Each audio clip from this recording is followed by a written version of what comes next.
in the world. Let me see. Let me see BY. Try to bring him up if he's around. Paige, I'll bring you up. Give me a second. So great to see everyone. We'll start chatting here in a little bit. Keep it short. We had some move around pods this week. So I'm trying to think. We have, let me see. What do we have? We have one, I think it's tomorrow, is it? No, it's Saturday. Yeah, Saturday with Tom Sauer. I keep on wanting to say Tom Sawyer, but Tom Sauer. So we have that for Saturday. BY, I need to bring you up. Yeah, so that's where we are with the pod, and then there's a bunch more coming. I'm trying to think out loud real quick as I look at this. Well, I'll just remind everyone some good pleasant news, guys. If we have our My Pillow code, so brought to you by the greatest pillow in the whole wide world, right? Just type in 2 Feds for your discount up to 66% off. That's it. 2 Feds. So the other thing we have, which is the same thing with 2 Feds, the number 2, is My Store. I'm pretty sure it's mystore.com where they sell all that patriotic shit. I'm going to check it out now. Yeah, I'm doing it right now. mystore.com. And then I'm going to do /2 FEDS. I just want to make sure it comes up because we don't really promote that one a lot. All right, yeah. So it's my store, mystore.com /2 Feds. They ask for your email address. I'm saying no, thank you. The first thing is my coffee. Then so this site, My Store, is just American products made by patriots or American people. Everything is American, but it's got it's kind of a weird site. It's got all this shit on it, like stuff that you would never think. So just for those that don't give a shit or want, I mean, to be quite honest, it's better than the My Pillow one because it's just more interesting. So I'm looking at this. The code does work. The code, I just checked it. Yep. Yeah, of course it works. Why wouldn't it work? Oh, I thought you said I wondered if... No, I just haven't gone to it and looked it out. Like I checked it the one day we got it. But so the first thing I see is my coffee. I'm like, okay, right underneath that, freedom flags. Right below that, bleed stop bleeding kits. Okay. This is like the Sky Mall. Remember that? No, right. No, it's totally, dude. So God, I wish I had the Sky Mall. They still had it, but they don't. The next one, bungee cords. The next one is Extract Gevity. I don't know, all natural energy. Next one is cleaning wax and wash for your car. The next one is Zip It, Drain It Snake for your, I guess, like a tub or a drain. Nice. This is like the weirdest site. The next one is the Bionic Wrench, 14 tools in one. The next one is Body Detail or bar soap. The next one is the Great Plate. That seems like more for kids or really old people. Because if you made me eat on the Great Plate or it puts your little sippy cup, I'd throw it in your face, Mark. The next one is Skincare Bundle. The next one is Chew Max Pet Jerky. Okay, is it jerky for people or for dogs? I'm a little confused on that one. The next one is Made in America socks. To be quite honest, I always need socks, so I may give that a try. The next one is Battle Tested Barbecue Sauce. The next one is Zone Insect Repellent. The next one is Liquid Vitamins Passion for Life. It literally is anything and everything, no fucking rules. Like I just named you, and if you go to the top, so that's on the promo page, right? For 2 Feds. Up top, you have automotive, bath, beauty, books and videos, clothing, decor, food and drink, garden and patio, health, home improvement, household essentials, kitchen and dining, personal care, pets, religious, sports and outdoors, toys and games, frank speech specials. I don't even know what that is. I'm clicking it. I'm already. I have to. What is it? So you got frank speech coffee mug. Maybe this is his website. Yeah, frankspeech.com T-shirt, bumper stickers, Frank's speech. Okay, well, I'll tell you what. Who the fuck is buying a $30 coffee mug that's not even insulated or anything? Yeah, well, the promo code is $24.98. But Well, still. I know what I'm saying. So Well, guys, yeah. so guys, I'm not saying to buy anything for. I mean, obviously, if you want a fucking mug, you can buy a mug. My point is, it's like the weirdest site. It Yeah. literally, it's like Costco online. Like I'm looking at, oh, Mark, this is for you in Kenji. I clicked on pets. Right. It has a kitty cat salad. You know how like cats like to like play and like eat the grass. Oh, is that safe greens? It's Safe Greens. Nice. Yeah, I'm looking at automotive right now. Protective dog vest. All right, they don't want to hear us talking about this. Anyway, that site is weird. It's got like everything on it, and It's all American though. So if that's important to you, that's where you can get it. Well, let me ask you: do you care? How much do you care, Mark? Would you be willing to pay twice the price for something if it was quote made in America? Now, like not like the COVID fucking test kits I bought that were made in China. Which by the way, when are we going to go to war with them? If for anything, for COVID. Like, listen, it's time, man. Yeah. Listen, it's time. You may or may not be military. You would mobilize. I would not. And I think it's time to go to war. I don't like China. I don't like what they're doing. They unleashed COVID. They changed the world forever. And I am willing, Mark, I'm letting you know, I am willing to deploy you. Well, thank you. Thanks. Yeah. Listen, I have seen you in action. You're little, you're fast, you get around, but you're strong, you're lethal. You get around the person, you snap their neck, you move on. Right. You can, unlike most humans, you can run full speed under a table. So, I am very happy on our chances of winning with you deploying. Like you're essentially my 2022 smaller Chuck Norris. Well, Chuck Norris was one of the famous security forces defenders. Mark, I'm sorry. I got a couple of jokes for you. Okay, good. Well, they're not really jokes. They're just kind of one-liners. Do you know that when Chuck Norris does a push-up, it's him pushing the world down? Yeah. Okay, you heard that one. Yeah. Do you know what is behind Chuck Norris's beard? Nobody knows what's behind Chuck Norris' beard. I don't know. What do you got? A third fist. Okay.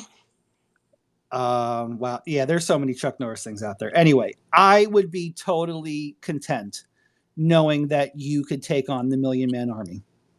Yeah. But do you remember your question? No, I have no idea what my question was originally. I just went on some fucking rant. Now, but I have to follow up on this now since I'm involved. Like I've already sold myself out to this, right? So does Kenji deploy with you? And if so, what are his secret skills? No, my last deployment, Kenji stayed with my parents. Okay, but obviously we all know Kenji's a killer. So why would you not take him and unleash him upon China? Because currently the military doesn't like mascots. They don't. Besides the fact that they would rather eat him than fight him. But anyway. Yeah. I think before you had to rein Kenji in, he could probably take out 5 to 6 little Chinamen. Oh, that reminds me. Did you hear the recording that I sent you this morning? Of some random cat at 6 a.m. that you sent to me? Yeah. For no other reason, just to send me a meowing cat at 6 a.m.? No, it's someone. Yeah, I'm aware of the person. Yes. Okay. Yeah. Yes. Yeah. No, that's the Japanese bobtail, like mine. So let me ask you this: what went through your mind that you thought Crypto would want to hear a cat at 6 a.m? No, I didn't send it to you at 6 a.m. Are you sure? I'm positive. Well, it's okay. I mean, I didn't see it till later on in the day, but No. So When I sent it and I forwarded it, it was the person whose cat it is said that it occurred at 6 a.m. Am I that much of a cat person that I would want to hear another cat? You may want to hear another Japanese bobtail. It's all we talk about. Yeah, that's true. I don't know if that's the one. I don't know. To be quite honest, there's a lot of text messages here. I don't know which one it is. All right, because lately you've been into the whole audio message thing. So now I have a bunch of audio messages from you. Like, you don't want to text. You want to text talk. It's a little faster. Yeah. All right. So, Mark, remind me of my question in a second. Paige, how are you tonight? I'm good. I wanted, while you were getting set up, one, I wanted to know if either A, your students give you those jokes, or B, you use them to punish your students. And C, I wanted to know Mark's background, because when certain languages, when you speak Italian, when you speak Spanish, you enunciate the second part of the word. And I noticed Mark doing that lately. And I just wondered, like, Mark, where are you from? What's your background? Well, he could tell you. I mean, obviously, he could tell you, but he'd have to kill you. No. Not from the South, but I mean, I was just wondering about your accent. Oh, and Joe said that we were going to war with Japan because we were going to defend Taiwan. So there you go. Okay, well, if Taiwan, oh my God. Japan and Taiwan. That's what I just did. I just pulled a Taiwan. Well, yeah. So Mark, where are you from? Grew up in South Jersey. I would say close to Philly. So, got the South Philly thing. All my friends, the entire town I grew up in was all from South Philly. But to be fair, Paige, I get made fun of. My accent gets picked apart here. People that know me, people, they're like, you. So I don't know. I sound how I sound, but pretty much South Jersey, Philadelphia area. Italian. So yeah, I'm mostly Irish and Italian. Got it. Cool. Yep, and I did the wild, crazy thing a while ago where I sent my DNA in, and turns out I accidentally identified cousins that were estranged, and the whole deal. So Yep. you were the moron that sent your DNA into the government. That's what I was gonna say. Yeah, years ago, I certainly did, and I don't recommend it. And you're gonna wonder how your DNA winds up at a crime scene. Oh my God, that would be so. You guys will be able to be like, come on, he did Ancestry.com back in 2009. Cut him a break. I think the feds bought the database from 23andMe. Yeah, there was something going on with that. I don't know enough to describe it, but yes, there was issues with that. At least with them trying to get information from it. Don't know if they did or not. Now, when you did Ancestry.com, they had the one where you could spit in the thing and then do that thing, and then they had the Q-tip anal swab. Which one did you do? Well, I did the only one. No, I'm joking. It was the buccal swab. Rub it on 3 parts of your mouth and stick it in, and the little tube and everything like that.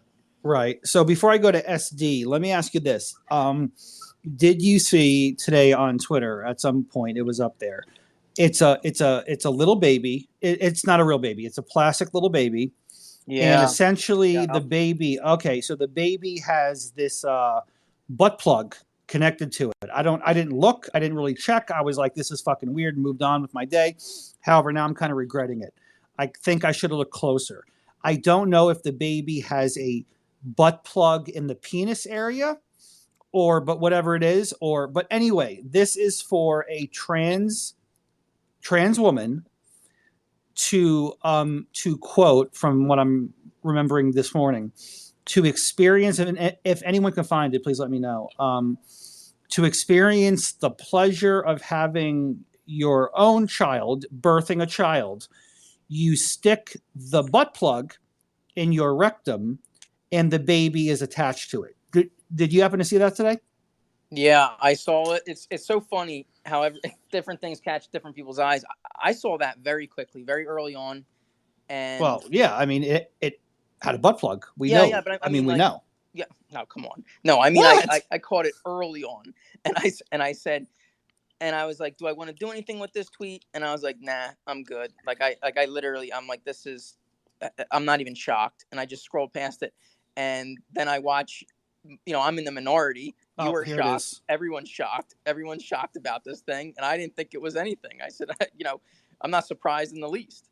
Hold on, I'm going to retweet it. So it's called the butt baby, a prosthetic baby that can be inserted deep into the loving embrace of the rectum, where a trans woman can experience and celebrate the miracle of childbirth. And they How come. insulting to women. Let me go ahead and put it in the nest so everyone can see it. I saw that. Yeah, how weird. So here's the even weirder part. If you guys look up in the nest, it's up there right now. So you have a white baby, you got a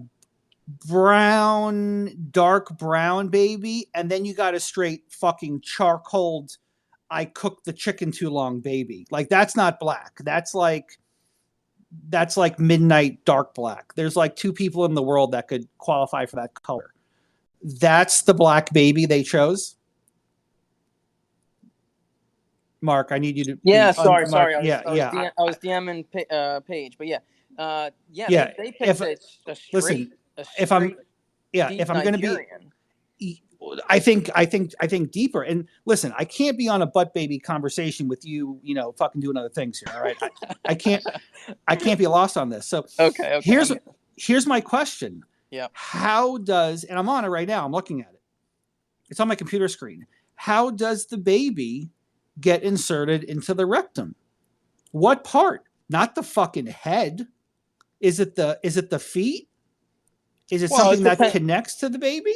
I suppose it depends on which miracle you want to experience. You got the head first, a normal birth out the ass, or if you want the feet first, have a little drama, or you could go full breech and have it coming out sideways or backwards or whatever that is. Those are the real miracles. Okay, hold on. Are you saying that entire baby goes in your ass? Is that what you're saying? Yeah. I thought it was a part of the baby. No, dude. No, you're supposed to put the whole butt baby in your butt so that you can experience, because I'm sure everyone knows that it probably feels the exact same way, taking a crap and giving childbirth. I'm sure it's the same. Well, I thought that's how babies come out. Well, no. Am I wrong on that? Yeah, you're a bit off. All right, so hold on. Ballpark, so this is very blurry. So you got to bear with me. Male pregnancy, childbirth. The butt baby big brother is an actual life-sized something fully insertable 100% platinum silicone something baby boy, measuring 1 foot long and 1 foot round. Dude, you got to have you need to be like porn star anal for this. All right. 1 foot long and 1 foot around, and weighing in at 5 pounds. The butt baby big something is more than 3 times. It's tough to read, guys. Yeah. Than his little bro, the original butt baby.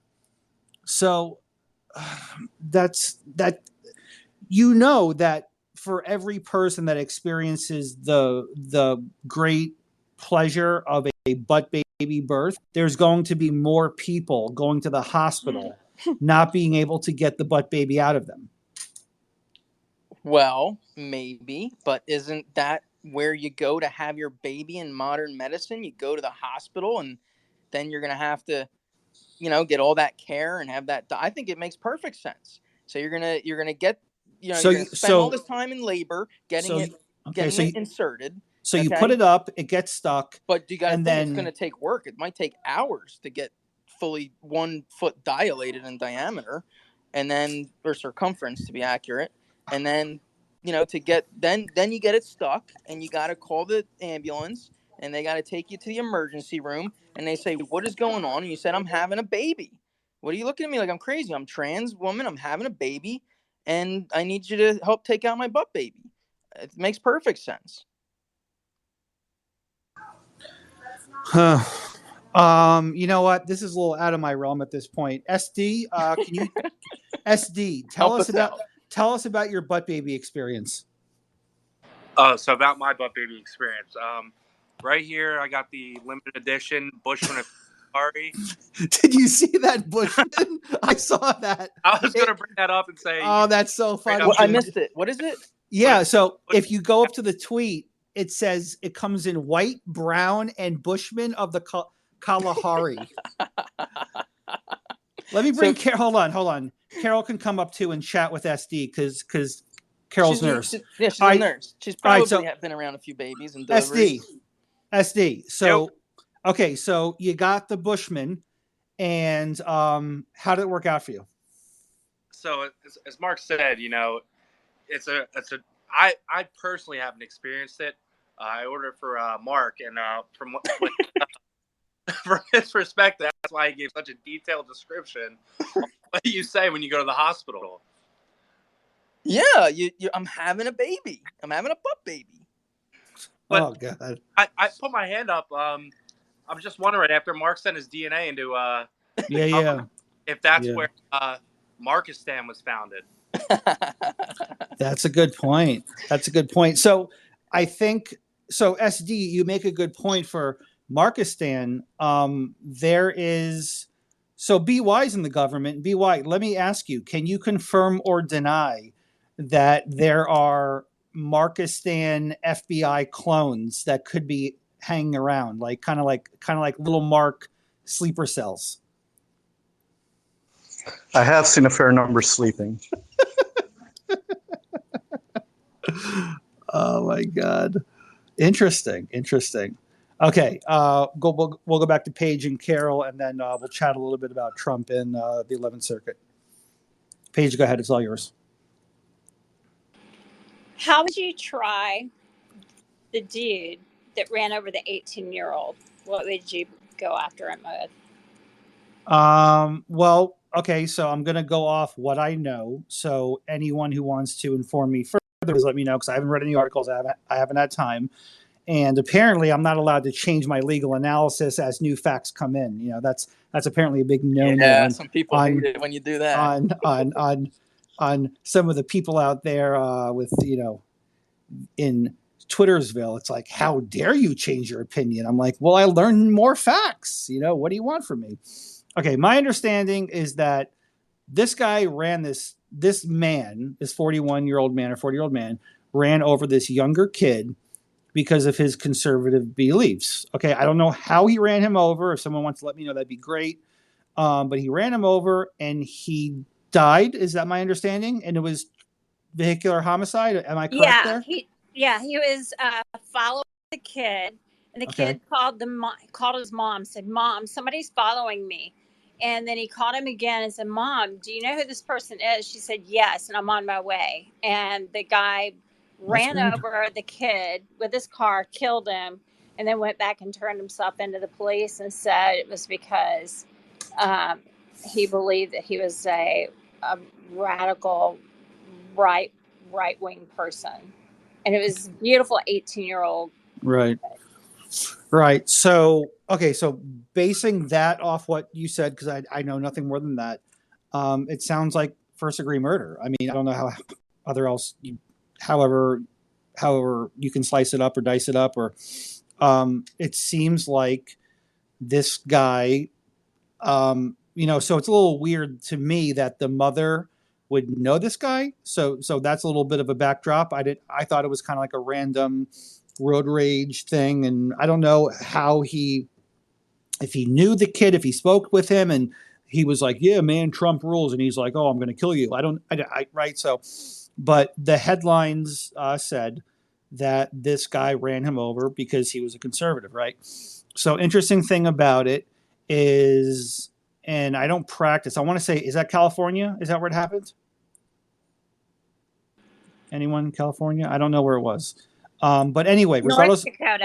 North Dakota. Okay, well, BY, your brethren to the north are not doing well because I don't know what the bail or bond statutes are up in North Dakota, but he was out on, my understanding was $50,000. So I don't know that if he had to put up a surety bond, which obviously would have been. Go ahead, BY. Go ahead. Well, I just wanted to know if the raccoon's name was Rocky. The raccoon's name was Rocky. Do you know? South Dakota, North Dakota, they don't have, cashless bail for sure. Right. So. Okay. So, all right. So the weird thing that I don't know, and maybe someone can help me, or maybe BY knows more about it than I do, is that whether it was $50,000 down in cash or whether it was a surety bond, $50,000 is extremely low. If that would have happened in Florida, the person, okay, I should take this back. If that would have happened in Florida, except for Palm Beach County, Broward County, and Miami-Dade County, which are the three blue fucking shitholes of the state, that person would be held no bond. Meaning no bond as in you don't get a bond to put up. You're being held pretrial. As most homicides, you're held pretrial detention. So with this, I was really shocked, and I'll do some. I will look to see what I can find on that while we're chatting. But very, very distressed and upset to hear that guy is out, especially on $50,000. I don't know what could have been in the judge's mind to say, put up $50,000 and you can get out. And if it's a surety bond, my math is bad here, but what's 10% of that? 5,000? Yep. Right. So if it's a surety bond, he puts up $5,000. So, you can commit a grand theft and get more than, have to put up more than $5,000. I mean, burglaries happen all the time, and there's more than a $50,000 bond, right? So I don't know. I do not have any idea how this person is out. I've also seen that the mainstream media hasn't covered it much. So yeah, I mean, if anyone wants to hop in, Johnny, I'm gonna bring you up. I just saw that. Sorry. If anybody wants to hop in on that, that guy should be held no bond, especially from my understanding. He either spoke about it or he admitted to it. So long story short, for the little bit of the legalese here, no matter what state you're in order to hold someone or over in federal court, to hold someone no bonds, there are some crimes in the federal lands that there's a presumption that you'll be held no bonds. And really what it comes down to is the question for the judges: are there any reasonable conditions or accommodations I can create that are less restrictive, and I can allow this person to be out in the community instead of having to hold this person pretrial, right? And I dealt with a lot of trafficking of firearms, so in the federal system, there's a presumption it's a rebuttable presumption by the defendant, but there's a presumption that there are no conditions that can be met. So yeah, very upset that. Let me get fucking butt baby talk off this then. Yeah, I put it in the nest, the article. Okay, I'm going to take a look at it. Wow, conservative run over. I don't really know how to phrase this thing right now at this point. Carol, take it away while I take a look at this article. How are you? Hey, I'm good. Great to see you. I'm definitely going back to butt baby. Page. Okay. I can't believe you flipped the topic on me right when I was going to wrap up the butt baby. So, correct terminology is feet first is breech, side or back or whatever. That would be transverse, but normally they have to flip it. The transverse doesn't work. You get stuck. Pelvic cavity won't allow that. So you got to do C-section or flip it. But that's just terminology straightening out. and that was working years in labor and delivery, but also the years I spent in the emergency room working. You see a lot of weird stuff, guys, stuck in weird places. The weirdest one I saw was a rubber chicken. That one required surgical removal. Weirdest, I guess you could call it a crazy chicken C-section. I don't know. But it didn't end well for that guy. He actually ended up losing part of his colon over it. So that's, I don't recommend that. But I guess the butt baby is improvement over rubber chickens. I mean, I don't know what these people are thinking literally, but there it is. Things get really weird sometimes. Let me bring Julia up. I have heard that it's a very popular, the gerbil is very popular. Have you ran into gerbils that have gotten stuck? Or any animals. Doesn't have to be gerbils, but yeah. Okay, well, thanks. Mark, Yeah. if you want, okay, hold on, Carol. Mark, if you want to expand on my fucking question later, go ahead, Chief. I wanted to get down to business. No. Well, listen, I know you do, and I know you have a past history with gerbils. Yeah, so I do not. No, you don't. So I wanted to ask about gerbils. So anyway, Carol, anything living. Yeah, anything that has a pulse. Go ahead. Gerbils, and then small guinea pigs. Yeah, that. Are you serious? More than once. Oh, I know. I know, but hey, I'm telling you guys. Were they alive when they were removed, or did they die in the process? Run out of air? Oh yeah, they died, and yeah. Mark, if you put your head in my ass, how long do you think you'd live for? Well, I would never. I don't. But if you did, what, you got 5 minutes, maybe? I mean, and it's oatmeal consumption of oxygen to sustain life, and you think I could live 5 minutes inside your body? Okay. Five minutes. You would essentially you would be my parasite. If there for was 5 that minutes. much oxygen up your ass, you would breathe with your ass and not your lungs. Well, because most people are lucky if they get 60 seconds. Actually, you don't know how I breathe, but let me go back to so we're switching back, right? North Dakota man free after admitting he mowed down Republican teen over politics. Shannon Brandt posted $50,000 bond after fatally striking Kaylor Elligson with his vehicle following political arguments. North Dakota man who allegedly admitted to fatally striking a teenage pedestrian with his car because the pair had a political argument was released from jail on Tuesday after posting $50,000 bond. I don't know.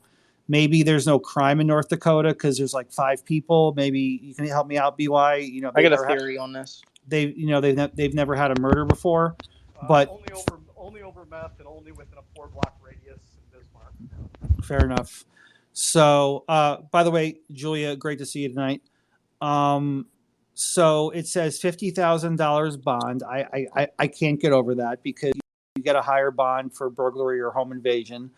Brandt, Brandt, the now going to be defendant, Brandt was arrested in early morning hours of Sunday after he told States First Responders Radio that he struck the pedestrian because the pedestrian was threatening him, according to the PC affidavit. Brandt stated that the pedestrian called some people and Brandt was afraid they were coming to get him, the document continues. Brandt admitted to state radio that he hit the pedestrian and that the pedestrian was part of a Republican extremist group.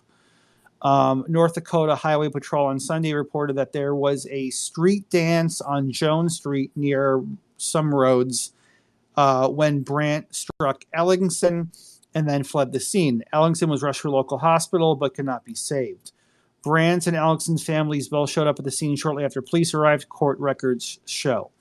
So the probable cause affidavit says, real quick, and I'll read it to you guys, 9/18/2022, I blank was contacted by blank. These are obviously redactions pursuant to North Dakota law for an open investigation. So I was, I'm assuming the officer here was contacted by so-and-so and was requested to respond to Northern Foster County for a fatality hit and run accident. I responded from my residence north of Jamestown. According to state radio logs, the reporting party identified as Shannon Brandt stated he struck the pedestrian because the pedestrian was threatening him. Brandt stated that the pedestrian called some people and Brandt was afraid they were coming to get him. Notice coming to get him. What does that mean? Coming to get him. Where were they exactly, right? Did they come? Did they not come?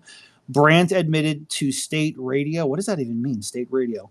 That he hit the pedestrian and the pedestrian was part of a Republican extremist group. Once on scene, I met with blank and was shown the area of the incident. Limited evidence was observed in the nighttime. A first responder who was first on scene interviewed and showed where the male pedestrian's body was approximately located. This responder, identified as blank, stated that family of the pedestrian showed up along with family of Brent shortly after his arrival. I declare under penalty of perjury of North Dakota, blah, blah, blah. It's true and correct. Well, and BY comes in with a, I don't know. You know, as a yelping little doggy. Oh, was it? I could have swore you. I thought you were playing back like a car crash. A gerbil? Yeah. Well, he's a little bit larger than a gerbil. Charlie is. He's a Cavacon, which is like a mix of two breeds, like a Bichon and like some King Charles breed. But I was going to bring up that's a pretty important North Dakota story, but not the only important North Dakota story. Aaron Christensen, 38, of Maddock, North Dakota, was charged with counts of providing false information to law enforcement and tampering with physical evidence and unlawful possession of fur bearers because she went into a North Dakota bar with her raccoon. So they charged her with a rabies threat. But just like this other case, at the last minute, they dropped the charges. And so, but as you know, the Beatles song Rocky Raccoon was South Dakota, with the Black Mining Hills of South Dakota, not North Dakota, but you know, they're states adjoined, so that's why I brought up Rocky earlier. Gotcha. Now it has come full circle, so I understand it. The last thing I can only tell you guys is that he blew over the legal limit of North Dakota, which is 0.08, which is the same as Florida. So down here that would have been DUI homicide. They've charged him with criminal vehicular homicide. So very, you know, I wonder if there's any cameras or anything going on, or, you know, does he have a dash cam? Are there cameras in the streets? But, okay. So Mark, going back to you, what's your take on this extraordinarily low bond? I don't understand it. So I'm not surprised, and I'm going to upset a couple people here, but, you know, so this guy, I don't have all the facts. I'm pretty much got most of my understanding just right now, but think about this. This guy has some kind of argument. He has some kind of issue with this kid, okay? And the kid, maybe some people are coming, maybe they're not. The issue there is the guy has a car, okay? So really can leave and reduce his exposure to threat. So that's very important. Very important. And as you know, a car is a deadly weapon. Correct. Mm-hmm. So you know, where I come from, he would also be charged with weapons possession, because where I come from, if you know, where do you come from? New Jersey. Everything is you're going to be charged with possession of a weapon. But where did Ancestry DNA said you really came from? Oh, okay. Markistan. Yes. So we know that you were primarily Markistan, but after that, where were you from? Well, I'm a world traveler, you know. Where are your people from? Yeah, where are your people from? So, when I think about this, though, so you know, Mark. What? Answer my question. I guess you don't want the analysis. I do. Where am I from? I'm from South Jersey. Where is your background from? You never told us. Yeah, I did. I said I'm mostly Irish and Italian, specifically Sicilian. Irish and Italian. All right. I mean, well, I guess that makes up for your furry red hair. But okay, go ahead. Okay, now you got me all confused here. But essentially, so you have some kind of altercation, some kind of argument, some kind of threats. Maybe the problem there is that he had all the ability to not be in any danger, okay, because he's a car, so he can literally just move the stick and drive away. All right. You have the alcohol consumption, which only kind of aggravates, confuses the situation, at least in reality. I don't know if it's an aggravating or mitigating factor, Crypto. I'm not a lawyer, but it's obviously the alcohol? Yeah, it's considered. It's an aggravating. It's an aggravating factor. It's even worse then. Okay, yeah. So he's in a bad jam.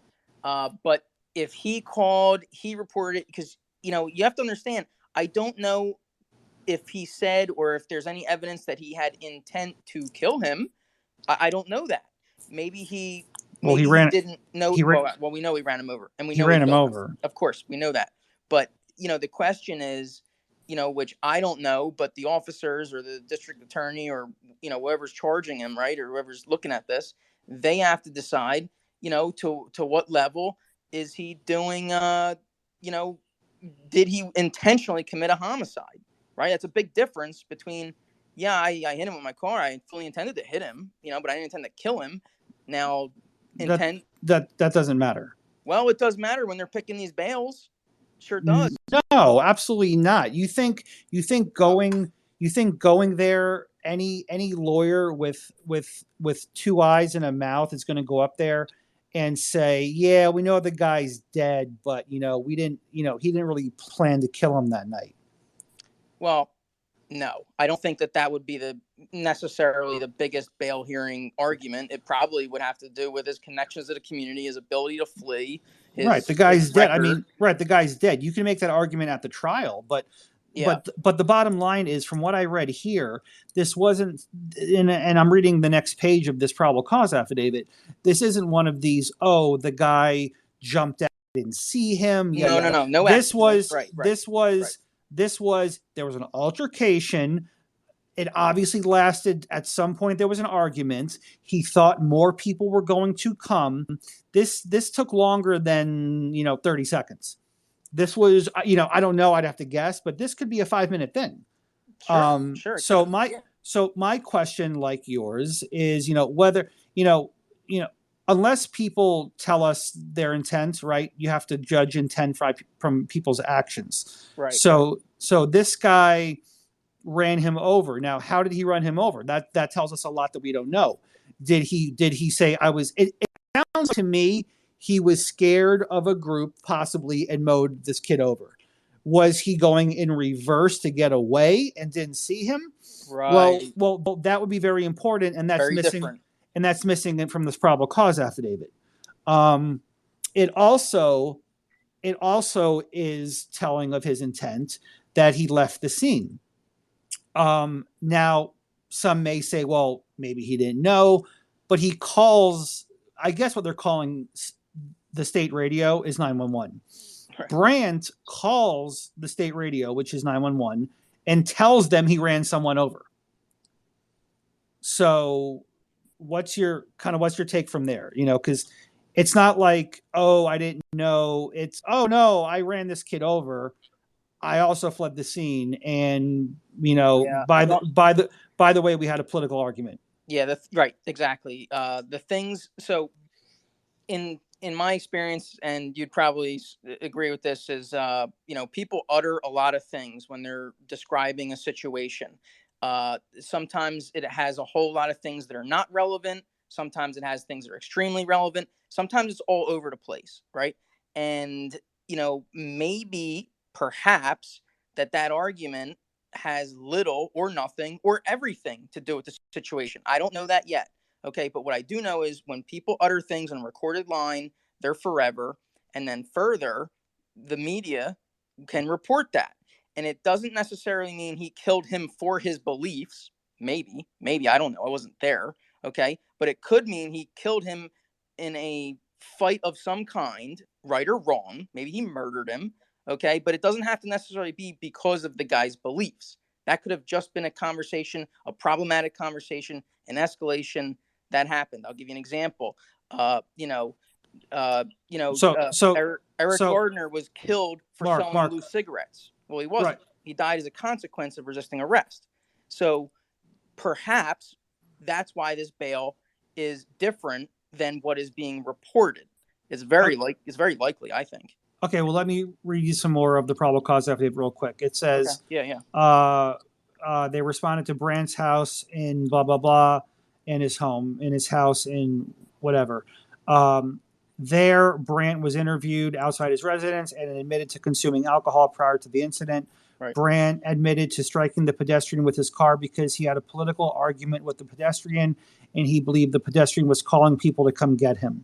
Okay. So stopping right there, this sounds like to me very much of an overreaction before, he's not saying there was a crowd around my car and I had no choice but to get. Right. Yeah, this is one of those, I think he's on his phone calling his friends, but I'm going to get to the probable cause. He was calling his mom. So here's what happens. Brandt admitted to leaving the scene of the incident and returning shortly after, where he called 911.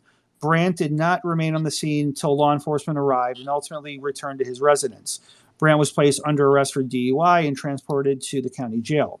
Brandt was advised of his Miranda rights and implied consent advisory. Brandt consented to a chemical breath test. The test was above 0.08.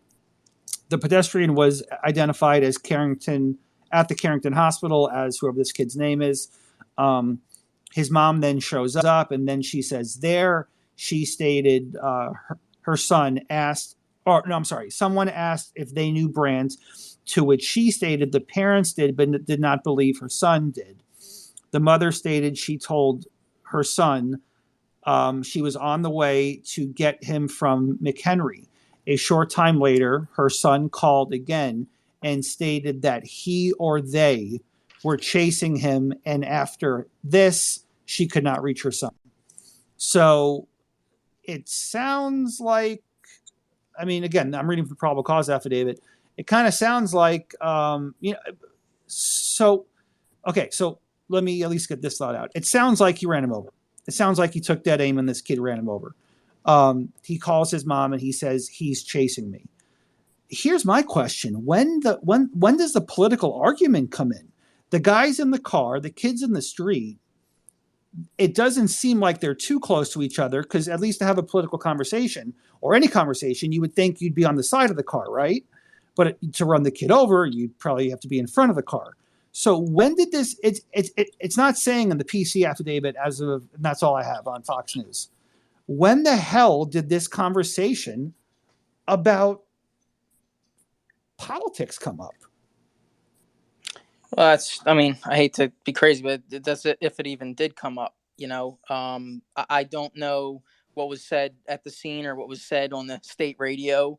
Okay, and how much they want to use that in either the affidavit or the media wants to use it and highlight it. I have no idea. Right, but you would agree with me that people who make these 911 calls and do and make these comments, the reason why they get around the hearsay objections is because their present sense impressions or excited utterances. Right. So they have a validity and truth that comes with them, which is why the courts allow them to be used in court at trial. Yeah. So why would he make up that they had a political argument?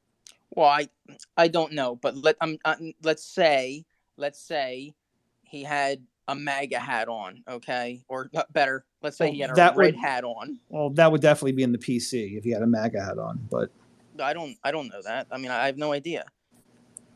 Well, victim had a MAGA hat on. Yeah, if the kid was run over and he had a MAGA hat on his head, that would most likely be a probable cause affidavit.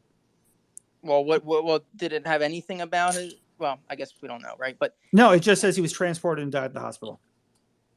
Yeah, that's horrible. I guess the grand scheme I'm trying to make up is that the bits and pieces are coming out, and it doesn't, there's a massive difference between pushing someone who rolls under your car and dies, okay, and you don't even know that you ran him over, you thought you hit him with a car, versus swerving into him, accelerating so the front of your car comes up so that they fall under your car and die, versus being just bumped out of the way. There's a lot of factors that I have no idea, but I think that $50,000 bail in North Dakota, it sounds kind of low, but I don't think I don't know that it's absolutely crazy for this situation. I just don't know that.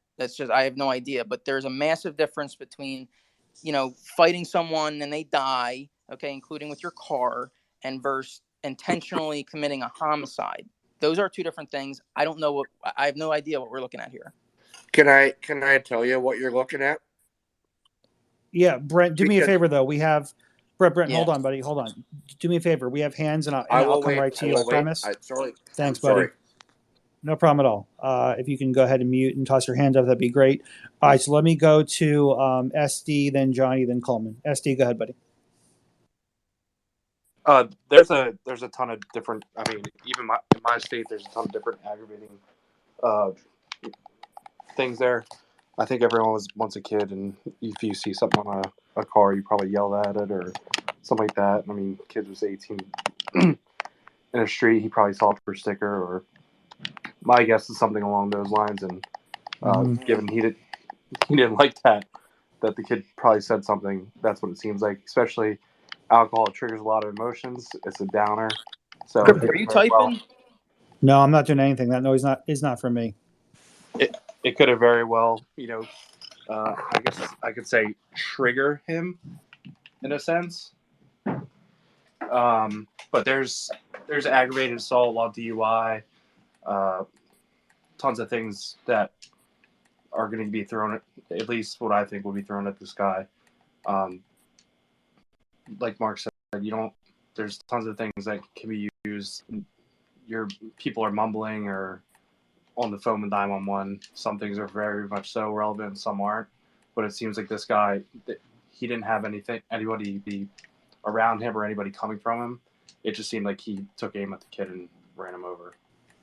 Yeah, the whole thing where he says he thought other people were coming to get him, kind of gives me that, again, we're using all these words like triggering and all this stuff, and it's not meant to be funny, but because this phrase I'm about to say, he jumped the gun, right?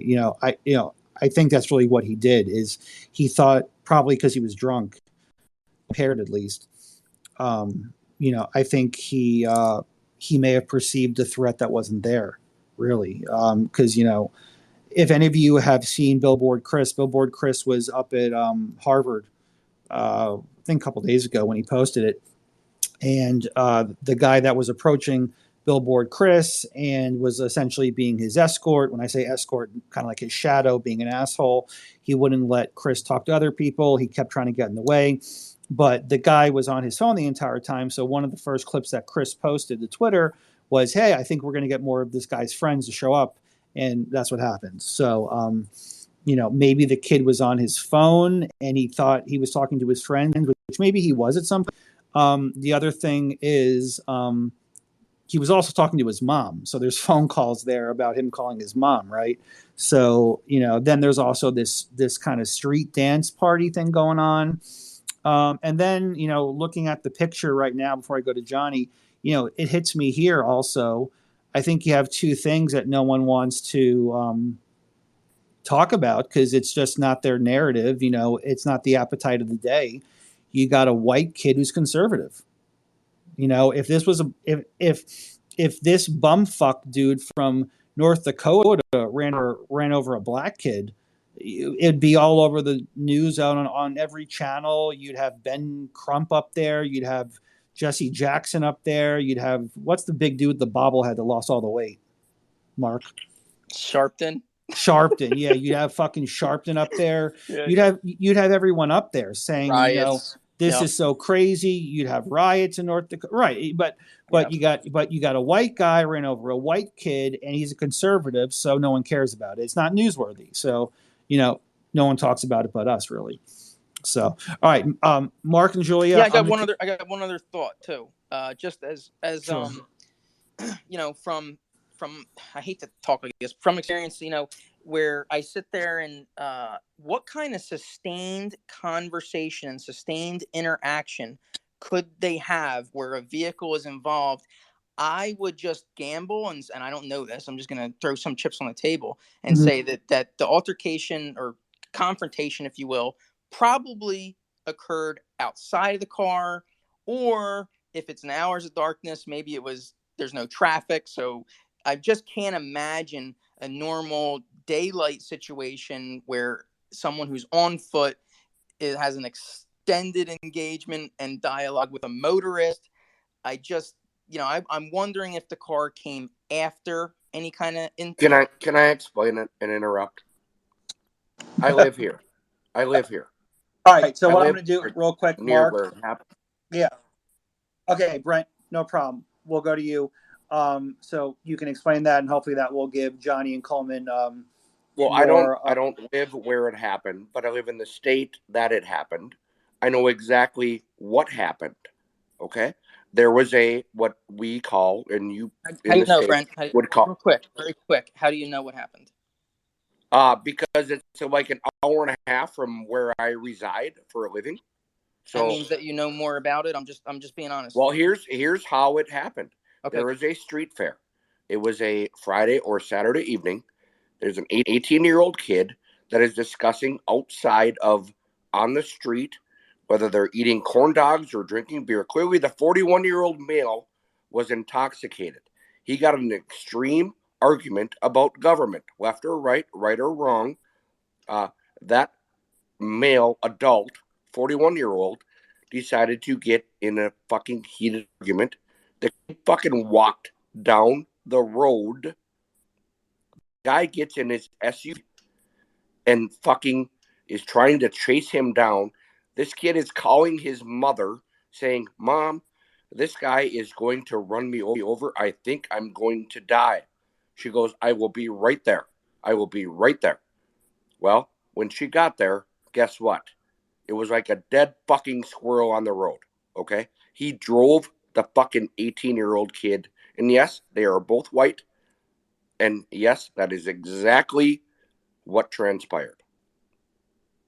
So the whole altercation or confrontation happened outside of a vehicle. Am I right, Brent? Well, it started on the street and ended when they were both on foot. They were both standing in the street. Yes. Okay. Thank you. Thanks, Brent. I appreciate it. Mark, Michael, great to see you. Mark, I need to go for 2 minutes. I'll be back. And okay. Julia. So Brent, real thanks. quick, Mark. I just have a quick question for Brent. Did you hear this from witnesses that you either know, or was that what was posted in local Facebook or local media? How did you hear such detail of the incident? I have customers that live right near that town that were at the street fair, and I also watched live news coverage after the result of what happened. Hey, Brent, when he was struck, you said this was a fair. Were there any other people in the area that either hundreds? Okay, it's like a street fair. Okay, Brent. Was the victim near these hundreds of people? Where was the victim in relation to these hundreds of people at the fair? Less than 2,000 feet. Well, 2,000. That's what, a quarter mile. That's a quarter mile. So do you know if the victim was leaving or he was running away from this 41-year-old person that was threatening to kill him. So he No. To add clarification, he called his mother twice. It was not once. He made a phone call to his mother and he asked his mother if she knew who this person was. Then he hung up the phone. That's when this person, Shannon Brandt, gave chase. And then he called his mother back saying that he was being chased. And then he ended up hanging up the phone. She got very worried. That's when she showed up. But the reason he gave chase, allegedly, is because he told police that he felt threatened by Kaler and admitted to striking the pedestrian with his car because he had a political argument with the pedestrian and believed the pedestrian was calling people to come get him. So that's what happened. Now, according to the articles I've read, they don't specify whether the argument started on the street with this person out of the car, Shannon out of the car, and then getting into his car and then driving after Kaler. But it sounds like Kaler was always on foot. So I assume, based on that, it started on foot, and then this, guy who was, blew over a .08 got into his car and decided to chase him down in the car after he saw him make a phone call. He made a phone call to his mother saying, "Do you know who this person is?" he got it in his head, his drunk head, like, oh my gosh, he's calling people, he's calling authorities to come after me because we've had this huge argument. And then that's why he decided to, run him over with his car. Isn't that weird to preemptively kill somebody because they might kill you in a half hour?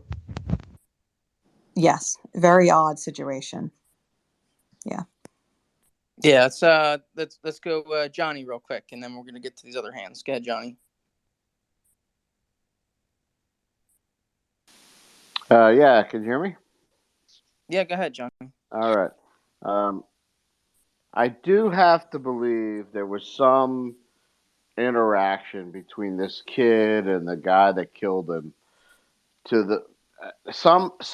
A conversation took place, at least in my mind, where he calls his mother and says, "Do you know this guy?" That's a that's not a random question that you ask your mother. There must have been some type of interaction between them that the guy turned around, the older guy, and said, "I think I know. Are you Lisa's son or something like that?" Some interaction must have taken place where that connection took place in that type of small town environment, not necessarily New York City. It's just a weird thing for a kid to say, "This guy's trying to kill me. Do you know him?" I mean, it usually would be, "This guy's trying to kill me. I don't know him." Well, you know what I'm saying? That interaction there leads me to believe there was some type of in-depth conversation between the two. Now, I'm probably going to go off on everybody's going to think I'm a little weird here with the political angle, right? I ran him over because we had a political agreement. I don't give a shit if it was a political where they're arguing over the sky was gray that day or that it was blue that day. In my opinion, it's both a silly and stupid thing to kill somebody over. That you're going to have an argument over whatever, and the consequences should be the same. The bail amount should be the same. It doesn't matter whether they're arguing over politics or whether they're arguing over whether the sky was blue or gray that day, whether the sun was in or out that day. It's just a stupid thing to kill somebody over. Yeah. And I'll just finish it up with this, that we have to understand that I kind of lost my thought there. Johnny. So, yeah, go ahead. Yeah, no, I got you. Thanks. But you're on the right track, which is the only time, in my opinion, and probably the laws as well. So I guess Western culture and the law is only when the threat is imminent or in progress, right? Well, no. I'm going to say that. I will say this: the fact that there's not much, news coverage about this, it would be normal. But let's reverse it, right? Let's reverse it, and let's say the older guy was the conservative running over the liberal street dancer. Then there would be tons of news on it, tons of news every day, which there shouldn't be because it's all just. Johnny, that's my point. I agree. agree. There is the yin and yang, which is disoriented when it comes to news coverage. Yes, Johnny, I completely agree, which is why when crypto returns, I'll try to remember this if he's listening. I'm not a lawyer. I don't know about bail across America, or certainly not out there. But from my own observations in courtroom, I've watched bails in my state go up, go down, go away, come back. I mean, I've seen it, right? With new evidence, new information, motions are filed on both sides, and I've seen bail change in both directions. That's just what I've seen. Okay. So I don't know about there. I don't think it's a one-time set all. It's just my guess. But while I sit here, I'm not going to do the typical liberal media thing and run with it politically.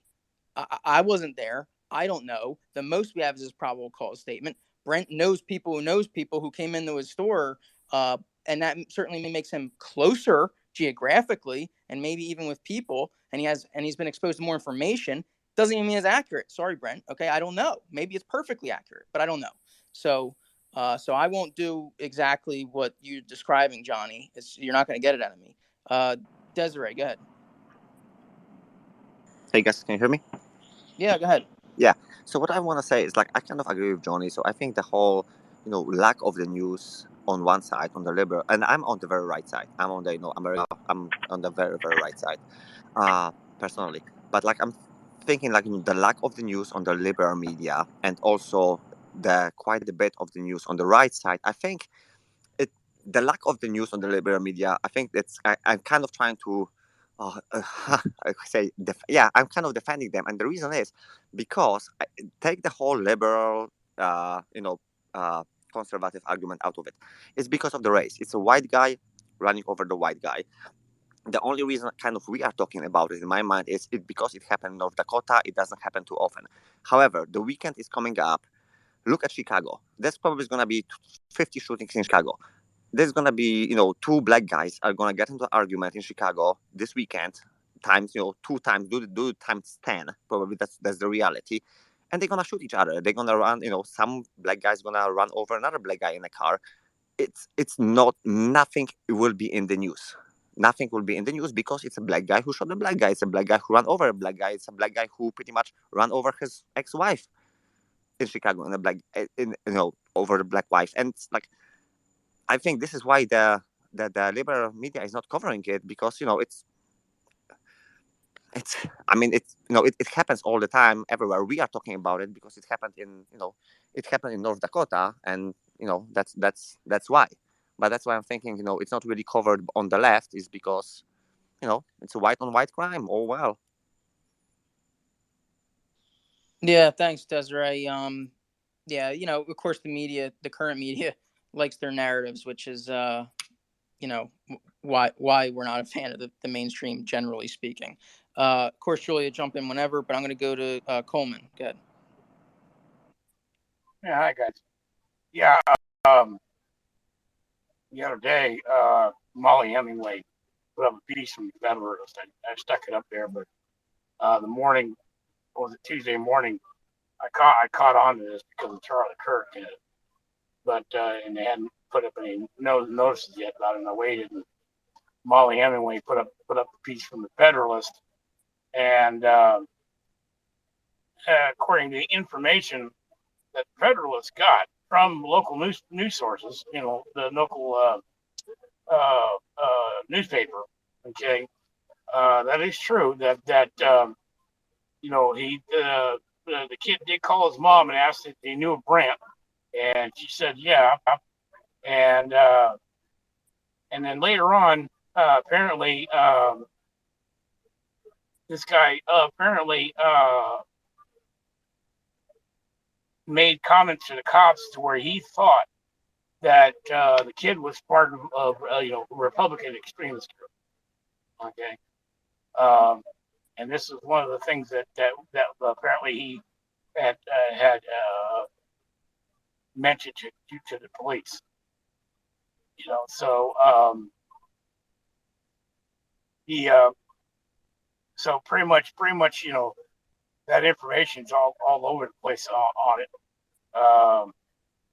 Valley News Live was the one who got some good information on it, and it's mentioned in the Federalist there. But it says Shannon Brandt, 41, mowed down 18-year-old Kayler Ellington early Sunday morning over what he later claimed was a political argument over whether the teen was part of a Republican extremist group. The language strongly resembles the description used by Biden just a few weeks ago to describe Trump and moderate Republicans as being a threat to the very soul of this country. So this guy very well could have done it out of some sort of twisted thoughts about the kid being a threat and everything. And this guy apparently does have a history of prior DUIs. So he very well, definitely vehicular manslaughter. Whether it was premeditated or not, that's another thing. But he's definitely, in trouble for vehicular manslaughter. Yeah, well, I mean, listen, I don't know. I don't give legal advice. I just think that he'd be better off being a drunk person in an accident than you have this confrontation and he's uttering these political conversations and and then the phone call. If the phone call is real, if it happened like the mother says, which I'm not saying it didn't, but if all those things line up, very problematic. Well, I So understand why you're being yeah, a devil's advocate, and that's no problem. I got no problem with that because it you know it erases level-headed thought. That's no problem there. Yeah, thanks, man. I mean, you guys know me.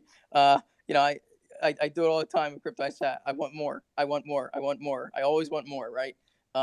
So this case is no different. It's concerning. I mean, obviously, right? I'm not saying it's justified. I wouldn't, but I want to know more. Thanks, Coleman. Listen, guys, raise your hands. Did you have more, Coleman? Go ahead. A little bit. Okay, go ahead. We're going to see more of this. Because of Biden's speech, we're going to see more of this, whether it get reported or not. I mean, his speech is going to cost people their lives, plain and simple. That's just on my opinion, guys. Yeah, I hope not, but not. I'm not saying you're wrong, but I just hope you're wrong, right? I think it's a good hope.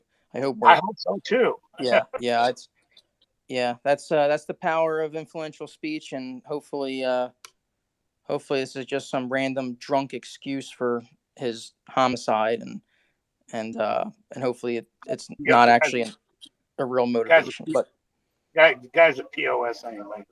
I think so. I think you get drunk and run over a kid. You start there, right? Michael, go ahead. Yeah, thanks, guys. The only thing that's a little bit strange about this, and obviously we don't know this gentleman's kind of, psychiatric background, mental situation, whatever, but we do know that, there was drinking involved. I think what, somebody also, I think it was Johnny that, brought up the interesting aspect of the phone call being taken place prior. But I mean, I think if you look at the whole big picture, okay, North Dakota, as far as I know, is like maybe one of the top 3 conservative states. I mean, I think it's pretty well up there with, like, say, Wyoming and other places. So, I mean, you're in a conservative state. If this was, like, say, a very liberal area and there was a conservative group of people, well, then you could see where this person may be in a situation of like, these MAGA guys, whatever. But North Dakota being such a conservative area, I think that the two factors of, him being possibly very drunk or drinking, maybe feeling somewhat of an outcast in the area that he lives. I do not know, maybe Jules knows, and maybe it's just hyperbole on Twitter or other places, but I've seen and heard some different things talking about, maybe some psychiatric background areas of basically him being very paranoid, etc. I don't know if that only came from him talking about they're out to get me, or, they're coming after me, little phrase in there.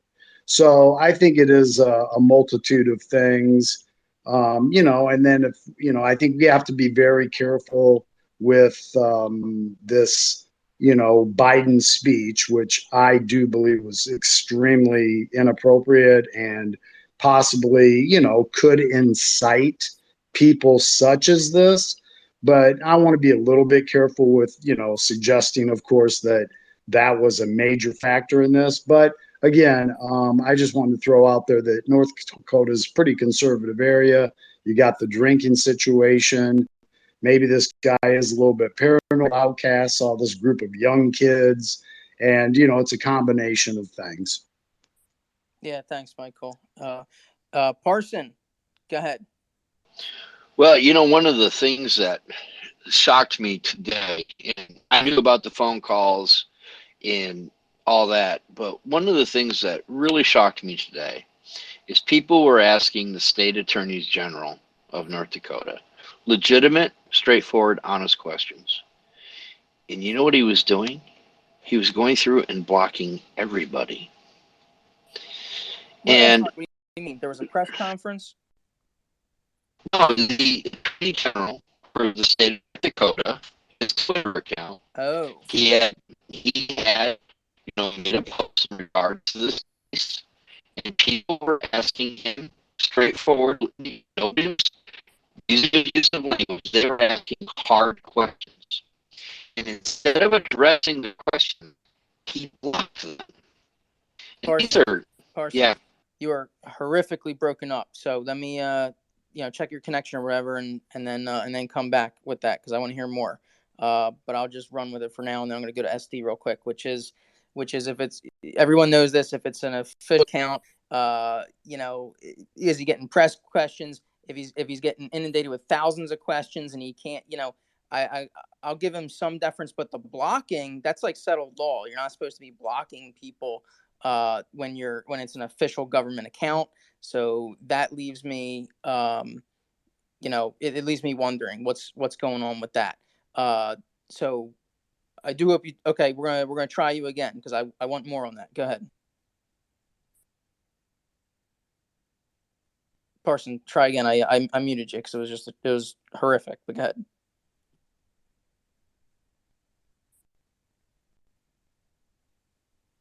Parson, can you unmute yourself? There you go. Now I can hear you. I had to take off my headphones. Sometimes everything gets goofy. Plus, I've been struggling with my phone. Then I discovered Telegram app stores everything in cache permanently unless you delete it. And I had 89 gigabyte of storage cache stored that was just crushing my phone.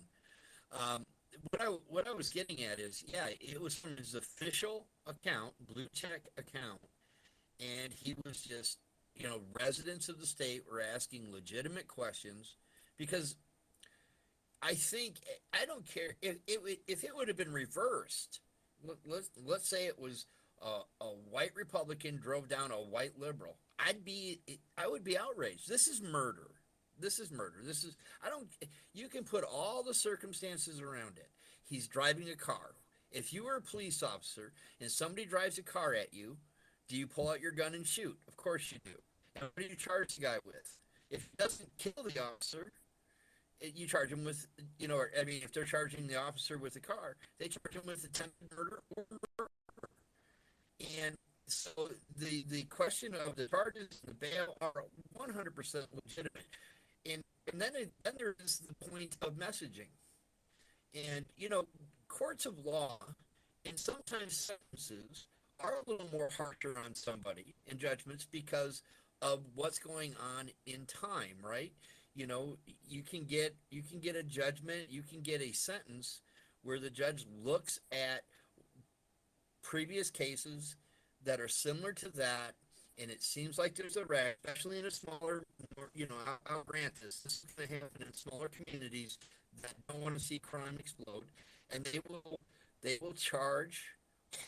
sentence harsher than they did the previous might even committed a greater crime because they see a trend occurring in their community. Well, we had a president make a very, very harsh speech and then follows it with harsh statements. It is a time for the courts and the local prosecutor to make a statement that this will not be tolerated. This guy should be. You can throw all the. If you're drunk and driving and you pull out a gun and shoot somebody, is that going to be a lesser charge?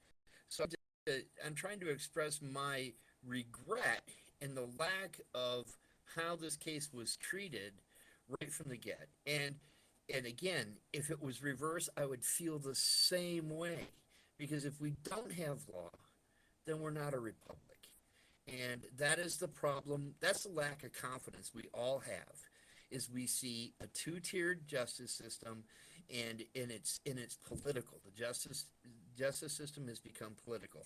And that's my rant. I'm sorry, guys. Thanks, Parson. So I'm going to go to we're going to go to SD real quick in a second. And then, Julia, if you can check your DM, I want to see if that's okay with you. SD, go ahead. Hey, so I'm just looking up and reading a little bit about the case, and the reason the judge set bail so low, $50,000, the only lead two charges that are on this Shannon Brandt are criminal vehicular homicide and driving while intoxicated. There's really no aggravating circumstances in the DUI, which is a little bit beyond me at this point. Given the looks at Brandt's eyes, he's definitely on a different. The fact that who was it? A judge was blocking accounts on an official page. That's a severe no, in my opinion. You're a public official, and any knowledge that you have on this should be well known to the public, and not you shouldn't be getting blocked on that. Yeah, he just doesn't have to answer. Yeah. A quick no comment is a lot better than blocking individuals in your community. Right. I'd send some Oprah requests, but that's me. I too. Yeah, thanks, SD. All right, Julia. If I don't know, did you get back to me? Let me see. No. Check your DM, please, Julia. Sure. Thanks. Baby Yoda, go ahead. Oh yeah, I'll just agree with the previous person that the normal procedure would be for the prosecutor to charge them with more and then use that as leverage to get a plea or drop it later if after a full investigation they can back it up. You don't complete a full investigation in a day or two. So the previous point was that, well, the judge, if somebody's just charged with the same type of thing as if you accidentally run over somebody, while you're drunk, well, then, yeah, that person almost always gets out pending trial with, not anything crazy, $50,000, $100,000. So, not sure why they didn't charge him with something like the third degree murder zone or something a little more serious, and then make a decision later of whether to drop it so that they could have got higher bail. Because, I think there's two reasons for the bail, kind of. It's first to make sure that you can get them back for trial if they are a flight, if they do fly. Baby Yoda, haven't you also seen where they later add additional charges and raise a bail? Generally only in the case where they do more counts. So, I mean, they could find something specific and get the right key witness, but there would have to be a serious change for that. I mean, maybe I'm just insulated, but I've seen it go up. Help us out, Crypto. Well, just the short version of that is, yeah, they initially file some charges to get them in jail, but while they're in jail, that's where they add the extra charge and keep them longer. They don't go through a judge, say, release the guy, for a cheap amount of money, and then try to add it after the guy's gone. The only time you're allowed to have the bail or bond go up is when there's been a change in circumstances. So once the bond is set on whatever charge it is, that bond is set. Now, the defendant can move without good cause to ask the court to lower it. That happens all the time. And the court will lower it quite often. So what happens is a lot of time you have arraignment or first appearance, and the judge there could be a tough guy, and he could give you, a really high bond. And then you get moved over to your trial division judge, and that judge could keep the bond, but a lot of times he will lower it a little bit. But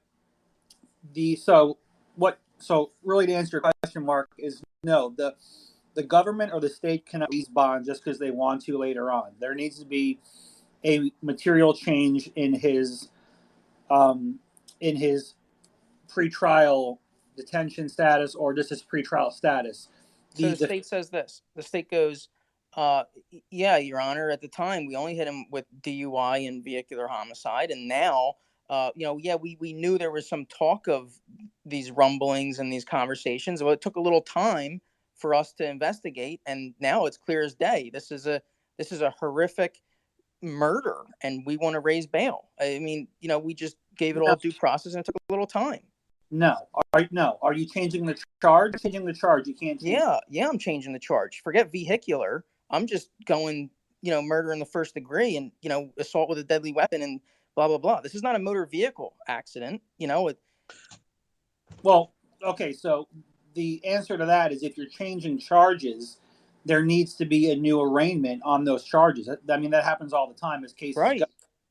So, you know, from this case though, it seems as if with most cases, most cases like this are not, well, you know, again, I never spent a lot of time in traffic homicide, but running a person over, you know, while you're impaired, um, you know, it seems like, you know, a, a pretty ordinary charge down here would be DUI manslaughter or vehicular homicide. I don't think one's a lesser of the other because there's different elements. One needs impairment, the other one doesn't. So technically, you could charge both. Um, or if you have someone that's, you know, taking dead aim to run someone over, I don't see why you couldn't charge first degree murder. It's not like first degree murder is only confined to a firearm. But on first degree, you would have to prove intent to, you know, to kill, right? You need the premeditation part, whereas DUI manslaughter, you don't need that intent to kill. And I can't talk. I'm sorry. The vehicular homicide, again, you don't need that first degree intent. So, you know, you got to ask yourself, is the juice worth the squeeze on these charges? UI, go ahead. The unequal system of justice thing, you know, in the Charleston case, you know, where the guy essentially was feeling like a mob was going to overtake him, so zoomed out, they threw the book at him, and you don't see why it can't happen here. But you're right. You know, I've known people that have, you know, been drunk, ran a stop sign, and killed somebody, and they were basically out for a year and a half during the trial, and then they were out another year for the appeal, so they didn't serve jail time until 2.5 years in, and then I think they got a 3-year sentence. So yeah, when it's kind of like an accident, but it's your fault because of alcohol. That's sort of how it goes. So the thing here is, yeah, why wouldn't it? Doesn't it seems like there were enough facts, you know, in Molly Hemingway's Tuesday article, just assuming most of that's true, to go with a higher charge that would, yeah, keep the person in jail, because you'd think a person, if they actually did politically run somebody over, might be a threat to other people too. Well, what was Kyle Rittenhouse's bail? $2 million. $2 million. Yep. Yeah, and I mean, and he said he was innocent. So. Right. Yeah. And he had to pay $200,000 of that he never gets back. And you know, this guy has to pay $5,000. And Kyle, you know, turned out to be self-defense. So he was less culpable than this guy in reality. Bingo. Mm-hmm. Yeah, my point exactly. Hey, real quick, didn't we have multiple situations? I don't know if anybody was killed. I think maybe one. But didn't we also have multiple situations during the Summer of Love when people were blocking streets and traffic and people tried to get away and they hit people, if not hurt them, and they were just prosecuted immensely? Yes. Yeah. Unless you're a lawyer in New York and you throw in a Molotov cocktail into a cop car. But bail aside, I mean, who remembers the Dark Brandon speech a couple of weeks ago? I mean, you've got Biden with this, you know, this recent heated speech. It wasn't just that incident, but the Dark Brandon speech. Yep. But that was like the most egregious example of it. But he's been calling, you know, if you want to say right wingers or at least MAGA Republicans, he's been calling those people, you know, extremists now for quite some time. And he's made statements like extremism that threatens the very foundations of our republic. So that begs the question, can he be not necessarily be held culpable, but did he incite something like this? And is this the consequence of his language? Because, I mean, you have this guy, Shannon Brandt, believing that this teenager was a Republican extremist. Those are his words, according to the court documents. That echoes wording that, you know, Brandon has used. And Rand Paul made this statement. He said, words can have violent consequences. Thank you. President Biden needs to realize that his vilification of his opponents is inflaming some of his supporters to violence. As a victim of political violence, both sides need to recognize the consequences of heated rhetoric. You know, as you recall, Rand Paul was the victim of political violence that was outside the Republican National Convention 2020. So, I mean, isn't this what Democrats believe after all? Aren't they the ones that say that, you know, words can be violence and that, you know, words can have consequences, but yet when that actually happens, they're kind of the first to when that happens to, I should say, the other side, when that happens to conservatives, they're the first to, you know, look the other way and pretend that it isn't an issue. So, I mean, I don't think that's an aspect that we really discussed. We also had the Bernie Sanders supporter that went after the congressman. And we also had the candidate that's running, I believe his first name is Tim, that on MSNBC or whatever, he used the actual phrase, "We must kill this movement." Yeah. I think the other parallel is right after the Trump raid and stuff, when everybody was saying the FBI sucks, you know, defund the FBI. They were like, everybody was warning us, including, you know, Merrick Garland, that this was going to get FBI people killed, you know, and then somebody used a nail gun towards an FBI agent and they go, there it is. And so they were actually acting. They took both sides within 2 months. Yeah. When they allegedly had a rifle, right? They used a nail gun when they showed a rifle. Yeah, they didn't put that story above the fold, did they, when they did the retraction or the correction? No, indeed. Well, Biden just put up another video, I guess, what was it, Tuesday or yesterday, saying the same stuff about Republic. We got to defend ourselves against Republican extremism. And you have this guy using that exact wording, Republican extremist is what he called this 18-year-old. And then, by the way, I just wanted to add that Kaler's parents did actually know this guy, but they believe that Kaler didn't. So still not sure what that connection was there. If there was, you know, small town, that's why he called saying, like, is this the reason, like, this guy is, you know, acting so intense? That's probably why, you know, he's a kid, calls his parents and says, like, what the hell's going on? This guy's nuts. I'm not sure. But his parents did later clarify to the police that they are aware of who this person is, but that they didn't think their son had any idea. He had a pretty cold response at his hearing. I mean, he said that he told the judge, apparently, he goes, well, we need to get on with this because I got what was it? Bills, pretty much, like, I got bills to pay and I got a life to live and another type of thing. I mean, it was just like, that was in that Valley News. Was that his lawyer or the person? Because people seldom speak at their own arraignment. Well, apparently that's what was said. I mean, the lawyer might say it, but I mean, if you know different, I'm just asking if you know, because generally the person's going to say not the words "not guilty" or agree with "not guilty." The lawyer's going to make any argument. Yeah, I understand that, but That was him. That was him that said that. He said, I have a job, a life, and a house, and things that I don't exactly want to see go by the wayside, family that are very important to me. And he also told a judge he doesn't understand the differences, you know, when the charges were announced. That was according to footage from a local news outlet. Yeah.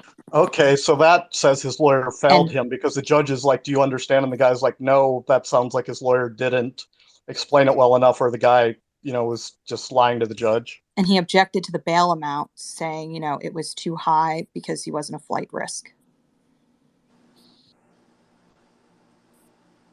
Weird. I know. I guess Crypto's probably not still here, but yeah, I was thinking that was kind of weird that the guy would talk so much at his arraignment, and that the lawyer was, unless he was trying to represent himself, which would be awfully odd as well. All right, let's go to Parson real quick. And, honey, if you want to, I saw you did have a hand up and then it went away. So, Parson, go ahead. Honey. I'll be real brief. I put up in the nest. I went to Twitter search because I did retweet a couple of the. Hopefully, I'm not breaking up too bad. I did tweet a couple of the blog posts, but this one I thought I'd share, and it's from a news organization called LifeNews.com. I put their story up in the nest. That one I ripped it off. God, you don't even have a nose, just a nose. You got the whole nose and mouth. Oh, that's nice. Crypto, we got your mic's open. Did you guys hear me okay, by the way? Is he watching the Dahmer Netflix program? That's some creep. Yeah, the Dahmer thing is really creepy. Burritos, tacos, and burritos. Are you back, Crypto, or? I mean, No, I was just fucking around. I apologize. Go ahead. That's what I thought. Did you guys hear me okay? Yes, we could. Who is that? Was that Parson? Yeah. Yeah, we could. You said you put something up in the nest from a lesser known news source. That the AG had blocked that news source from following or tweeting to them. They wrote a story about the reason why. But there's lots of people he blocked. But I checked his timeline. He's getting smashed anyway. And I think somebody got to him and said, "Yeah, you really shouldn't be blocking people." Okay, thanks. We'll check that out. All right, let's jump to Honey Badger. Go ahead. Hey guys, hey Jill. So in terms of the recording, did anybody actually hear this guy say, "I'm going to kill you," or is that just like the word on the street? Because I heard that said earlier, and I wasn't sure if that came in the form of a report or if somebody that lives close to there. Sorry, the kids are outside. Had said that someone overheard him say that, or if the kid just said it to his mom on the phone. And then my second question is, if someone did hear him say that, wouldn't that have been factored into what he was charged with? From what I understand, he said he purposely hit the teenager after a political argument. Oh, okay, so that because I think it was someone earlier had said, and the guy said, "I'm going to kill you," and then the kid fled, and then he filed him. So I think that's probably just hearsay. But then, moving forward, if someone does testify to overhearing him, then they can decide to add more charges later. Was that what you were saying, Baby Yoda? Once everything comes in and all the reports are taken, if there's anything like that, that'll factor into what the prosecutor decides to go after. Yeah, I think we were all agreeing on that. The only thing I was saying is that they should have put the charges in sooner rather than later and dropped them if they felt like they couldn't win at trial. Right on. Okay, thank you. And then Kaler, the teenager, called his mom and said that they or he were chasing him. And then after that, she didn't hear from him. That was the second time he had called her. The first time he called to ask if his mom knew who this person was.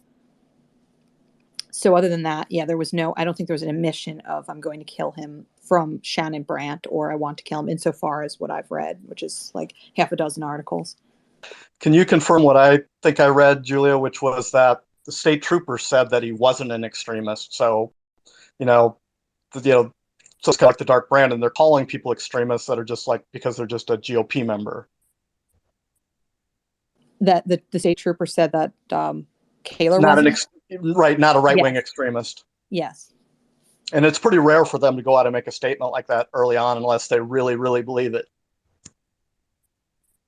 Yeah, and it was also, I've seen multiple articles. These are from, large not just liberal or, like CNN, mainstream media sources, but like Daily Mail, saying that it was a street dance that this occurred at. So not a street fair, a street dance, whatever that means. I mean, I kind of have an idea, but I'm not really sure, exactly what that entails in North Dakota, or why, an 18-year-old would be at that with a 41-year-old, and et cetera. So, I mean, if anyone has any more input on that, then, I'd be curious to hear that. But street dance was what I've read in multiple articles. Yeah, thanks, Julia. Check the DM, please. Which, remember when I asked Brent, how far away was this victim from the festival, street dance, whatever, right? Was he out in the open 2,000 feet away?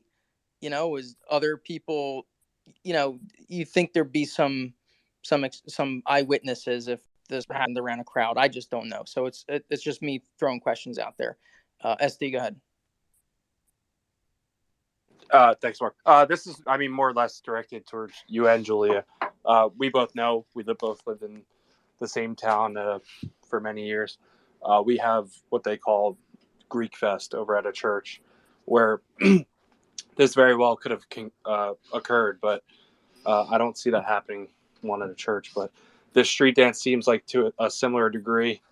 But that I'm assuming that's what a street dance is similar to like a Greek fest or like a local county, I won't say fair, but community event.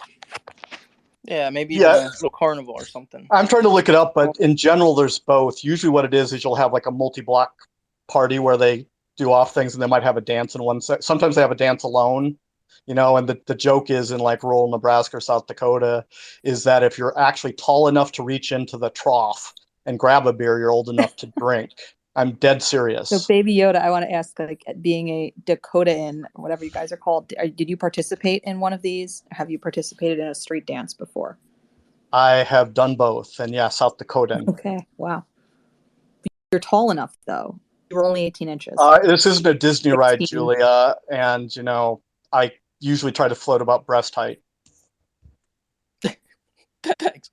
All right, Julia. Guys, let's we're gonna hit a quick topic before we go to the main, which is of course the 11th Circuit's recent decision here. We're talking Trump. So before we go there, let's hit this quick one while Crypto gets ready. Go ahead, Julia. All right, we've got a story that came out today. It's something that you guys are probably somewhat familiar with, but it's just a new one involving the woke military. So we've got a diversity and inclusion training by the United States Air Force Academy. This happened in Colorado. It was apparently instructing cadets to use words that, quote, include all genders and to refrain from saying things like, quote, mom and dad. So this came from Rep. Mike Waltz. He's a Republican of Florida. He was a Green Beret and Afghan war veteran. He said the materials had alarmed cadets, so he passed these along to Fox News.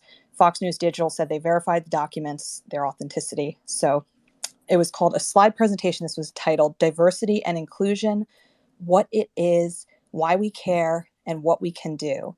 So it was advising cadets to use person-centered and gender-neutral language when describing individuals.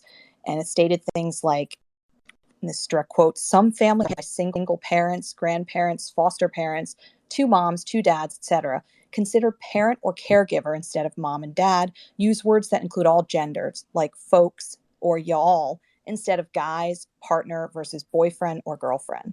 It also said not colorblind or I don't see color, but color conscious. We see color/patterns and value people for their uniqueness. So this diversity and inclusion training also includes an exercise asking cadets to separate into small groups and write down as many, quote, G-animals, or animals that start with the letter G, so that they can think of in 1 minute's time. And it asked, what does this activity show us about the power of combining our diverse perspectives? Well, if this were an operational United States Air Force / United States Space Force challenge, what risks might be present if we did not fully leverage the diversity of our group? It also asked, were we allowed to be colorblind? I don't know. Depend. The technical answer depends on your career field in the military. Some career fields you can be colorblind. Literally, I'm speaking. Yeah. And some you can't. Doesn't matter where you're at anymore. You can't be colorblind no matter what. Okay. So it says, how can we lift others, motivate our teams if we don't know our people? And how can we elevate performance if we don't include people during planning and execution? And I thought this was one of the best parts because the training said, today we're preparing to face challenges that may not exist today. For example, information warfare only became a career field 7 years ago, and we stood up the Space Force in 2019. This makes our need to innovate critical. So talking about innovation, right? So they say, thus, our leaders have deemed diversity and inclusion a war-fighting imperative. So just to conclude here, Rep. Waltz, remember the guy that handed over the material, he said it's been a tradition in the military to get letters from mom and dad or your boyfriend and girlfriend for as long as there's been a military. I think the Air Force should be worried about the macroaggressions against America that are happening all the world. So, yep, there you have it. And I will share a tweet to the Nest that shows like the actual screenshots of the slides from that presentation. Yeah, thanks, Julia. I saw those that you did, and I just put a tweet in the top 2, guys, which was a link to the Post Millennial, which is where I usually check every morning what's going on with the Post Millennial, and sometimes I'll frame some of them. But when I read the Post Millennials, and it talks about a lot of words they want you to use, like y'all and folks. And that really kind of made me think, back when my military career started almost 18 years ago, those words were allowed. Guys, folks, y'all, there was a vernacular that the military wanted the young troops, the new troops, to pick up. They wanted their certain language they wanted to drop. And now it's, and I ultimately said, sir or ma'am. Sir or ma'am, that's binary. When is that going to be dropped? That's next. Okay. So it's just crazy. And when I think of the Air Force Academy, right? So it's an academy. It's basically the government's Ivy League. Okay. So it's the Harvard of the government or Yale or whatever, right? It's all debatable. That's what you have. Annapolis, you have West Point, you have the Air Force Academy. I think the Coast Guard Academy also. So nonetheless, these trends, if you just saw, there was the DOD's uh, diversity, equity, inclusion chief just came under scrutiny. The DOD is investigating because there's been some complaints because they found her Twitter, which is all about basically a lot of anti-white things, and she's supposedly the director and a chief. So and she's in charge of military children's education, right? So that's part of her job responsibility. So my point is, it's just very odd. It's odd for me personally because I remember having to, very mildly, it wasn't hard, Paige, okay, with my vernacular, it wasn't hard. But for some people it was. Y'all, okay, most of the country uses that term daily. Or, you're from Philly, John, or, whatever you say, yo, right? It's all Philly talk. There were words you had to dump from your vocabulary or you were going to get smoked and you were going to push Texas, as they said. And now it's staggering to see that all the things. I'll tell you the last one. I'm on a little rant here, but it's personal for me. Last one is, with the whole COVID thing, National Guard, and they're delivering the COVID vaccines. I have a few friends who are deployed in a city location, in an urban location, giving or being part of the vaccine process. And they got adjusted because they called someone ma'am. And that person, like you've seen on TV, didn't want to be ma'am or sir. And that's literally the military culture.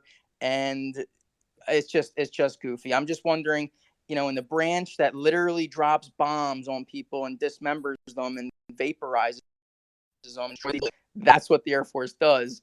Is we're over here, being so concerned about saying, mother and father. It's just, they dismember people and they've turned them into pink dust. It's just wild. So, all right, I'm ranting. Michael, go ahead. Well, yeah, Mark. I mean, but also I just want to say, like, when I was in the Marine Corps, I can remember the specific conversation, and the people having to go through up downs, whatever you want to call it. But anyway, back in my time, especially folks wasn't allowed because of gang activity. Because Crips and Bloods were pretty extensive back then, if not still.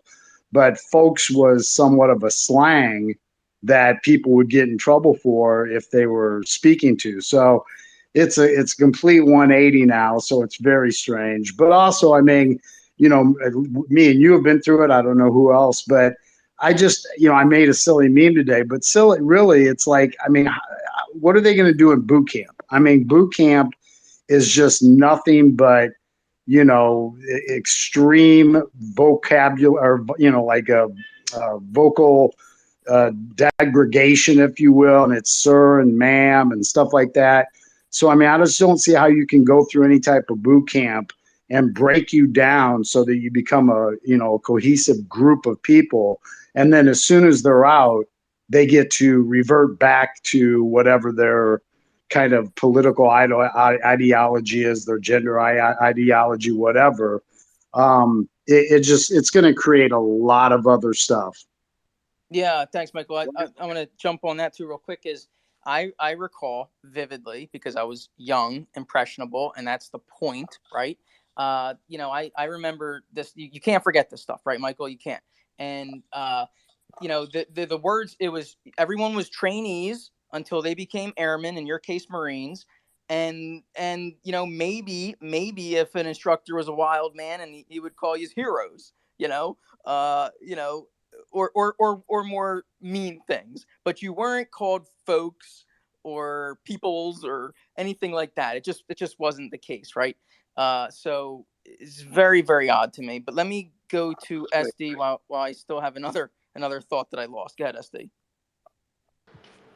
I just recently had a family member come home from basic training and AIT, and this folk tale is a real thing, and they are very strong on the pronouns in the military now as well.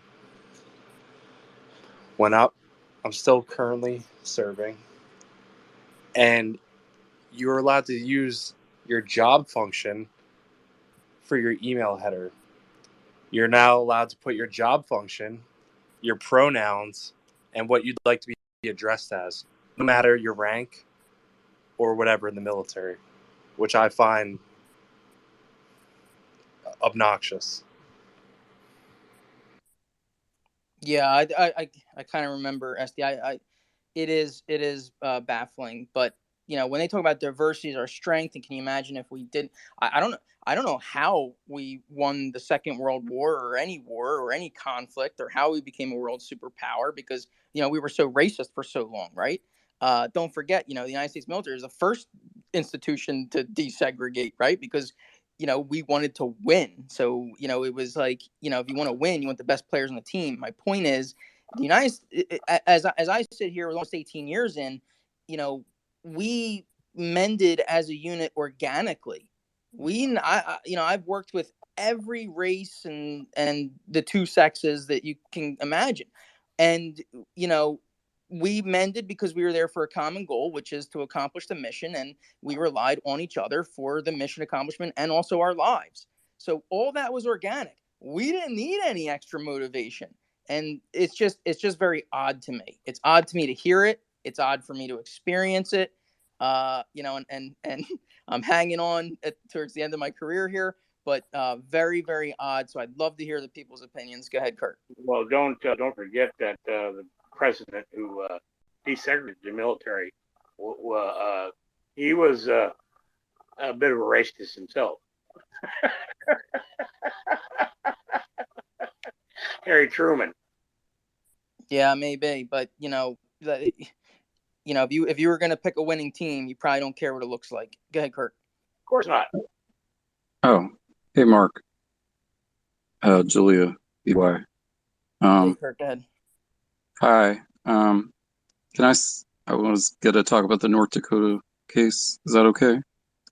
Yeah, you can go back to it, briefly, but I want to keep on this and get some hands and.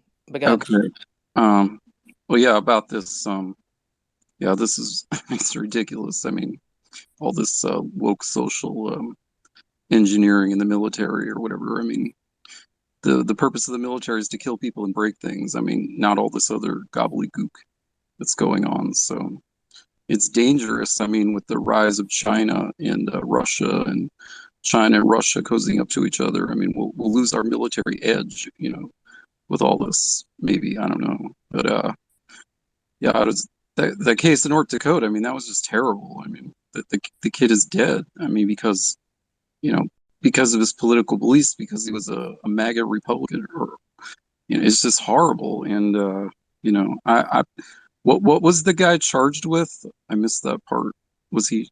It wasn't. I think the terms were vehicular homicide and a DUI. So of course, leaving the scene. He got out of the scene. So if you want to look through the book, you'd probably find 10 to 15.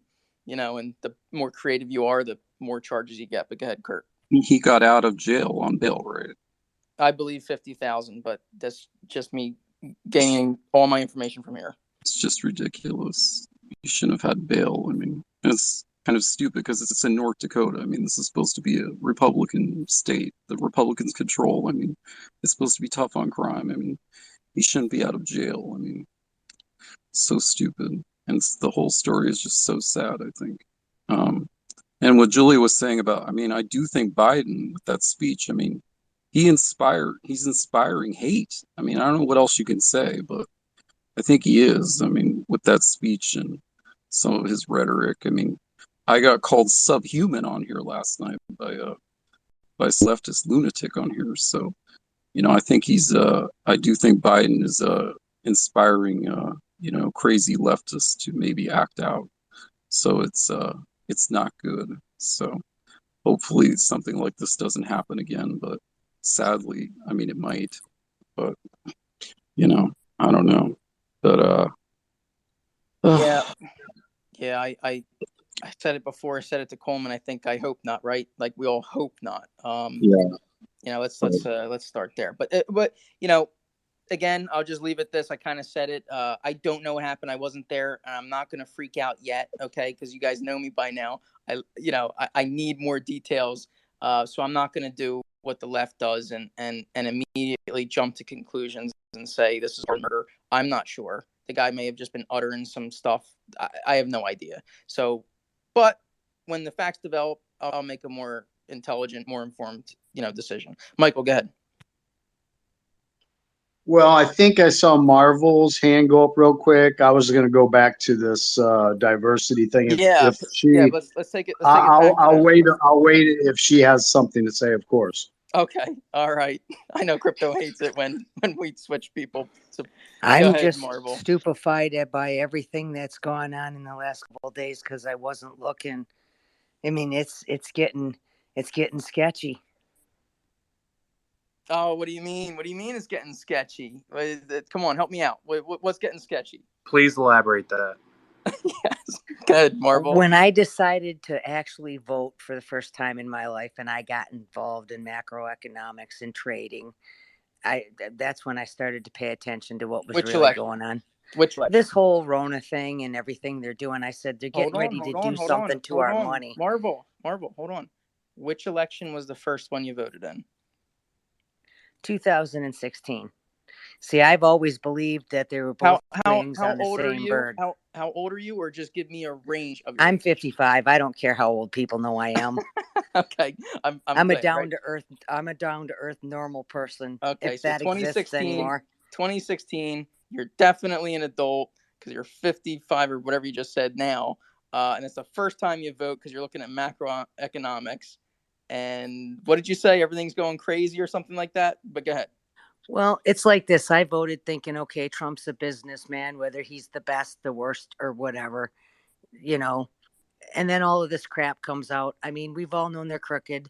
I have a cousin that was a conspiracy theorist. I watched the whole family tease him and call him crazy. But it's getting, I guess I'm now a bona fide conspiracy theorist because all this shit's kind of coming true. But when I started trading and stuff and I started really getting good at it, and I mean, studying the white papers on companies and who owned what, is when I realized that when this stuff all kicked off, the Rona, I said, they're getting ready to do something with our money. That's what all these wars and all this side stuff is. I had no idea that the New World Order had really come this far. So I would say I was leading a blind blue pill life. Okay. Real quick. So you voted once. Have you voted again? And are you going to keep voting? When somebody can confirm that they fixed the voting machines, I mean, asking me to go play the same rigged machine over again is expecting me to be an idiot. Thanks, Marvel. Guys, listen, so I don't see any hands, so I'm going to call on you, or I'm going to just drop you and take no offense to it, okay? So if you're in the speaker box, you want to talk, put your hand up. If not, I'm just going to rotate people out. I see I just brought Chris up, so we're going to go right to Chris. Go ahead. Hello, everyone. If I could go back quickly to the baby butts, I was just curious, do they come in a Russian doll, where you can get the whole effect of pregnancy from, well, maybe not from the very start, but at least, a little formation all the way through? I was just curious if that was possible. But anyway, on forward to kind of what's going on now. When we started giving out participation ribbons and we started doing all these things, is I think a lot of when things started changing. And then, it becomes a few people start shouting it, and then people pick up on it, and then it's carried through, and then pretty soon the media is on it, and it's what's most popular or what's most what's most newsworthy is what's out there. So we just accept this stuff, and then it keeps going, it keeps going, it keeps going. So now we're in the military where apparently you can't say mom or dad. Now I work at a VA hospital, and it's the same way there. They have these, you can put your preferred pronouns behind your name. My boss wouldn't let me put mine, which was fuck you, or some other things. But, it's this whole stupid woke culture. Let me tell you, Chris, I'm laughing because your pronouns, I'm a single man.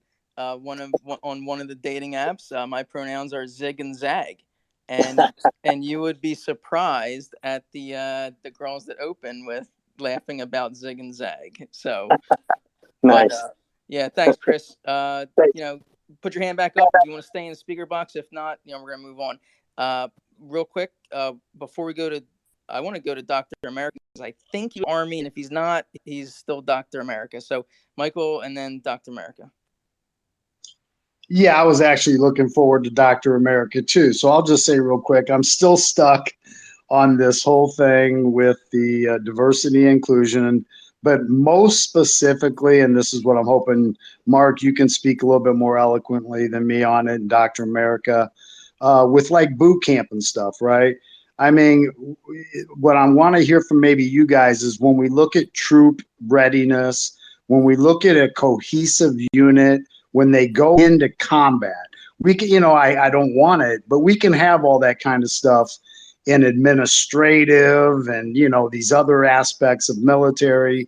But when it comes to like combat troops, think of all of the different possible examples of, just splitting up a unit, of these different, I know I'm not going to do this. I ramble sometimes, but this whole thing is just like diversity, the word itself, diversity, it basically is pretty much like individuality. I'm unique. I'm different than someone else around me.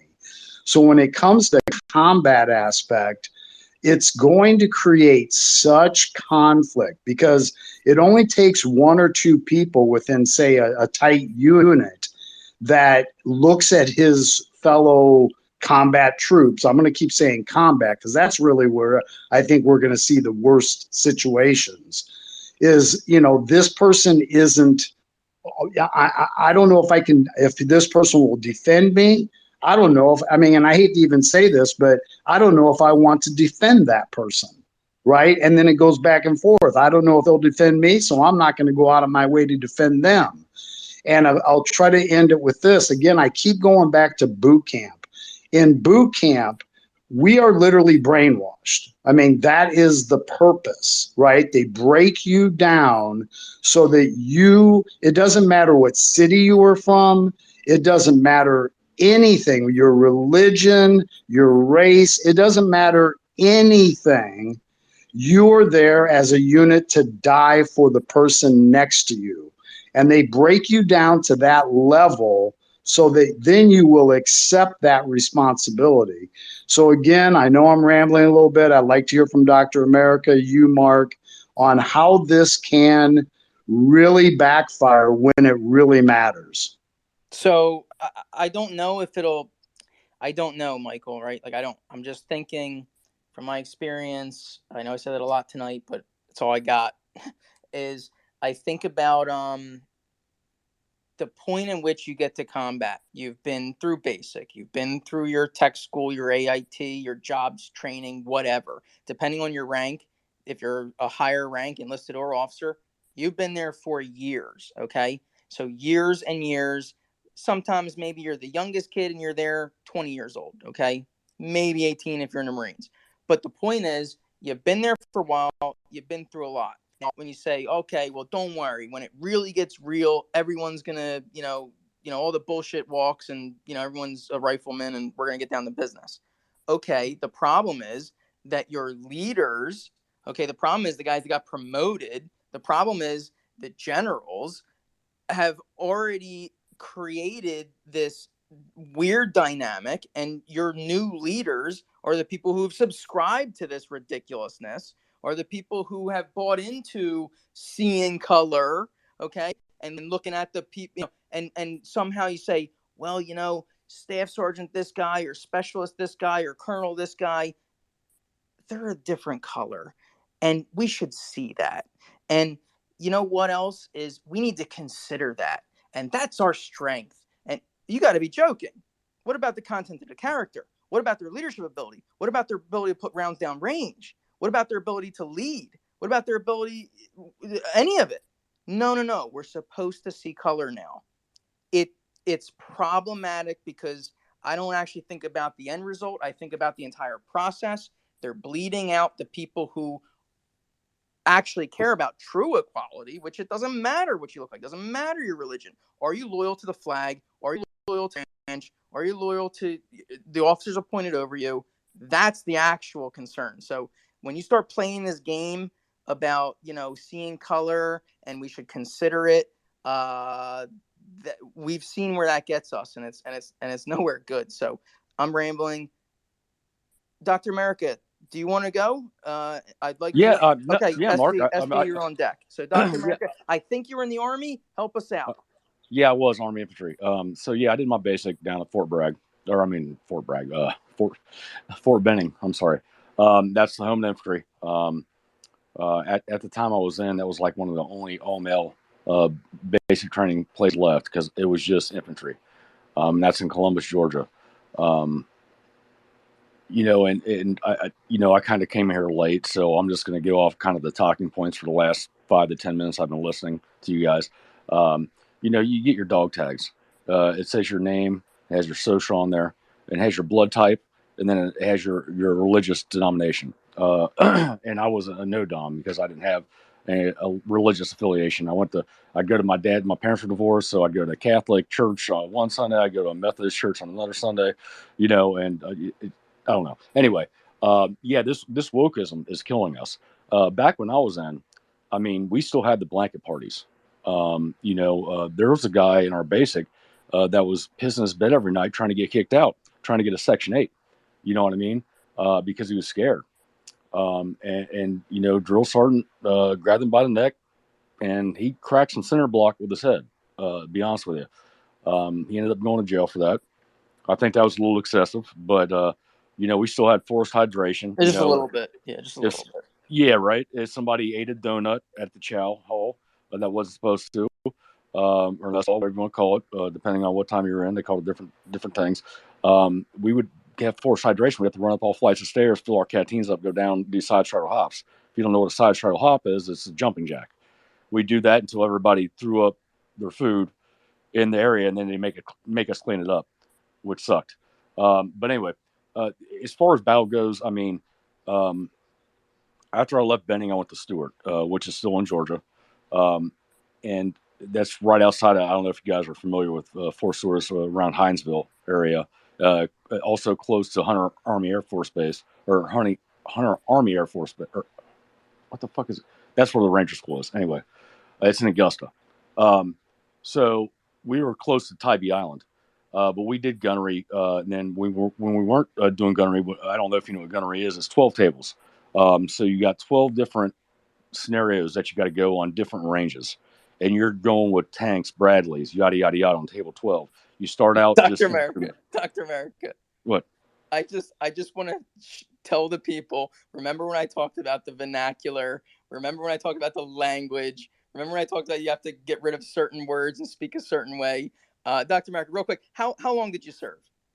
Almost 4 years. I had a bunch of block leaves saved up. Okay. So no disrespect. Almost 4 years. And listen how Dr. America speaks. That's a testament to the time when he was in. That's a testament to his training. And that is not, where he was promoted to say folks and not say mom and dad and father and whatever. And by the way, I don't have it in front of me, but also the wording in our medals. Okay, when you give someone award someone a medal, there's now vernacular is being changed there as well. So Mark, I can remember when I got my RCOM or my EIB. I mean, which is an expert infantry badge. I mean, it's different. After I got out, they started out handing out mood cards, which is like a mood ring. And your sergeant had to see a different way depending on what color. That was not, if you said something wrong, you were dropping down and doing 20 to 50 easy in a front lean and rest position. They don't even use that term anymore. I don't think they just call them push-ups. I mean, it's Thanks, Dr. America. Yeah. My point is, guys, I don't know. I don't know if I sound like military, but once in a while I do a business deal, I buy a car, whatever. And I'm not talking like whatever I do something, someone, or I do journalism and I'm on the streets, and then if they really find out my background, they're actually surprised I'm in the military. I like it that way. But the reason is I think I can speak multiple languages. One of them's military, one of them's journalist. Okay, they're both English, but very different. Dr. America is still speaking Army after many years, and the gentleman over 20 years, brother. Yeah, more. You've had more time out of the Army than you did in, and you're clearly, speaking Army. Roger that. Yeah, thanks. SD. Let me tell you this before we go to SD. I'm just gonna say, well, that's it. You guys heard my thoughts on it. SD. Let's close out this topic. And crypto is back, so we're gonna talk law. I just had to laugh. Dr. America, I think what Mark was saying is that about 98% of people have no idea what the fuck you're saying with your terms from the Army. But we know what you're talking about. Or just the tempo. Just the tempo. We didn't use any special words. So we know what you're talking about, but about 98% of people in here do not know anything you're referencing. No, roger that. No, I get that. I get that a lot at work as well because I still use those terms. And I work in IT now. I did a complete 180 on what I used to do, infantry 11 Bravo, to what I do now. So, yeah, I get that a lot. But I what I learned, I think, are good values. What they in my head, I think, were good values. And I still have respect for this country, and I still do yes sir, yes ma'am type of stuff. And some ladies these days, I say ma'am even if they're younger than me and they get defended. It's really weird. But it is what it is, and I'm not going to change who I am. That's correct, and I'm respectfully, I'm a lot less younger than you look, Dr. America, but I say ma'am, and people get offended very often. You don't know my age here, blah, blah, blah. But that's something that's instilled in you, and that just tells you the type of person you are, that you still use those terms even at the age you're at, or it doesn't matter what age you're at. But I'm 43 if you want to know. No. It's just there's an age difference, but the sir, ma'am thing, it's just the type of person you are, and it speaks volumes of the type of person you are to still have that level of respect for everybody, no matter who they are. Yeah, I just say this, guys, especially USD, but really all my guys here is, there's a lot of tools in your toolbox. One of those language, and I was the same thing. And when I was dealing with women on the job early on, and I always look younger than I am. So imagine me at 22 years old as an officer on the streets. As people, sometimes I joke people and tell them, they're like, "Are you really a cop?" And I say, "No, I'm just junior police. It's a fake gun." And they're like, "Oh, okay." And they would actually go with it. It's horrible. But anyway, my point is, I quickly learned to kind of profile in a good way people, and if the woman was young, kind of young, or old trying to look young, she wouldn't get ma'am from me, and I did better. So I'll just leave that there. If you really want to up your game, SD, and anybody else on the job is really play around with that ma'am thing. But can we get to law? Can we get to the real issue? Roger Wilco. Okay. Yeah. I've been teaching him a few words. He's using them all. Go ahead. Hey, Crypto, I'm so sorry to do this. Real quick, Mark, I want to know if you do this.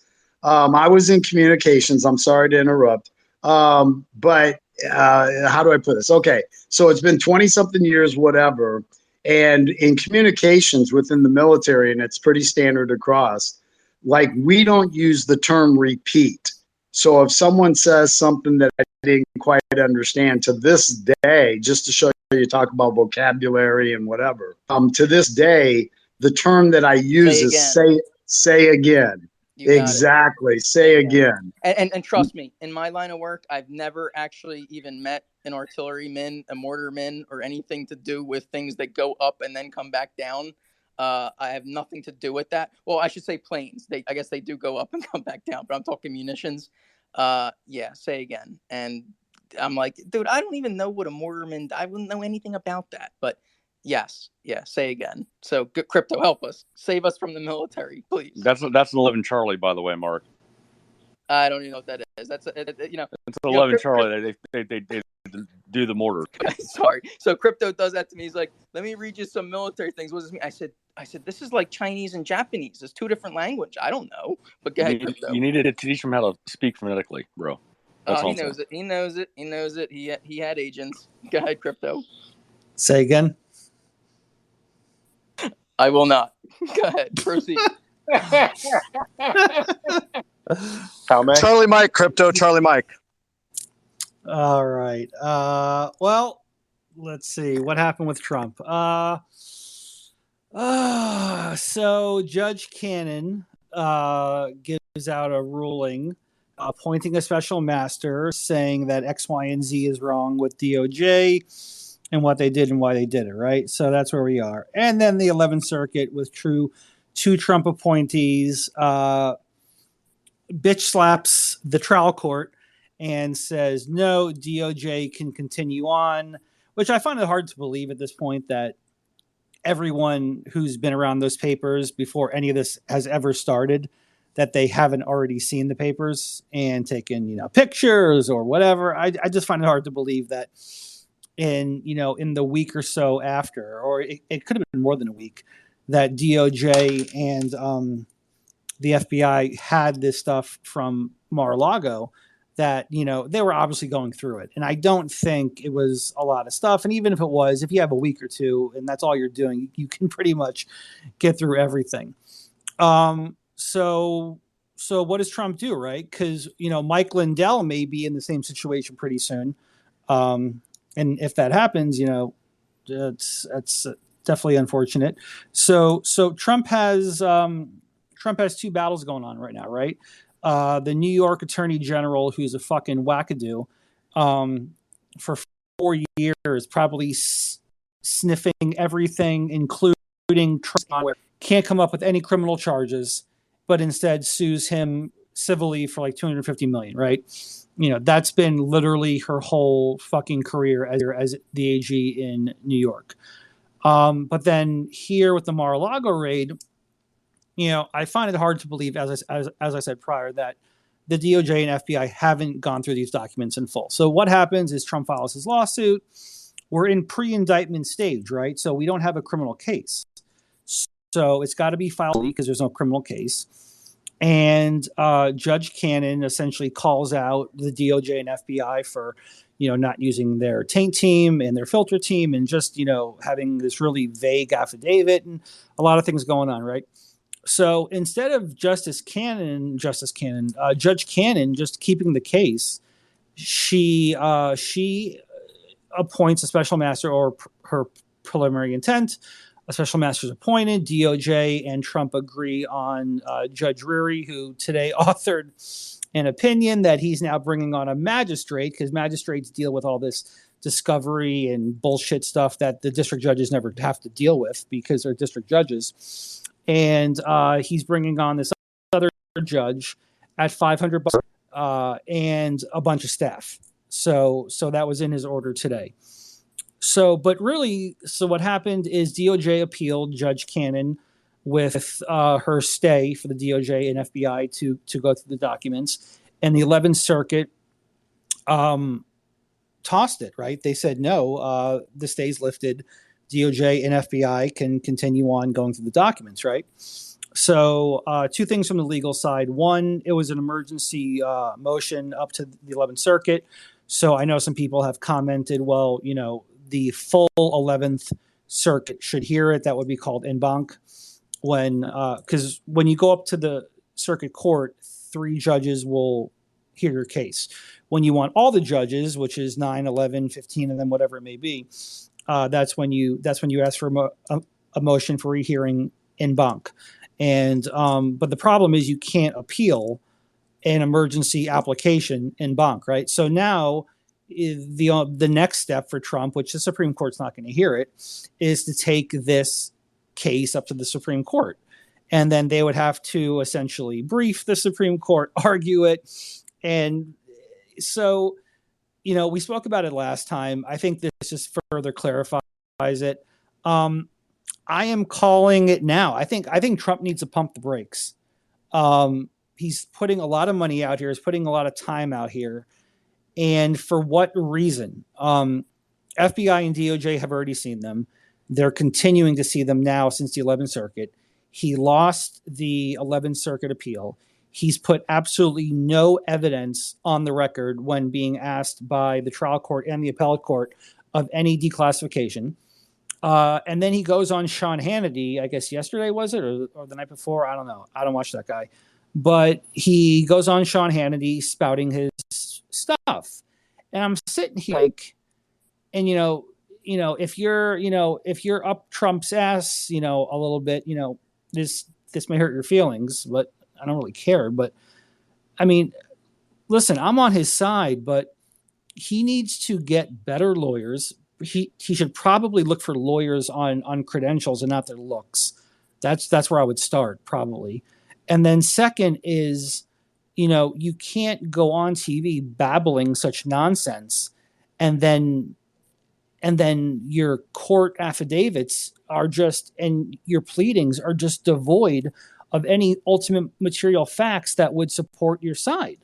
So, I'm a little fed up with this guy right now. He's doing a lot of talking. He's getting his ass kicked in court. They're not making proper arguments. They apparently, at this point, at least it's not been pled that he has declassified any of the stuff there. The argument hasn't been made that they were personal or presidential yet. So, he goes on Sean Hannity, but he's getting his ass kicked actually in court. And 2 of the 3 that sided against him were Trump appointees to the 11th Circuit. So, I don't know. That's kind of the legal analysis. That's where we are. My personal take is, why do we need a special master? And when I say we, I'm just talking about in general. Why, unless Trump wants to waste money, why do we need a special master to go through some of the documents? By the way, if they're classified at this point, Trump can't even see them at this point, because he's made no standing that he has a reason or a necessity or a personal interest to see them. He also has not put forth any evidence. They've been declassified.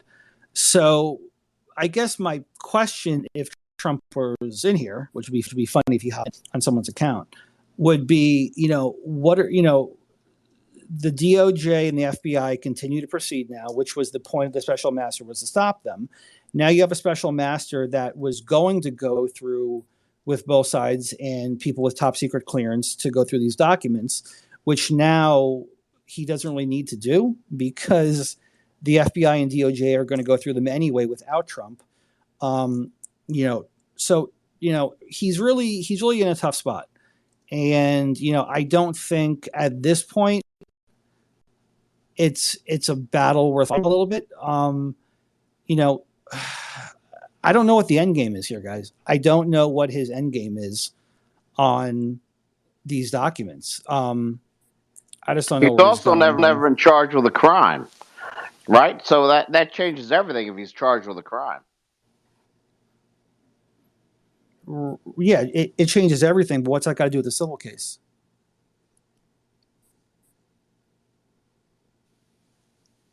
Well, you're talking about the civil case brought on by the New York DA? No. I'm talking about the civil case filed by Trump to get a special master. Well, he's doing the same thing. He's just clogging the wheel. Okay, well, if that's what him and his attorney are doing, then I would probably say it's time to save some money and back off, because he's just looking like an idiot. Him and his attorneys are getting their ass kicked in court, and I don't know what they're doing at this point. But isn't it easy to get your ass kicked in court when you don't really have a defense? If you're not, what's his standing? That's my point. Is he's just going to get his ass kicked until he's charged with a crime. But he's not charged with a crime. So now he's got to play his hand beforehand. That's the thing. If he was charged with a crime, I think it would be different. But he's not charged with the crime. But even in New York, he's not charged with a crime. Right, but you can't charge him with a crime on this stuff because it wouldn't make through it. It would never make it past a motion to suppress. All of the stuff from the search warrant is going to be suppressed if they ever bring the criminal indictment in this case. Isn't that part of the fishiness, right? That's part of the ugliness. That's part of the scam that they are playing. If I was Trump's attorney, I would tell him not to worry about a criminal indictment, because if you were indicted, the first thing we would do is move to suppress this based on a vague and overbroad search warrant and a vague and overbroad search. And all these documents would be suppressed under the Fourth Amendment. I would not worry. I would not tell him to lose one. He's got a lot of shit to worry about. This is not one of them for a criminal case. So remember, Trump. He's not worried about this at all. I promise you that. I can hear you, Harmon. A political stunt, and everybody knows it. So. Right. So I guess my point is, and I'll go to Dr. America here and then Coleman. I guess my point is, and then we'll just kind of have a chat on this is, I don't know. And someone here who knows, please do, or just, toss out a guess. What's the end game here? Cause he's the one bringing the suit. Obviously he has money to do so, but the documents have been seen, and obviously if they indict him, then the documents have to be shown to some people, right? I mean, do they make it to the light of day? Well, obviously not. There are cases like Ghislaine Maxwell, right, where the damn near entire fucking trial was done under seal. So, but as far as Trump goes, I'm just trying to understand at this point what's the end game. Why, he's got bigger things to do. Why is he wasting time bringing more light to this case, which he doesn't have to worry about? And getting bad PR and looking pretty stupid on. But Crypto, I mean, I am right in assuming that he brought his civil suit against 100 people, right? And then all of a sudden, miraculously, the DOJ raids Mar-a-Lago, right? You mean the one against Clinton and DNC and all them? Yeah, and 100 people that he sued, right? Yeah, he did that. Then all of a sudden, Mar-a-Lago raid happens, and now he's got to defend against that. Well, I don't think he has to defend against it. What's there to defend against in this case? Not one thing. I guess my point being is they took a bunch of documents, and that's it. I mean, at this point, what is he fighting for? If I was his attorney, I would sit down with him and say, listen, what are we doing here? We're wasting our time. We have better stuff to go after. I think that example right there is it's time. We're trying to, make things happen and slow it down so it doesn't snowball on us. And that's probably what they're thinking is we got to hold the door. Yeah, maybe. Dr. America, go ahead, buddy. Yes, sir. Excuse me, Crypto. So, Alpha Mike, that's almond milk. You were having one of those breaks. Oh my!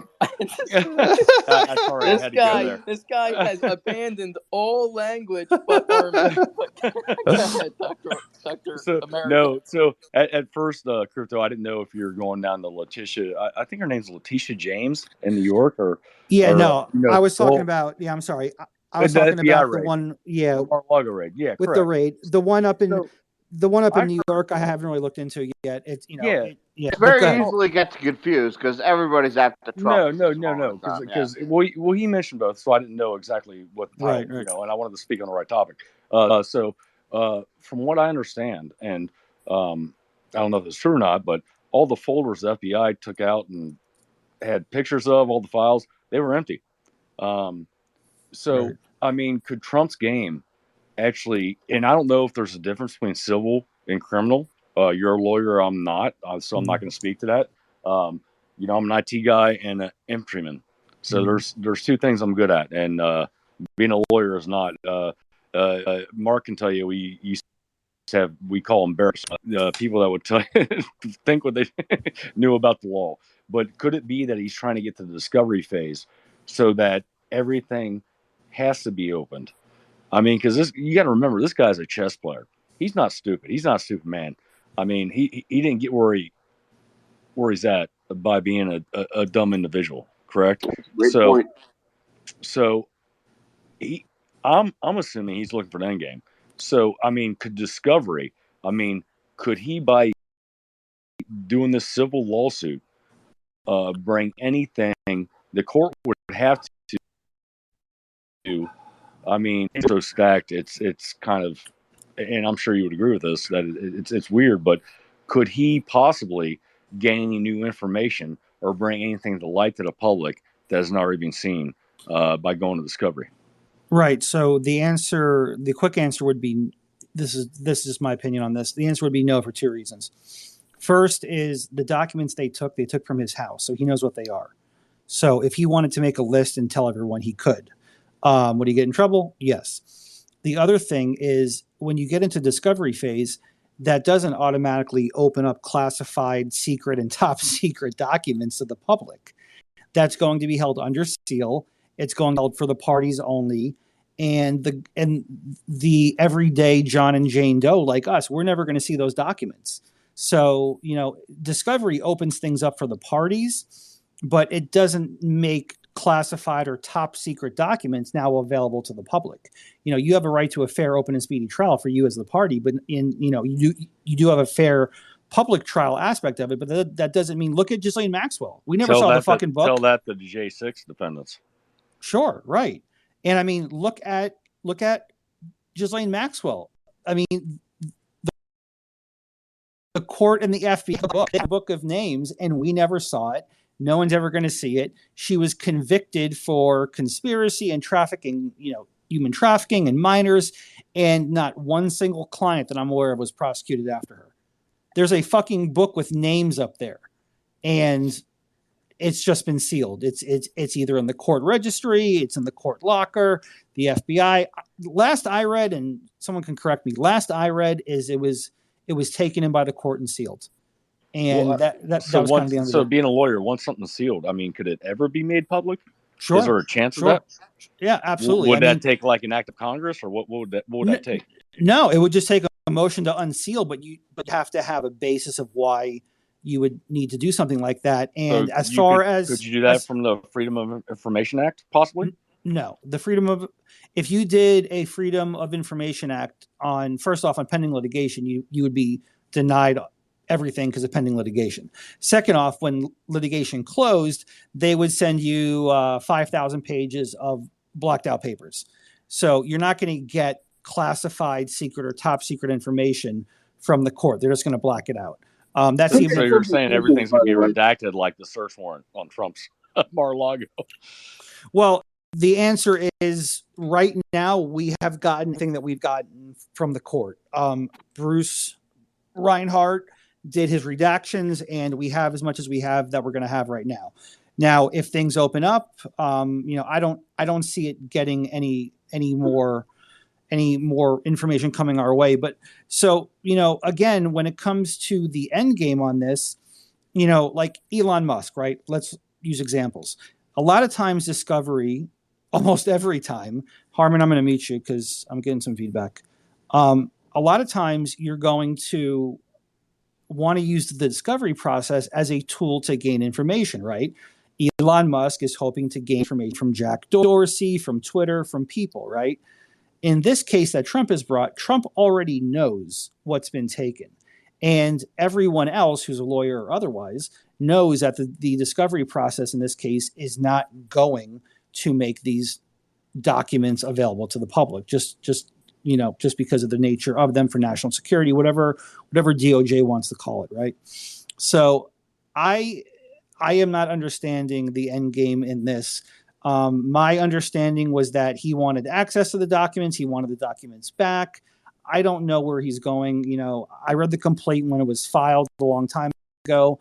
My understanding is also he got a lot of his personal items back.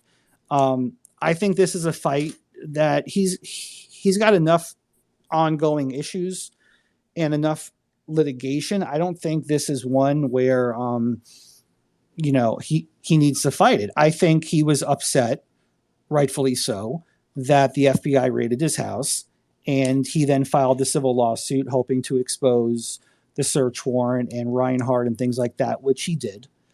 But at this point, what are they fighting over? He's trying to stop DOJ and the FBI from looking through them. They now have permission to do so from the 11th Circuit. So I just don't know where this little circle is going of this case. Now, obviously, the one in New York, that's entirely different. And then what other lawsuits are pending for him? Is that really it? I mean, I don't know. The guy's always... Well, the ones he's filed against everybody else. Right. Then there's the one that's pending in the Southern District, which, you don't really hear about because I think there's legitimately 25 or 30 defendants that he sued. There's massive motions to dismiss pending all over the place. Nothing's gotten to the discovery phases on that. 9,000 lawyers are coming in that case. So that case has not even sniffed the discovery stage yet on that one. So that one's going to take a while because each person is going to have their own motion to dismiss, most likely for failure to state a claim or a cause of action. And then obviously each one needs to be heard, right? So, and I don't know who has that one. I think it may be Middlebrooks. I'm not sure who has that case. What judge has that one? I know that I believe that one Reinhardt recused himself in, but anyway, yeah, there's a lot of stuff going on there. Crypto, I'm going to say one more thing before I drop on the listener. Sure. Does he not sued the mainstream media for defamation, just like Salmon, like Kyle Rittenhouse? I mean, they have blasted him with so many. What do you call it? Spoken as slander if it's written as libel. Is that correct? Yeah, that's correct. I mean, so it's just why? Because they're making out big. Why has he not done that? It makes no. He needs if he's going for a civil lawsuit, he could get a lot more for that. I would think. Well, so I think two things would be obvious to me, not being a First Amendment guru. One would be he would be suing a legacy media defendant, which would be he would have to show actual malice, right? That it's willful and malicious. A lot of stuff out there is pretty willfully malicious, we'll go with. And then the other thing, though, so for defamation or anything with the First Amendment, right, it would have to be a statement made by another party, made to the public or made to a third party, and you have damages. So he would have to show what his damages are. I don't know what his damages are. It's arguable to say that Trump had been bashed for so long in the media. Most of us are probably desensitized to it and damage to be per se. But that's always the hardest thing to show is that you've incurred damages, right? Reputational damages, you kind of have to quantify that somehow. If you have damages with a business or things like that or lost income, that's easily quantifiable with numbers. Numbers are usually the easiest way to do it. And then always on top of that, you'll add on the emotional distress and all that stuff. But it's the same reason why Nick Sandmann just got 7 or 8 of his lawsuits tossed out, because you're suing a legacy media defendant. You have to show, and I'm not comparing Nick Sandmann to Donald Trump per se. I think Donald Trump is treated much worse than Nick Sandmann, but Nick Sandmann got like 7 of his lawsuits tossed at the same time because he was unable to show it was willful and malicious. You need to show actual malice under the Supreme Court. So I don't want to overrule your crypto, but he actually wasn't considered a public figure at the time, so he didn't actually have to prove. Well, actually, if you said Rittenhouse, I was thinking, but Sandman, he actually isn't. He doesn't have to prove malice. He just has to prove that they lied and that they know they lied when they did it and that he was harmed. I thought for Nick Sandman, because he was suing legacy media defendants, he had to show, under New York versus Sullivan, he had to show actual malice. I thought it was just the fact that he's not a public figure, therefore he doesn't. So it's about the actual person that's making the case. Are they a public figure or not? And that's when the malice kicks in. You and Shipley actually discussed that a while back. Did we? But also too, Sandman has not had a case go to a jury or to a judge yet. It's all been settled or not settled. Then that's right. That's the most important thing. And he could get these reversed. A judge not letting him get to a jury is a pretty big deal, since he was obviously lied about, and it obviously, wasn't, was pretty malicious in most cases. Well, Trump has also threatened to sue in other outlets for dismissing, voter fraud claims. So he may yet, but and that was, I think, midsummer when he made that comment. Yeah, and Millennia actually won a huge one at the beginning of the Trump's presidency. I think it was against one of the UK Mail, Daily Mail, and so it can happen. Yeah, but so I guess to follow up on that, that's another thing, right? Is, to me, and I'm going to take, and then we'll go to the hands here. To me, Trump is starting to lose.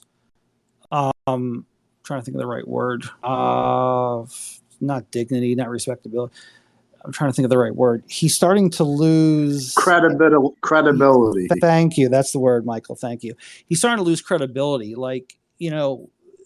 So the 2020 election happens. We're like, how the fuck does Biden win? Trump and his attorneys say they have the evidence. And then, now I could be wrong here, so someone feel free to correct me.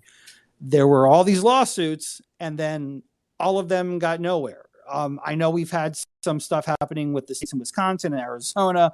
I know that Wisconsin actually did something. I don't think Arizona did. But we had all these lawsuits by Lynn Wood, and who was the female that was running around filing lawsuits? Sidney Powell. And then we have all these lawsuits, and we're like, it seems that this is about right. Biden just jumps ahead in the middle of the night. This is all weird. And then the next thing is all their lawsuits are tossed out, and Dominion is now suing them for defamation. So it's like, where did this 180 happen? And you have the voting lawsuit, right, that Trump brought, right, tossed. You have the 11th Circuit tossed. You have his loss with Trump University. He does much better on Sean Hannity than he's doing in court. And Lynn Powell and whoever it was, you guys just mentioned again, they just started withdrawing from cases and dropping them. I don't know what happened during that time, but I was a little hopeful, at least if we got it into the court system, because again, you can say anything on TV, but in the court system, you got to have the evidence and prove it, right? And then we got to court, and then those cases kind of just disappeared, and they didn't go anywhere. So, anyone can chime in on those. Do we know what happened to those cases? I will just chime in with this. If I was a senator on January 6th, I would not be going to debunk the state legislature electoral college. Why? Because the states didn't debunk it. And that's where we are today. None of these state legislatures have ever turned around and said, yeah, there's a question here. Yeah, there's a problem here. Yes, there's an issue here. They've addressed it legislatively, like we're going to change the law, we're going to do this, we're going to do that. But they never really addressed the election. Okay. We'll go to Michael. I'm sorry, and then Earl, and we'll go back to BY. Michael, go ahead, buddy. No, actually, but you come back to me. The other people were there. I think Jules or Baby Yoda may be able to speak to this. I'm pretty sure in Pennsylvania, at least, what happened. And again, please explain it better, you guys. is that when they did try to take the cases to the courts, I believe there was some type of aspect of that the courts or the judges basically said that you don't have any standing. I think that was the term, or the legal aspect, and they couldn't prove that he, Anyway, I think Jules and Baby Yoda understand what I'm trying to say, at least as far as Pennsylvania goes. Okay. BY, go ahead, buddy. Well, let Julia take Pennsylvania if she's there. I guess I'll just say briefly in general, Michael, you're right that the courts were very suspect.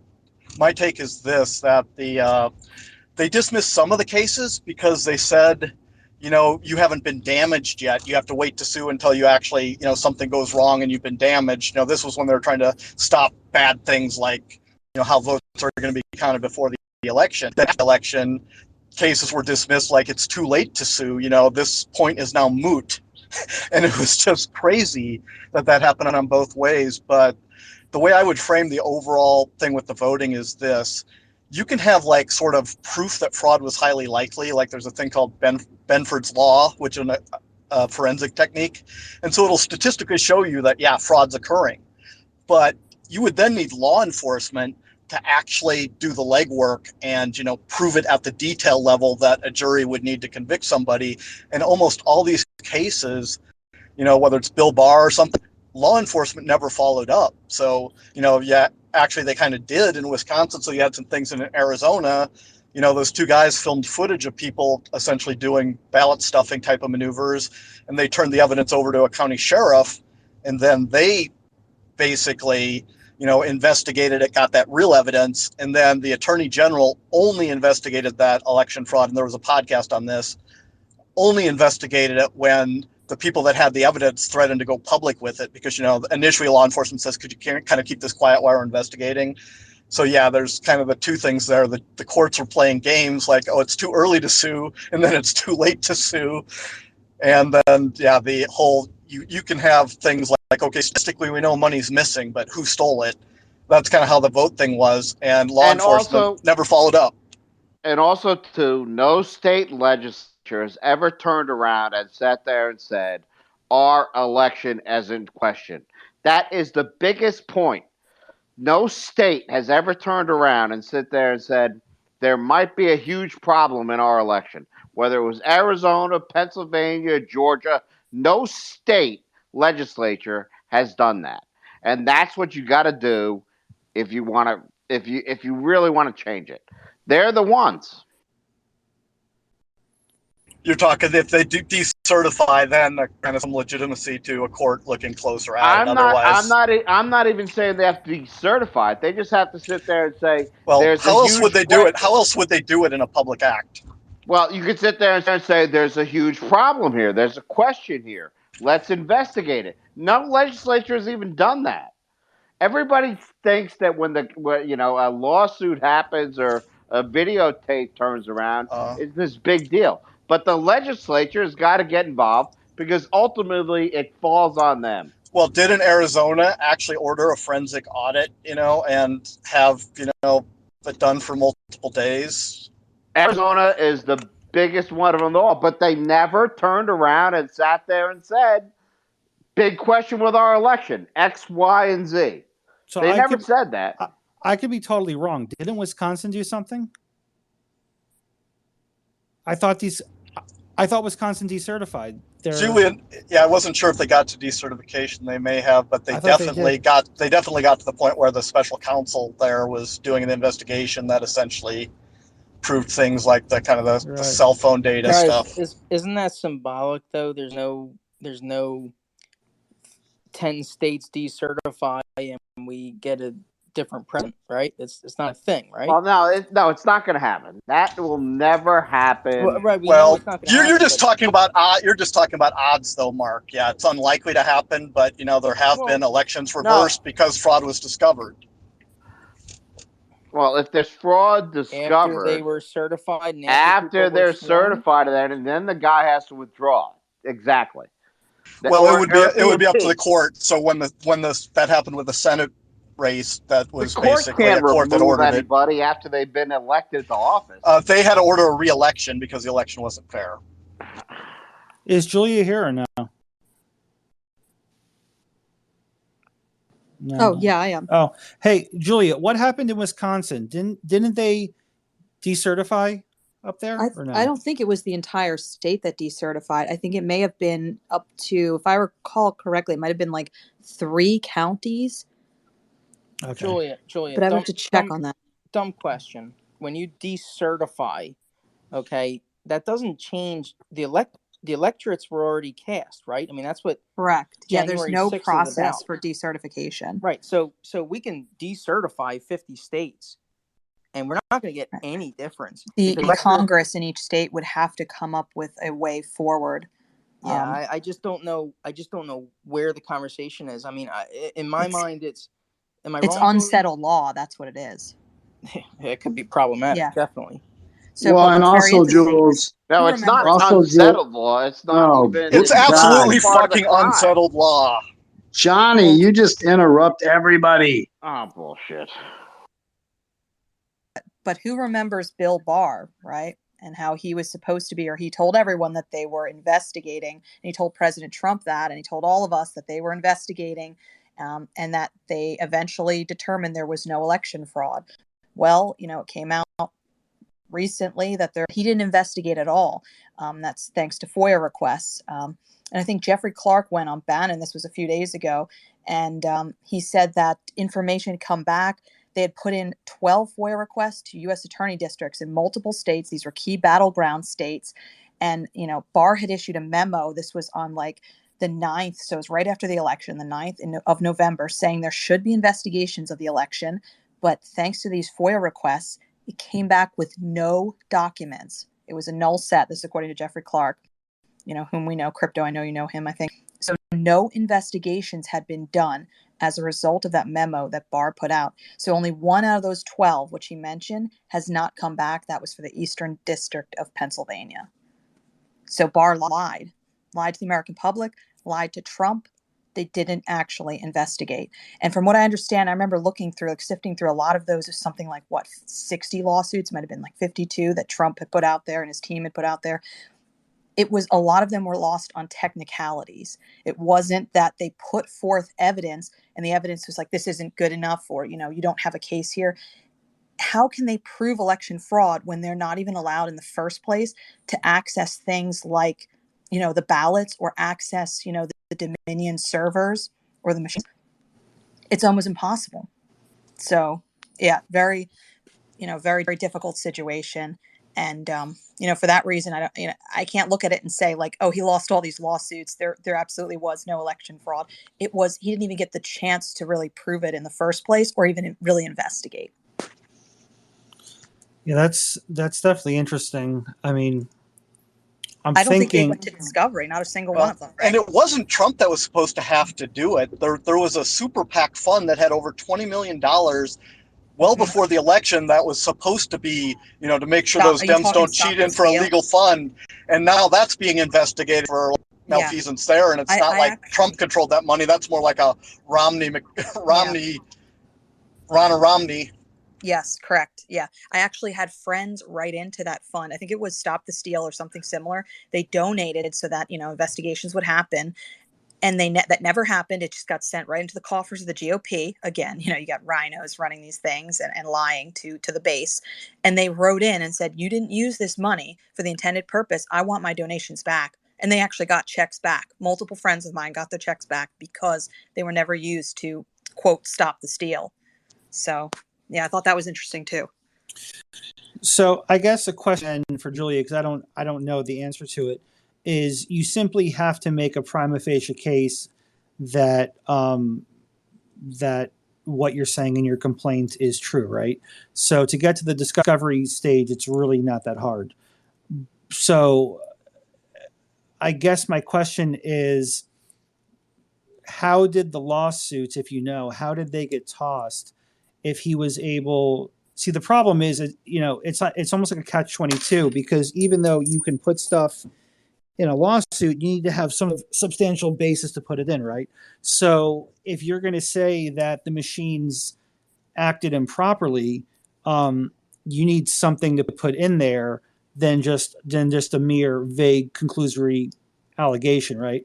So if you had someone who said, "Yeah, I put it in the machine and I voted for Trump and it came out Biden," then you would have a fact witness. You would have someone with actual, a factual scenario with ultimate material facts that you could say this machine didn't work properly.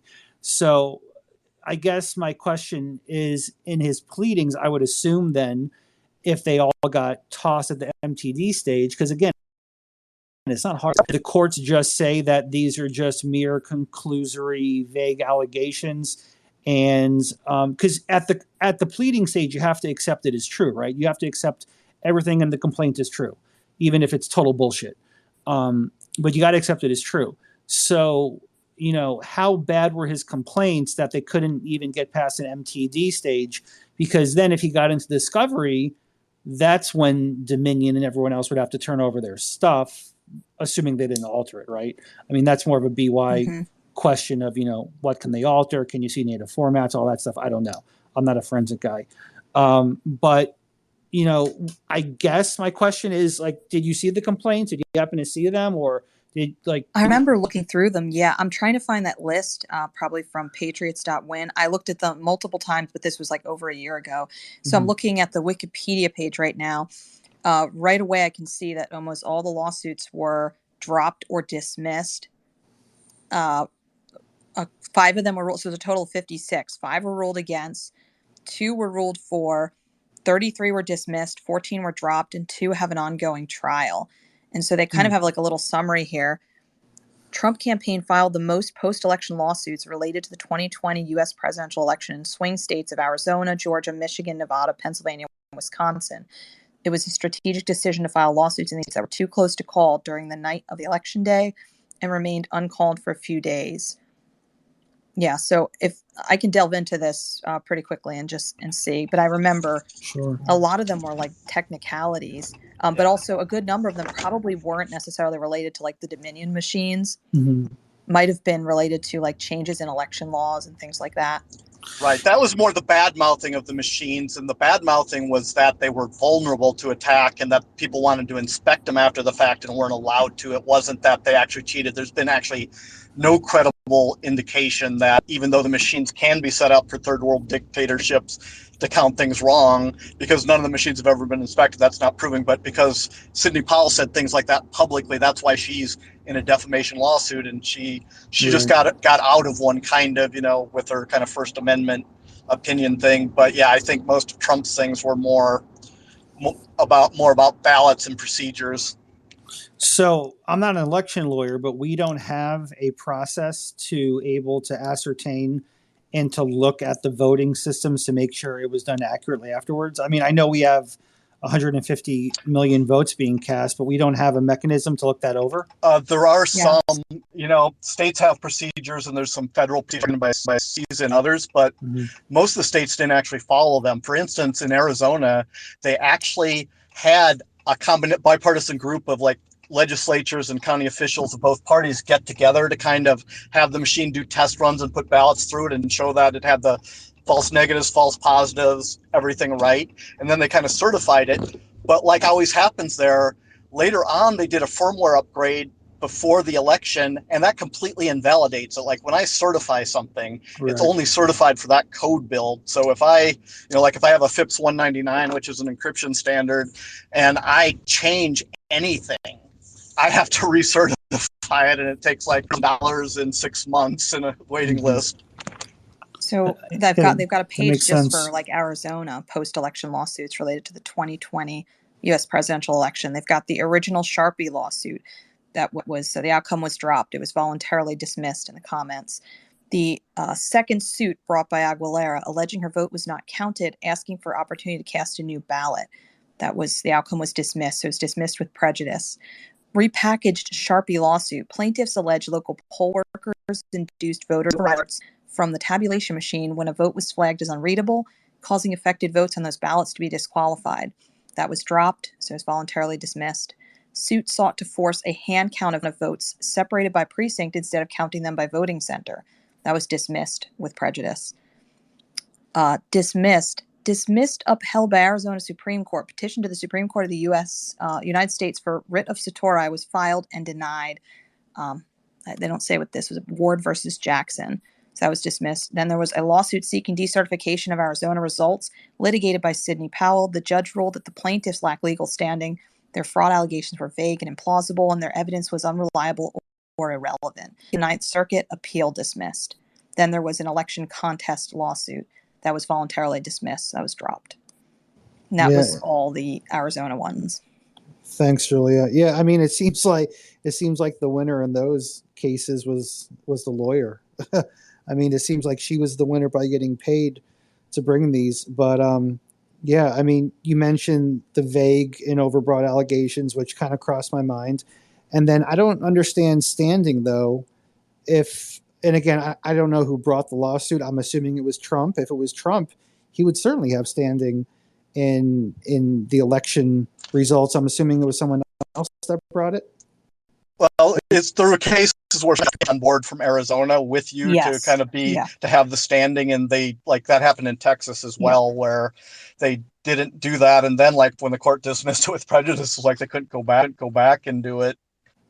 The way they word it was, the Donald Trump 2020 presidential campaign launched numerous lawsuits. So it looks like they did bring people on board, but they've got a page for every single one of the states, that were involved, Georgia, Arizona, District of Columbia is included, Minnesota, Michigan. I said Arizona already, New Mexico, Nevada, Pennsylvania, Texas, Wisconsin. Yeah. Interesting stuff. I've definitely heard of, especially when you have class actions or things like that, where you have a person from the state, and then you hop on with them. But, I would, again, I'm not an election attorney. I would think that President Trump would have standing. He was on the ballot in every state, so why wouldn't he have standing himself in the state? I mean, I'm sure the court made an order. I just haven't read it yet, but yeah. All right. We have Michael. Then Earl. Then I'll come up to Johnny. Michael, go ahead, buddy. Sorry, Crypto. Go to Earl. I'll go. He was waiting before me. Okay. Earl, go ahead, buddy. Yeah, sorry about that. I was having some trouble with my connection, so I had to log out and log back in. But hopefully everybody can hear me okay and the connection's better. I see a lot of accusations on the line from the left regarding Trump and the documents, like he stole them or they were classified, or he's guilty of espionage, that's my favorite one there. Is there any truth to any of that? What's the actual process of declassifying documents, and does it actually matter if he had classified documents at his home? Yeah, Earl, the answer is, honest to God, I don't know. I am not. I'll give you a short one. I'm not. Mark, if you know, go ahead. I'm not. I'll give you a very short one. Nobody does. We have to find out. Yeah, I mean, there's a process to declassify documents. We all know that. Anybody that knows anything. But it depends who you ask, Mark. Some people say if the president says these are declassified, they're declassified. Right. So you can read from 10 different lawyers and get 10 different answers. I don't know. And the key issue is higher up. It's this whole thing that the executive branch is unitary, and so the president runs it all. So technically they can do anything that's under them, but there's debates on whether the courts would side with that if a case ever got up to the Supreme Court. That's where we're at, Yoda. Is now we're at that point where the court essentially is determining that he can't just flex. At least 11th Circuit is saying at the moment he can't just flex and say, as he did, that he can think something into declassification. Well, in case it helps anybody, I will just say my formulation of this. Imagine that you're the president and you can sign a document declassifying things. If you do sign it and then take the documents with you, you won't go to prison for 10 years. But if you do sign it, you won't go to prison. But if you don't sign it, you will go to prison for 10 years. And you had the power to do it. And just the lack of this document with the signature is the difference between you have committed this heinous crime where you can spend decades in jail and not. That's like Mark Davis and others, the people that are actually pretty smart legal minds that are kind of pro-Trump on this. That's what they're saying. Like, are you going to really tell me that if all it would have taken was him to like sign a sheet of paper, the Post-it note on his way out, and he didn't do it, that's the difference between him going to jail or not? Like, the court should just automatically assume that no reasonably prudent person would have that intent and give the benefit of the doubt. That's just my formulation of it, so that you can kind of think of like how it would go to court as. Yeah. Davis is definitely putting out a lot of stuff. He did not agree with the 11th Circuit, which is why, you have this, you kind of have this quagmire right now, because we're really in areas of that haven't been seen since like the Nixon years, right? So, I mean, you've gotten like the 18 minutes or whatever it was, 8 or 18 minutes. Yeah. Right. That was kind of the compelling of that. Yeah, it's never happened before because they don't go after presidents like they're enemies of the state. Very, very uncharted territory. It's very odd. Yeah, exactly. Yeah, I mean, who would have ever thought that, a persuasive case that courts would really rely upon right now would be the Bill Clinton fucking sock case, right? Well, right. and here's another thing, I guess, just that on might be the case. One more thing on classified stuff. Like, Trump literally knows whether or not Iran is expected to have, say, 5 nuclear weapons, that they obviously haven't tested or declared. He would know that as president. If he wrote that on a piece of paper on his desk today, it would be automatically classified because of what the content of information is. And so are they telling me that, then they, that he could, like, he can't have possession of that? And when people write their memoirs that have classified clearances, they usually write their memoir and then have a classification review to make sure they don't release it. But when they have their memoir and it's not published yet, are you telling me they're not allowed to possess it? And remember, John Bolton, when he did that kind of, butthurt whine about Trump, there was actually classified information in the book he released. And because it was leaked to news sources and the genie was already out of the bottle, they just let it go, even though he did not do a classification review. So he thought it would just be better to leak it and leak excerpts and then have it, because they liked what he was saying, they didn't beat him up on it, but he did everything he hates Trump for. Yeah. Yeah, we're definitely in uncharted areas. You have a raid of a president's house. You don't have an indictment against him yet, and it's even funny that we're saying you don't have an indictment yet against the president. Well, and remember, the NARA sent Trump a thank you letter after he had sent documents back to them. Yeah, and that was in Judge Cannon's order about all the cooperation with Trump's counsel, and even his lawyer, who needs a lawyer now, who went in and did a search and signed the affidavit. And remember, that's like Bannon, where Bannon's lawyers were continuing to negotiate about the date up until the point where they, he was convicted. Right. Yeah. I mean, Bannon's thing, I think, was definitely make an example out of Bannon. He disobeyed our subpoena to come testify. We're going to make an example out of him. And for that one, to be quite honest, and we'll talk about him another night, but for the case that he was convicted on, the misdemeanors, he can kind of be whatever. But I'll tell you what, I have not looked into the cases. Just haven't had time. The charges he's facing in New York are nothing to blink at. Isn't it civil so far, though? They're just talking a huge amount of money. I thought it was criminal. I could be wrong. He was taken into handcuffs. He was arrested up there. Oh, Bannon, you mean? Okay, yeah. Trump. Sorry. Oh, yeah. Trump's just civil. But yeah, Bannon is looking at. Bannon's looking at. He's got some heat. He's got some heat. Yeah. That's something. That's something I'd be worried. Yeah, you're right. He's looking at the charges that he got pardoned for at the federal level by Trump. Right. And he's got people or stuff that they've already worked with they've already kind of pled guilty or right. Will say what the DOJ wants to save their skins. Exactly. So yeah, a contempt charge and going to trial, that can be all shits and giggles if you want to get in front of the camera. But As far as Bannon goes, there are some serious charges. I'm not saying he's guilty. I'm just saying Quick question, Crypto. Is Bannon the first person you've ever heard of that was arrested by mail cops? MAIL, like the actual postal service. We're talking about weaponizing the IRS with 87,000 people, 25,000 agents, but actual mail cops, postal cops arrested Bannon. But you know something funny? That's so funny. Before Mr. Naughton here had a badge, there was someone in my family who was a mail cop, and he was the only one. Mark, he was the only one. Mark, I thought you came out with. I thought.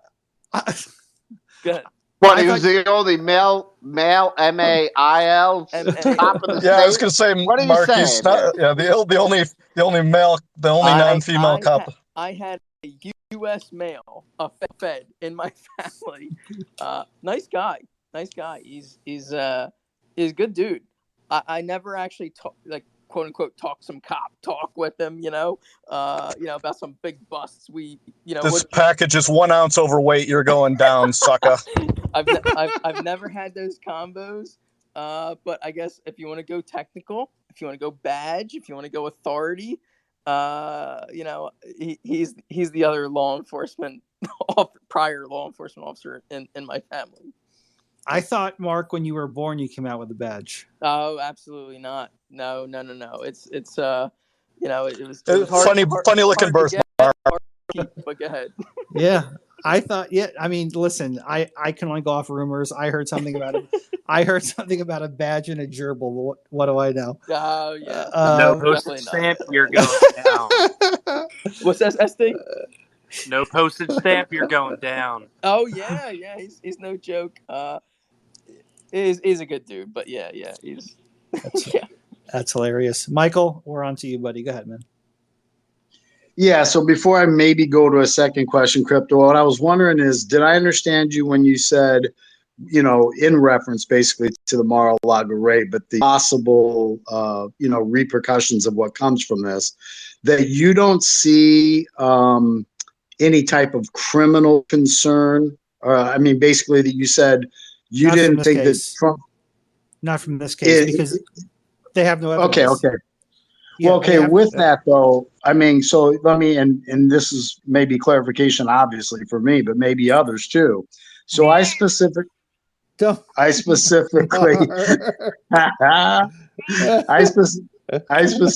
went to, a non-conservative page, if you will. And I looked up the charges that they're trying to suggest that, Trump may be charged with. Of course, the espionage one, I'm not even going to go into.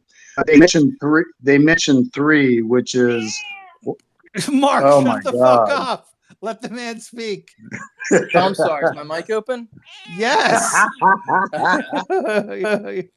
All right, I'm sorry, guys. So, go ahead, Michael. Yeah, so Crypto, I don't know if you've seen these or remember them. We've talked about them on previous spaces, Michael. Yeah, I know. Do not fold, spindle, or mutilate documents.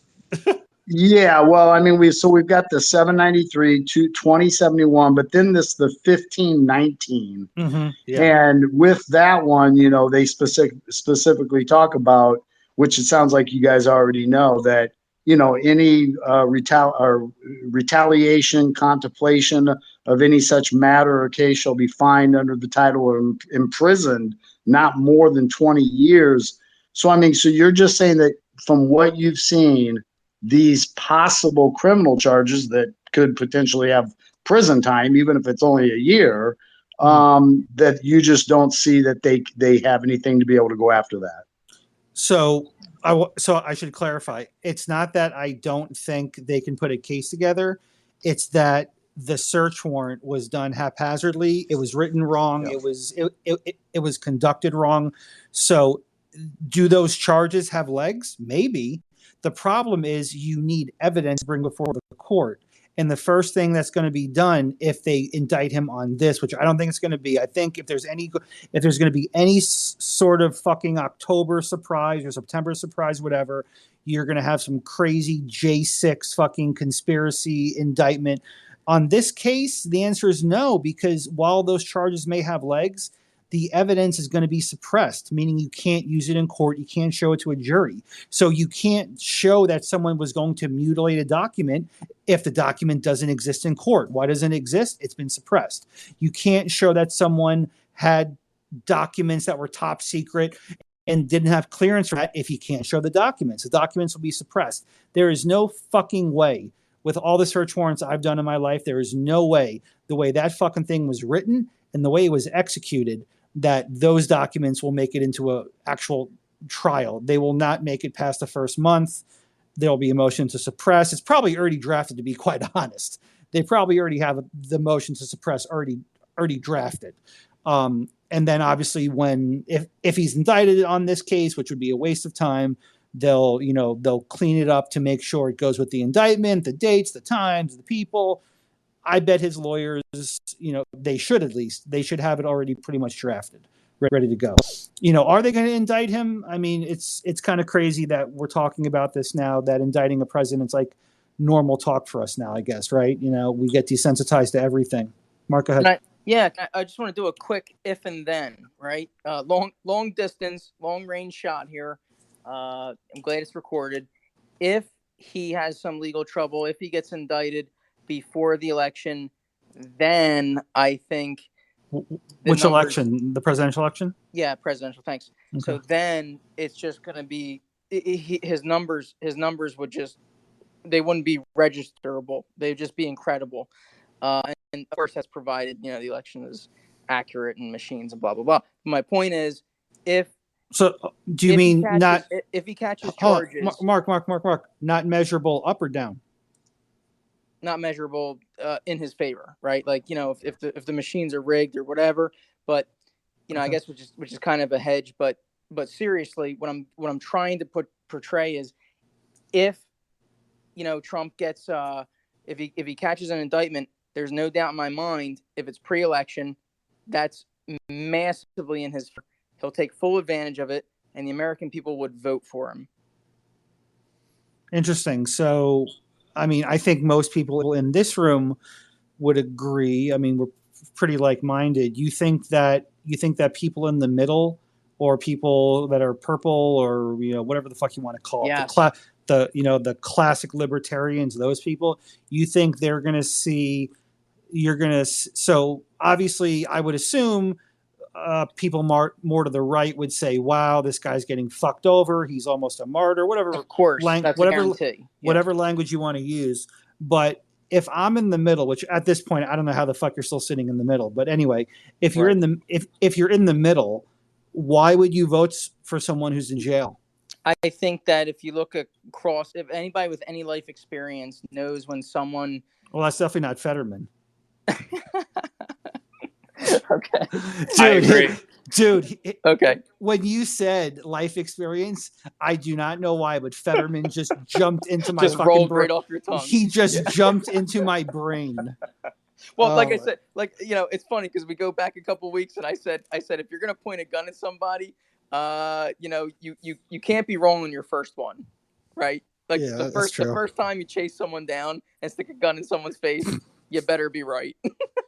Just as a side thing on Fetterman, Julia and I created a meme on Fetterman, and some third-party guy kind of stole it and did it as his own, and then later on, Poso, kind of did a retweet of it with his own kind of caption and no credit. So it's like one of those good. That wasn't from the guy because he added his own tagline at the bottom. That was from me posting it to Mastriano recently. Oh, so, we did a reply, and so Poso he saved the image and did it as his own. Yeah. So. If Poso ever comes in here or gets on our show, Poso's a little fucker. He did that to when I was at Mar-a-Lago taking those pictures. That little cockfuck did the same thing, taking my Fox News. Oh, right. Sign or whatever the guy was holding. I thought that was Benny Johnson. Yeah, it was all of them, Julia. Fuck them all. Yeah, okay, they all took it. They all. Good picture, Crypto. I know, it was great. I didn't even mean to take it. Wouldn't you steal that from yourself? Yes, I would. Yeah, but these fuckers. Next thing I know, it's on every news station, and I'm like, whoa. Where's the fucking 2 feds and the truth fucking watermark? I don't see it. That's actually one of my better tweets is when I did what no one did and gave you formal credit. Okay, I'm looking at it right here. God, these I'm fucking. looking at it right here. It is. I want. Listen, Mark, you gonna do that for me and my meme? Yeah, Mark Yeah, needs to send it to listen. me, Julia. I don't know anything about it, but Mark, just kidding. You don't have to do that. Mark, So, I want no, Mark. I will. No, And Jerry Mark, I Dice want wants reparations credit now. for the two feds pillow thing. That's all. I just put it in the nest. I just think it's pretty funny. Just like when you look at it and you laugh every time. It is really funny. So- you know that Shapiro saw that now. So and he's for what probably it's crying worth- himself to sleep. For what it's worth, when I tried to give Crypto credit for his field work, okay, which is time. Damn right, I was sweating my fucking nuts off out there. Yeah, and he had some police contact, and he had some Fed contact. And, I was battered. He Crypto lost his did phone for 10 minutes. Or he lost his phone. know. And by the way, I thought it was over, guys. Julia came back. Everyone else came back, but Mark Naughton thought it was over, and I didn't return because I thought I thought it was over, and I went to bed. But And we had all these blue checks come in and stay for hours. Yeah. I guess I missed that. Well, apparently other people wanted to like merge with our spaces or something. I was hearing that because Crypto was there. Like so few people there, like on from Twitter. You were like a big deal. I would have loved to see the one of you attacked if somebody had got a still of you having the phone grabbed from you, smacked out of your hands. Depending on what your face looked like, if you looked like you were indignant, that's one thing. If it looked like you were crying or wincing, then it wouldn't have been as good. So it was as far as I go, my most powerful tweet of August was me trying to get Crypto some credit. So for what it's worth, you got some credit for your efforts and your risk and your service, Crypto. So thank you. Well, and I made a copy of it and I changed what was on the sign for you, Crypto. Thanks, I appreciate it. But yeah, just everyone just stealing shit and moving on with life. What are you gonna do, right? But yeah, the craziest part of that night was that black dude dressed up in the suit that wrote all over it, "Fuck Trump," and he had that sign, "Trump is a pussy." And then literally as I'm talking to him, taking pictures, and you guys were on, you just couldn't see the video of it. That I'll post the picture up in the nest or I'll send it out. But there's that little, I don't want to say little girl, but this girl who was like 14 or 15 who was like with her mom. She comes over with a Trump flag and like elbows him and gets in front of him for the picture. And I'm just laughing my ass off. And it was just, man, it was nuts. And people have kept DMing me and saying, "Hey, I know who you are in there." No one's gotten it right. No one has gotten it right. And I mean, I've told Mark and they're like, "Yeah, that's who they think you are." And I'm like, "Yeah," everyone's fucking getting it wrong. But yeah, so I don't know. Hey, Crypto, didn't you just re-release your Mar-a-Lago interviews like yesterday for people to listen to? Yeah, it was great. So if you guys haven't heard that night, please take a look at Crypto's page, but also our podcast and subscribe. It's part of his mirror legacy. Two fits in the truth unedited.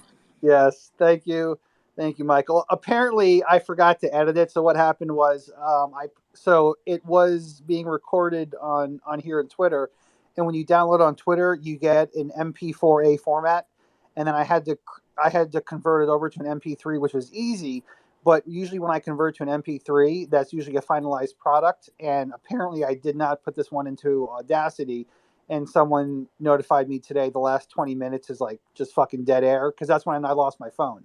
So I lost my phone, and then there's like 20 minutes of dead air. I don't know why, but he only had my home phone for a minute or two, which is how we went down. And then I went back. I'm not sure if I DM'd Julia or if I don't know what happened, but Julia opened up a room because we were talking, and then Julia opened up a room, and then and I went back on in there, and yeah, but it was interesting to say the least.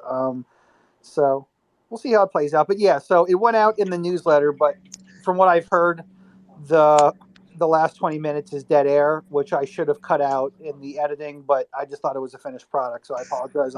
And since we're plugging the show, the recent Ryan Fournier Yes. pod on Podbean. We talk about that because Ryan was one of those blue checks that stayed. He was so emotional about it that he just stayed there and stayed there for 4 hours and talked about it. And Brandon Straka.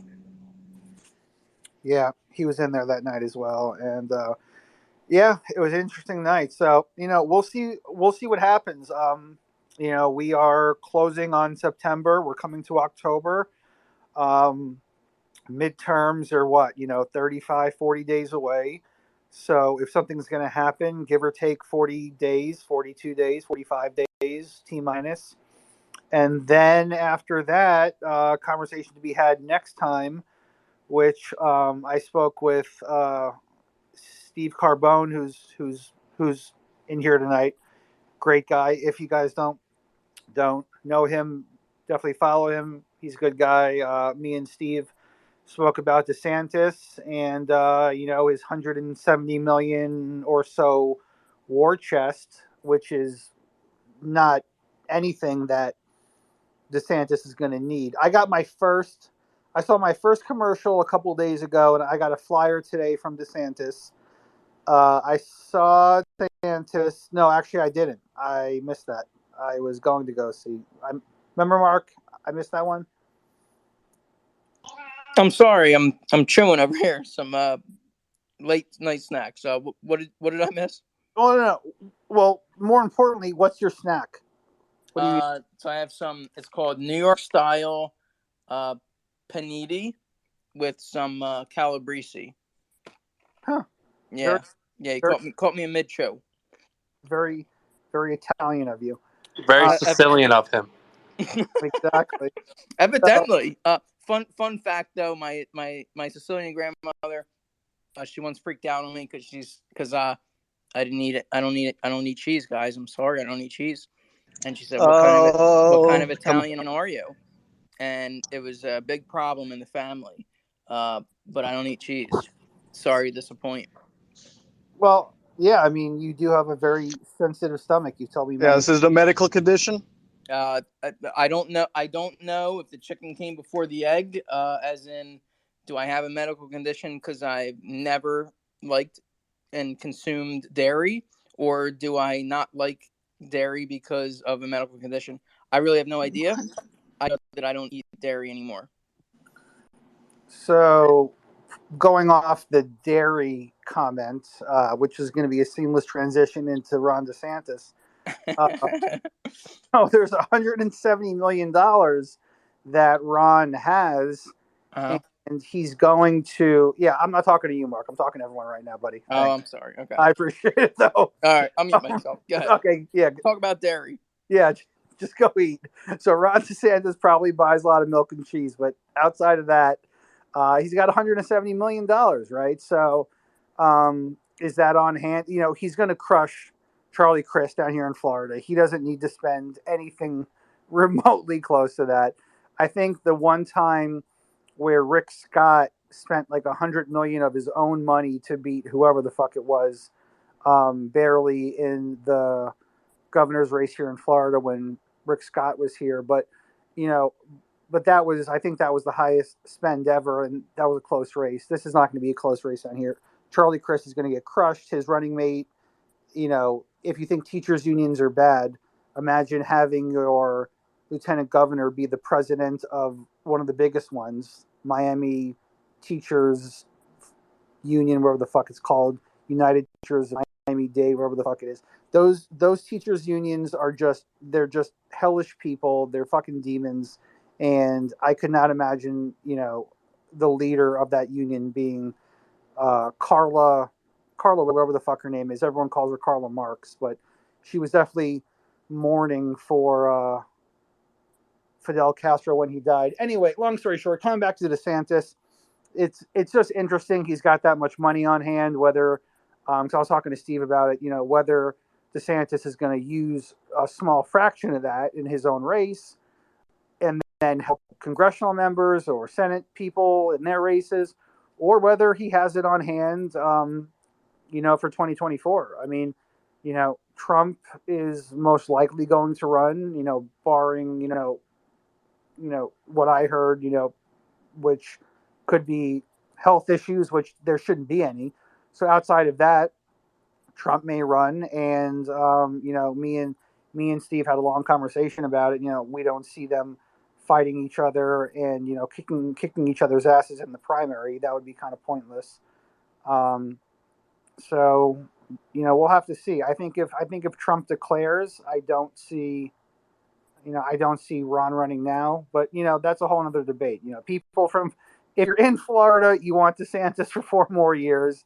If you're outside of Florida, there are some people saying that DeSantis is just as good, and Trump has baggage with him. Just go with DeSantis. But I would rather keep him for 4 more years in Florida, because I could have had Andrew Gillum. Next thing I know is I would have had a bunch of male prostitutes and fucking coke in my house. So that's a pretty good way to go about your campaigning. Send out free cocaine and send a male prostitute to everybody's house. I mean, it's not exactly a jam, but they show up to Mark's house, they may be in for a little treat. So I don't know. Well, we did have free crack pipes, so it goes with it. Exactly. Oh yeah, everything but the crack pipe and the safe smoking kit. But go ahead. Yeah, exactly. So yeah, so it's really crazy that Andrew Gillum came that close to being governor, and now Nikki Fried is back doing her super PAC. Apparently, she's not aware she got her ass just totally fucking killed and crushed about a month ago in the primaries. So she's back. She's a total fucking grifter, and I'm unfortunate enough to know her, and she's playing the long game here. Everyone is essentially waiting out DeSantis. Because I don't know, there are other people that are more in line with Florida politics than I am, but I don't know who the heir apparent is. I'm sure the person is going to come out soon, but there needs to be an heir apparent to DeSantis in Florida, because we obviously know that Nikki Fried is going to run again, but I don't know. I find it hard to believe that she would actually win a statewide. Wouldn't it be amazing if it was his wife? That would be great. That would be fantastic. She's great. So yeah, we'll see how it goes. So Johnny, before I go to you, Mark, are you done eating, or are you currently eating? What's your deal? Yeah, it's all gone. Okay. I'm available. Okay, sounds good. So Johnny, I know you have your hand up. We'll do a closer lightning round. Anybody who wants to speak, say anything. It can be anything, whatever is on your mind. Consider this the therapy session. You can come up here and just yell. We don't want to do that. We don't want to do that. Yes. Listen, you have 60 to 90 seconds to say whatever you want. Therapy session. Michael Dean is here. He's here to help. So he is our professional. He is our professional. That's and you know what? He's a good professional. Yes. So not seeing anyone though, what I'm going to do then is I'm going to go to Mark to go to the bullpen, and then Mark, you and Julia will close us out. Okay. Crypto man of the people. Yeah. So what happened? SD, what happened? I said you're truly a man of the people. Oh, thank you. I try to be. I mean, every day.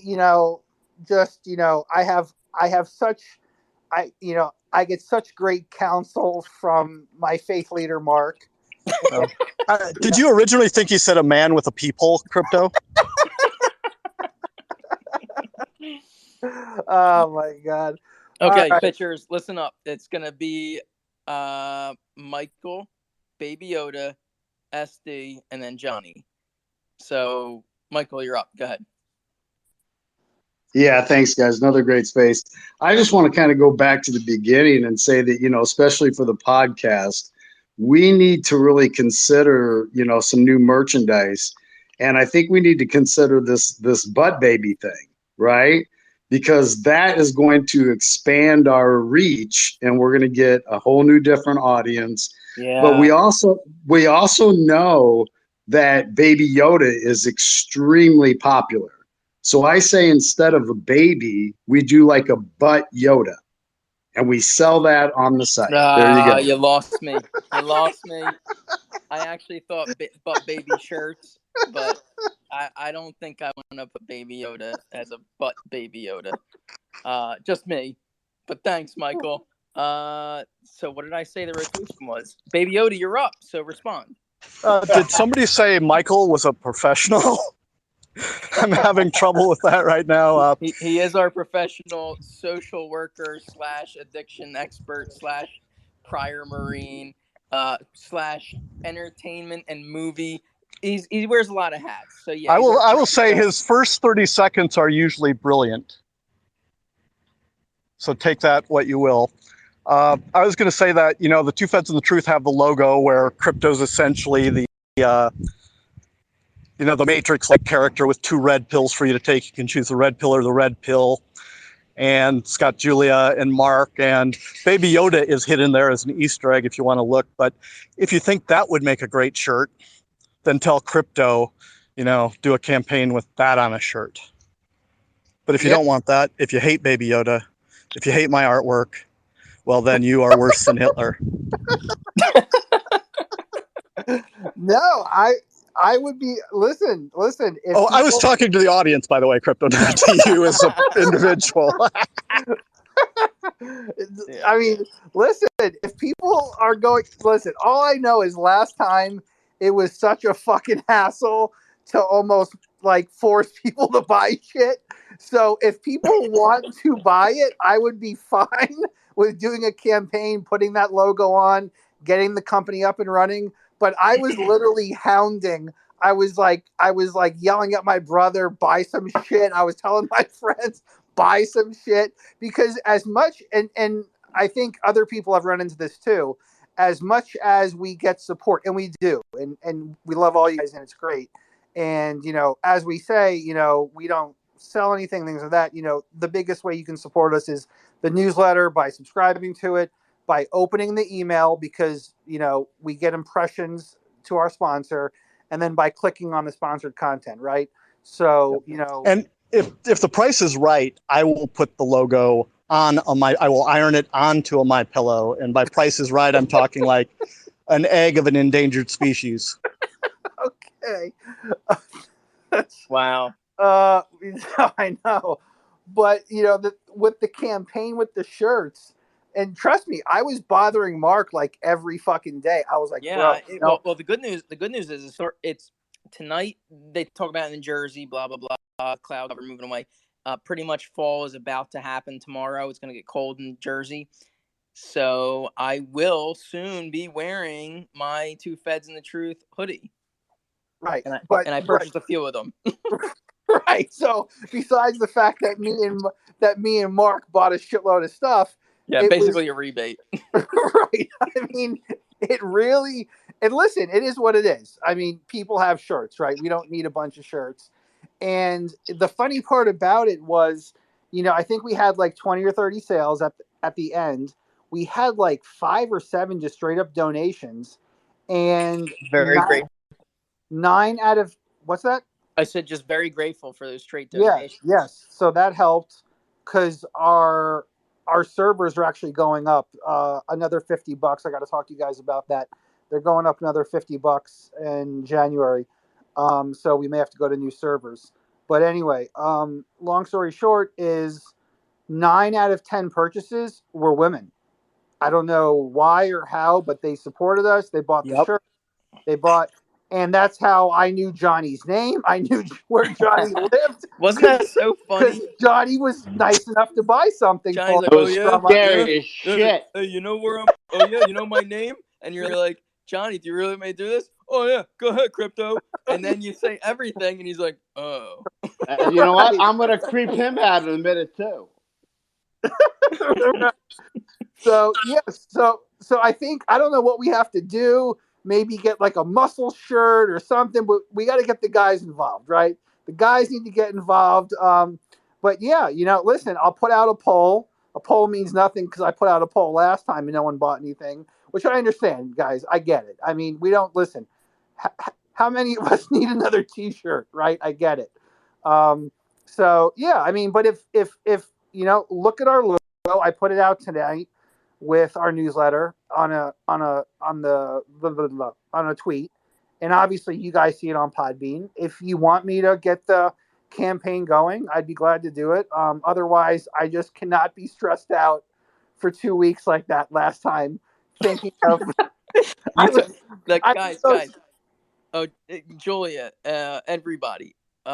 Crypto was calling me all during every lunch break of his and I said, look, man, don't worry about it. The people are gonna buy it, and you did. So thank you.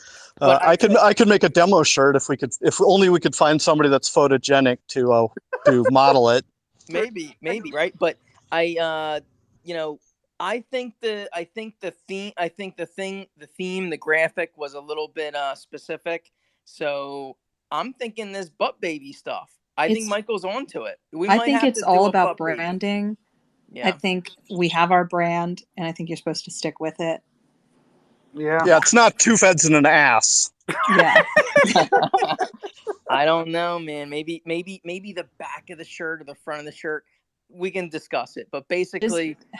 Like Mount Rushmore. Mount Rushmore, they have these shirts where it's a bunch, like 4 guys' butts, and it's behind Mount Rushmore. Yeah, but once you get one, you got it, right? Like, I mean, imagine the trends. Mark, unpack that statement, Mark.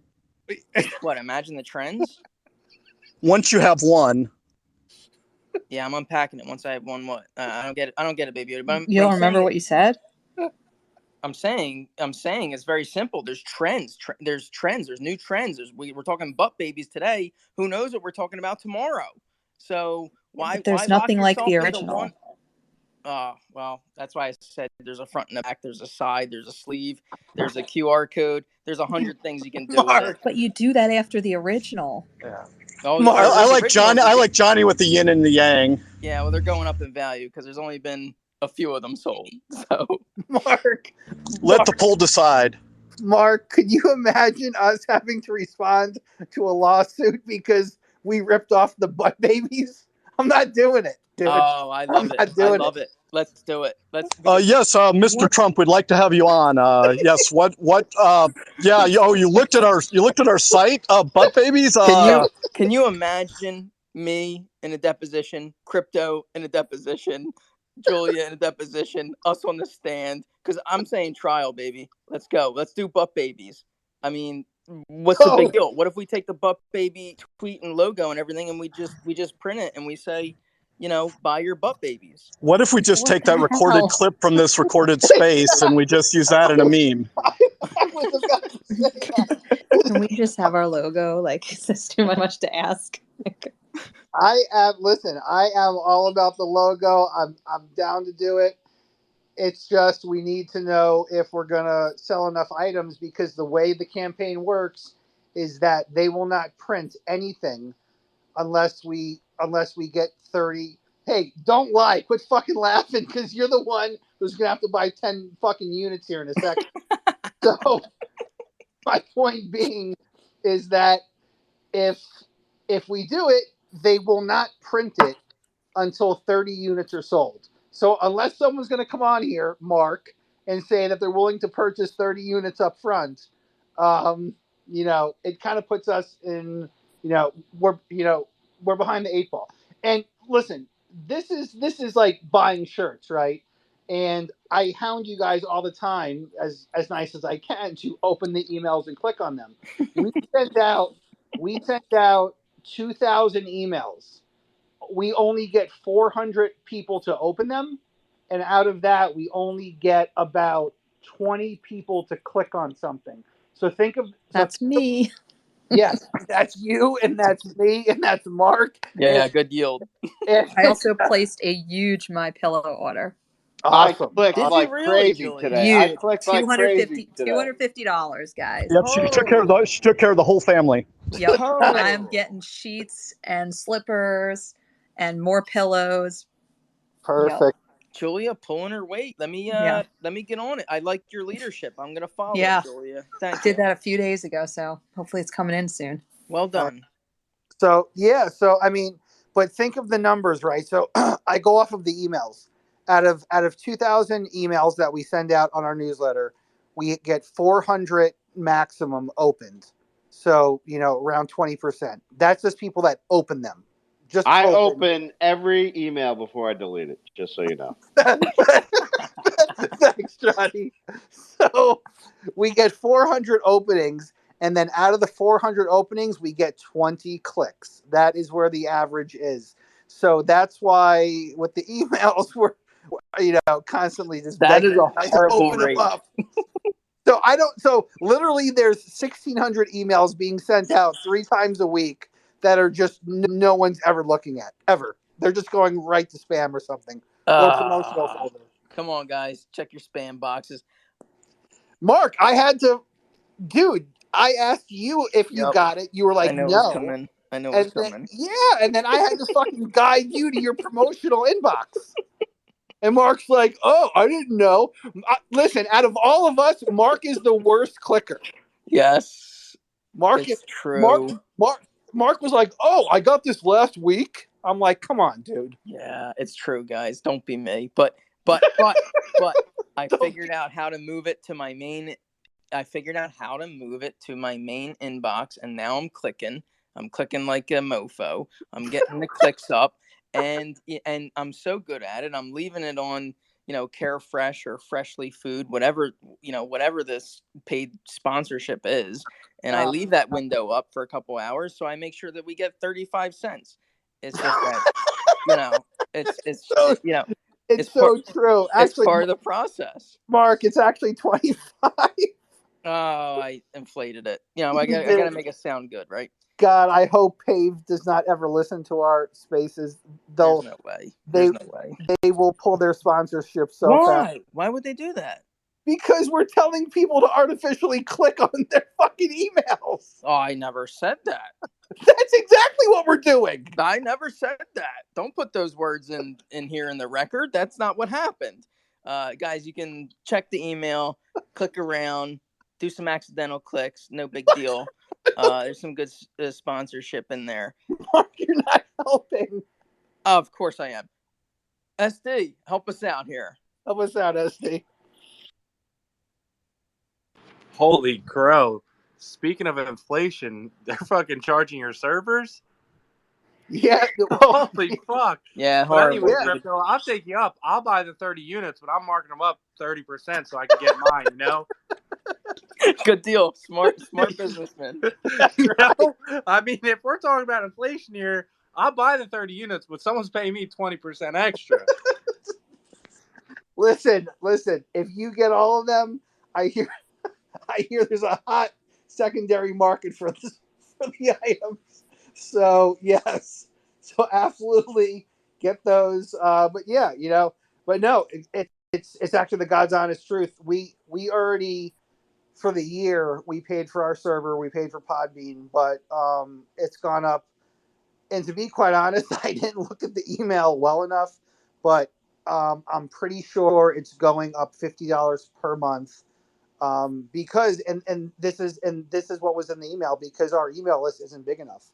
So if there are people with 100,000, like these big companies, 50,000, 10,000, we're at 2,000. So we're a small fish on the ladder, and they're charging us more to stay on the server. And I need to send that over to Julia and Mark, and we need to discuss server options, because we've been on this one, which it's AWS. That's who's fucking us. It's Amazon. Mm-hmm. Yeah. Amazon. I'm so Yeah. shocked too, right? I know. Yeah. So after all this shit I buy from their fucking website, they should give us free servers forever. I'm canceling my Prime membership. No, you're not. Like hell you are, SD. So bullshit. I would say this, guys, like, if you don't want to buy a shirt, right? You don't want to subscribe, I think you should. You want to click around on the email, which I think you should. You don't want to do that. The least you can do is retweet Crypto Julia and myself, because that way someone else will. So you don't want to put any money out, give us the green retweet. But yeah. Ding bong. This is the worst self-promotion ever. Oh Well, my it's because God. we're honest people. You know, How many people I'm not going to do the Ben Shapiro where I pretend like it's a commercial integrated in with the news. You know, we still have 100 poor souls that are listening to us right now. Oh my gosh. I cannot believe you guys are still here. We thank you so much. Oh my God. Are we at the closer spot? Because I think the game's already been blown. Johnny, we're down by 17. Anything you can do? I have to admit, I took a little break to take a piss there, but I am back, and I just want to say that I discovered something recently that that Mark and I live in the same state, and we've been talking to each other for a year, or at least over a year now, right? Yeah, Right, and we've Johnny. never met, we've never hang out, right? And you know what I discovered? Well, I didn't discover it. It's just something that came into my mind recently because it's just one of those things in life that I have property coming to me in Florida, and it's not too far from Mar-a-Lago. I totally forgot about it. Oh, It was just God. one of those things that I thought of. Yeah, I forget about my Mar-a-Lago related properties. Well, no, Go it's ahead. not Mar. It's Deerfield Beach, NBD. Broward County, and father had property there, but he had turned it to somebody while they were still living, and I hadn't checked in a while, and I just wanted to see if they were still alive. They are still alive, doing their thing, but that property will be coming to me. I may very well meet Crypto before I ever meet you. How strange is that? Johnny, how many? I'm going to interrupt. How many times you been to AC in the past year? I haven't been to AC at all. That's my point, dude. Oh. I have not been there at all. If I was going, I would call you. But I've been to other casinos, but not AC. But you know what? I'm gonna go real cool, and we're gonna hook up because I got to meet you before I meet Crypto, right? A boogie night sounds good. I hope so. SD is not far either. But Crypto, you and I will be neighbors someday, just so you know. Yeah, Deerfield is a great place, man. It's just south of Boca Raton, where me and Mark had our romantic, beautiful dinner with gerbils. And no, we had no gerbils. My daughter was there. Yes, your daughter was there. She Anyone else was keep extremely thinking tired. about Lemmy Winks from South Park? Oh yeah, I'm Julia. serious. It's all like. I had tell you some the very crazy serious thing. questions lined up for Apocalyptic Carol. You know, What was that voice? What was that voice like, Julie? I can't remember. What voice? The gerbil didn't talk. They just did like a song along with it, like "Brave Sir Lemmywinks" or something, as it traversed the colon. Yeah, you got it, Julia. I think it was Mr. Slave. Yeah, absolutely. You got it. Yeah, because it was Mr. Garrison's pet, or it was the fourth grade class's pet. But Mr. Garrison took. I didn't think they could top Hanky, but I guess they did. I'll tell you, I just have to interrupt real quick. 10 years ago or 12 years ago, when my father died, and I knew that property was coming to me, I always thought I would just turn around and sell it, and I wouldn't forget about it. But now, it's totally different. Now I'm thinking I am of the age where men do what men do, and I think I may want to retire there. Yeah, it's funny how things work out. Just check the tax record, dude. Maybe. Dude, I looked at the tax records. Dude, I took a date. My father really was inherited from my grandmother to my father at $87,000, and now it's $300,000. It's crazy. Yeah. Why wouldn't I just go there? 2-bedroom, 2-bath. Deerfield Beach. I'm telling you, I'm going. Deerfield Beach. Deerfield Beach is a great area. It's just south of Boca, so you get to kind of be near Boca, have Boca-esque without having Boca prices, Boca taxes. How far from you am I, Crypto? How much you gonna hate me? No, Deerfield for me, I'm in Palm Beach, so to me, depending if you're in East or West Deerfield, right? If you're out by the ocean or if you're out more west, which when I say west, that just means like 10 miles away from Yeah, the yeah, ocean. it's more to the intercoastal, right? Right, the Yeah, so intercoastal area. I think it's closer to the intercoastal. yeah, so you'd be like 18 to 20 miles south of me. Yeah, we're neighbors. Yeah, Johnny, we gotta meet before you relocate permanently and move south Yeah. because Hey, crypto. dude, I got 2 bedrooms, man. Maybe you can come with me. Johnny, I'd absolutely Johnny, come down. Johnny, just come down, take Mark with you, put him on carry-on luggage. He'll fit. And that'll be it. Where's the gerbil sleep? Hey, Mark, where does your gerbil sleep? Oh, come on, guys! I don't play those games. We're all forgetting Mark has his own nation, Markistan. Oh yeah, he will not be going down to Deerfield. I just have to say what a small world it is, right? Where we all started out a year ago, goofing around, having fun on Spaces, and really we're just we're a little ways away. Yeah, no, Crazy, man. It's crazy.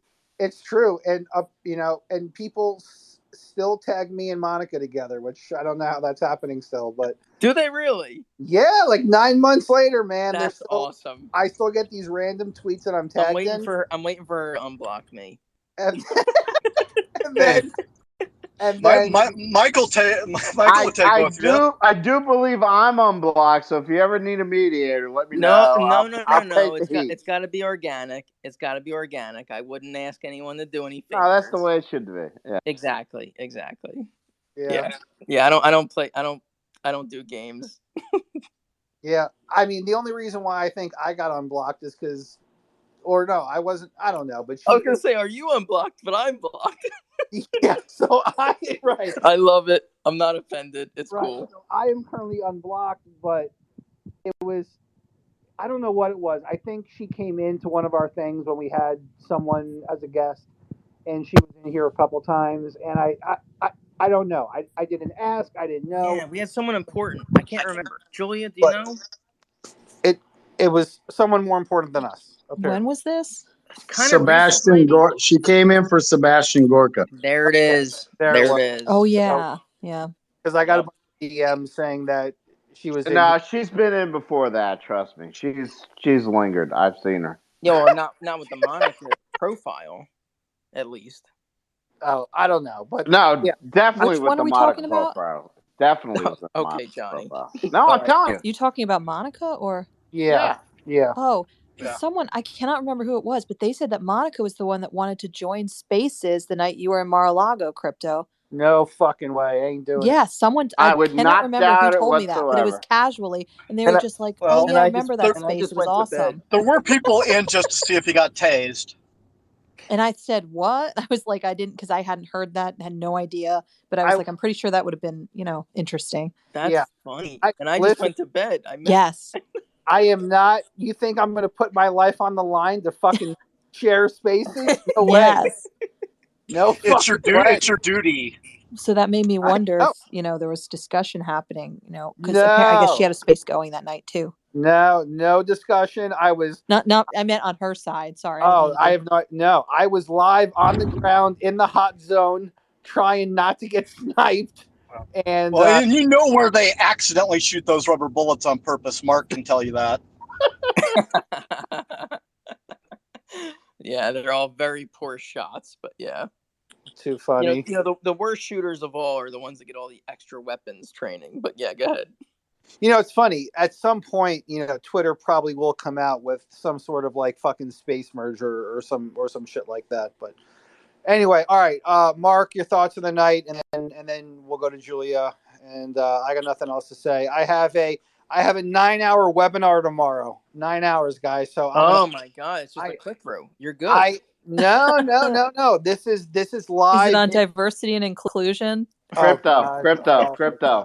Yeah. That's why they invented sick days for 9 hours webinars. Go play Uh, golf is it instead. a CLE? Is it required? What's the Yeah. deal? So it's part of like a certification thing, and it's Oh, so he yeah. paid for it. He No, paid well, for this no, no, no. drama.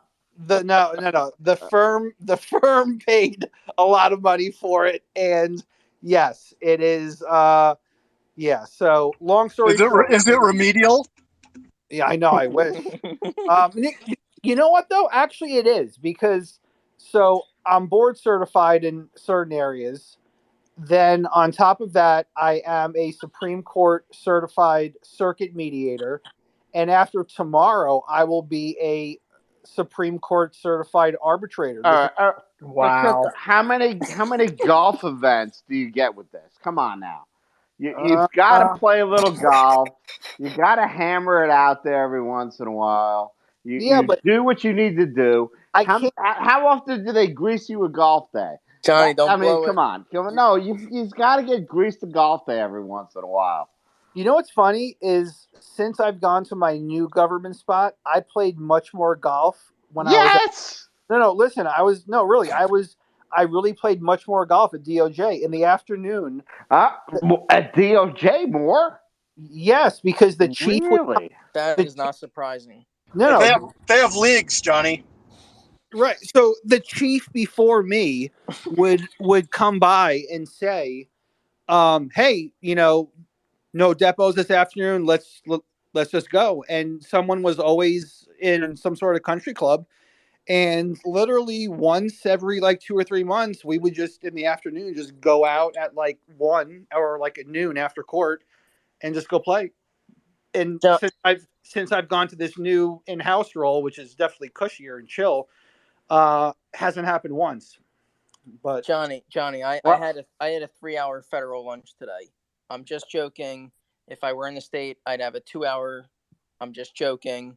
What do you mean, just Joe? What does this mean? Did you play golf or you didn't play golf? Who, me? Yeah. No, I Mark don't play. takes a 5-hour lunch. Well, no, I just want to know what does that mean? What I'm saying is, I'm supporting crypto completely. He had much more golf time when he was a Fed. Yes, yes. I mean, and it doesn't mean that he has no golf time now. It just means right. that he So had more golf time. right. So let's be honest. I'm still in the government, which means I still partially do nothing. He still golfs. Right. So I still golf. It's just not as much as Fed golf. Right. I got you, and that's all great. And I just have to say that last Monday, the Monday that just passed, whatever it was, Monday, I was golfing at an event, a hospital event, and I saw my sister's uh, company sponsoring the hall. Right. So I took a picture of it and I sent it to her, and I said, "How come you're not out here playing today?" Right? And she's like, "What are you doing there? You don't even work in the hospital system anymore." And I'm like, "Because I still got the in."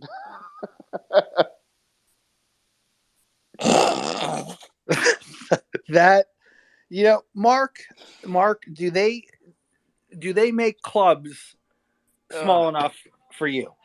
Yeah, at the boardwalk, sure do. Interesting. Yeah, And mini golf. and You know what I'm talking BY, about, I'm the assuming pink you don't ones. need to hit the ball. You just think and it goes, right? Yeah, I go through the motions like I tap it just kind of lightly and then it flies. Well, why wouldn't you? Can we got the mojo. Can we end the But train wreck? frankly, it's hard for me to hit the golf ball and have the drinks float to me at the same time. So I kind of usually hit the ball and just have the drinks float. That is hilarious. All right, Mark, feel free to share your thoughts, and then we'll go to Julia, and then we'll wrap it up. And then tomorrow, if you guys can remind me, I'll put a poll up. I will put our ad up. Our ad. What am I saying? I'm a fucking moron. Our original logo that was designed by BY, and we'll throw I'll say, will you actually buy this fucking T-shirt if we produce them? And then we'll get answers. Wait, hold on. Did I miss something? There's a new T-shirt aside from the one I bought. No. What we're thinking of doing is taking the original logo that we've had since we started, that BY made, and putting it on a T-shirt and which really should have been the first go around because that was our logo, right? But after going through the first round, we all know and remember how difficult it was buying our own shit. Oh, So me and so myself now and we're I. gonna Yeah, see. I got you. Yeah, so we're gonna do a poll of will you actually buy this shirt, and then I'm gonna subpoena Twitter to see for everyone who voted yes, and then I'm gonna track them all down and make them buy a T-shirt. All right. So, in other words, it's going to be a Yoda T-shirt that I got to buy. Thanks, Johnny. Yep, it's gonna be it's gonna be our only logo one, the one that. All right. But the one that they Yoda's getting profit from my purchase. I haven't spoken to BY about that. I don't know how much I have to grease the wheels. So All we'll right. see. All right. I'm buying anyway, but I just want to know. Mark, go ahead. Thanks. So I just looked at the numbers. We've only lost 30% with the last half hour of rambling. So not too bad. Guys, listen, thanks so much for listening. We covered a couple good things, right? You know, the Air Force Academy, some wokeness. We covered, the 11th Circuit with their decision with Trump, and we covered butt babies, and that was interesting. So we covered a lot. But the point is, I appreciate you guys. We appreciate you guys. Like, share, and retweet. If you're not going to do anything, open the emails. Okay, at least, right? Click around. Okay, you know what I'm talking about. That's it for me, guys. Much appreciated. Mark, real quick before we go to Julia, if I buy you a butt baby, will you take a picture with it? No, and I don't mean like insert it or anything. Will you? We already know that answer. But. Right. Will you hold the dark Colombian forest baby? Will you hold it and take a picture with it? And What if I took it and I brought it in front of a fighter jet? Dude, you can do what you want. I just want a picture of you and the butt baby. Maybe it's me, butt baby, and a fighter jet, but that's not going to be without some. I was thinking like all in a Mini Cooper. Mini Cooper to the fighter jet. That's a right. Mini Cooper racing the fighter jet on the runway on the tarmac. Well, okay, let's not get crazy. I'm not getting clearance to put the Mini Cooper on the runway. It's never. I don't have that kind of pull. But so is that answer a yes that you will take a picture with it? Wait, Mark. Yeah. I can guarantee you, if you can get the Mini Cooper to Monmouth County, we can put it in front of an airplane. I just double checked the vanity plate butt baby is available, Mark, if you want to pay the $90. Well, for New Jersey, butt baby is available. Correct. That might be bad for my rental business, but yeah, we'll figure butt baby. Oh my god. Yeah. The point is, guys, some shirts. Maybe we'll negotiate. But if you want a picture of butt baby and me and a fighter jet, I can very likely make that happen. But I won't make it happen if we don't buy some shirts. So, or at least subscribe, right? So that's it from me, Crypto. Julia? Hey, Crypto, real quick. I'm just sorry.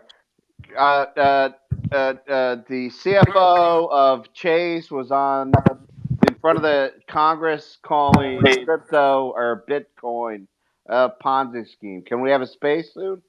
I would love to have it. Yeah. I mean, we had BitBoy who's essentially a billionaire out of it, but. Yeah, I mean, we can go deeper into it. No, I'd love to have it because I agree with it, but yeah, I mean, we can do that. Yeah, I mean, listen, the very 10-second, well, it's going to be more like 30 now, but the very short little speech I have is, the dollar is backed by what, right? It's backed by the purchasing power of what we believe in it. If there is a government behind it, obviously we're in a lot of debt. Bitcoin, it's like anything else. It's valuable because people think it's valuable. It's what it's worth. Bitcoin is currently down at 19,000. I bought in more a couple days ago. I bought in more today. It is what it is. People consider it a Ponzi scheme. People consider it, the future of money to be had. Who knows? Time will tell.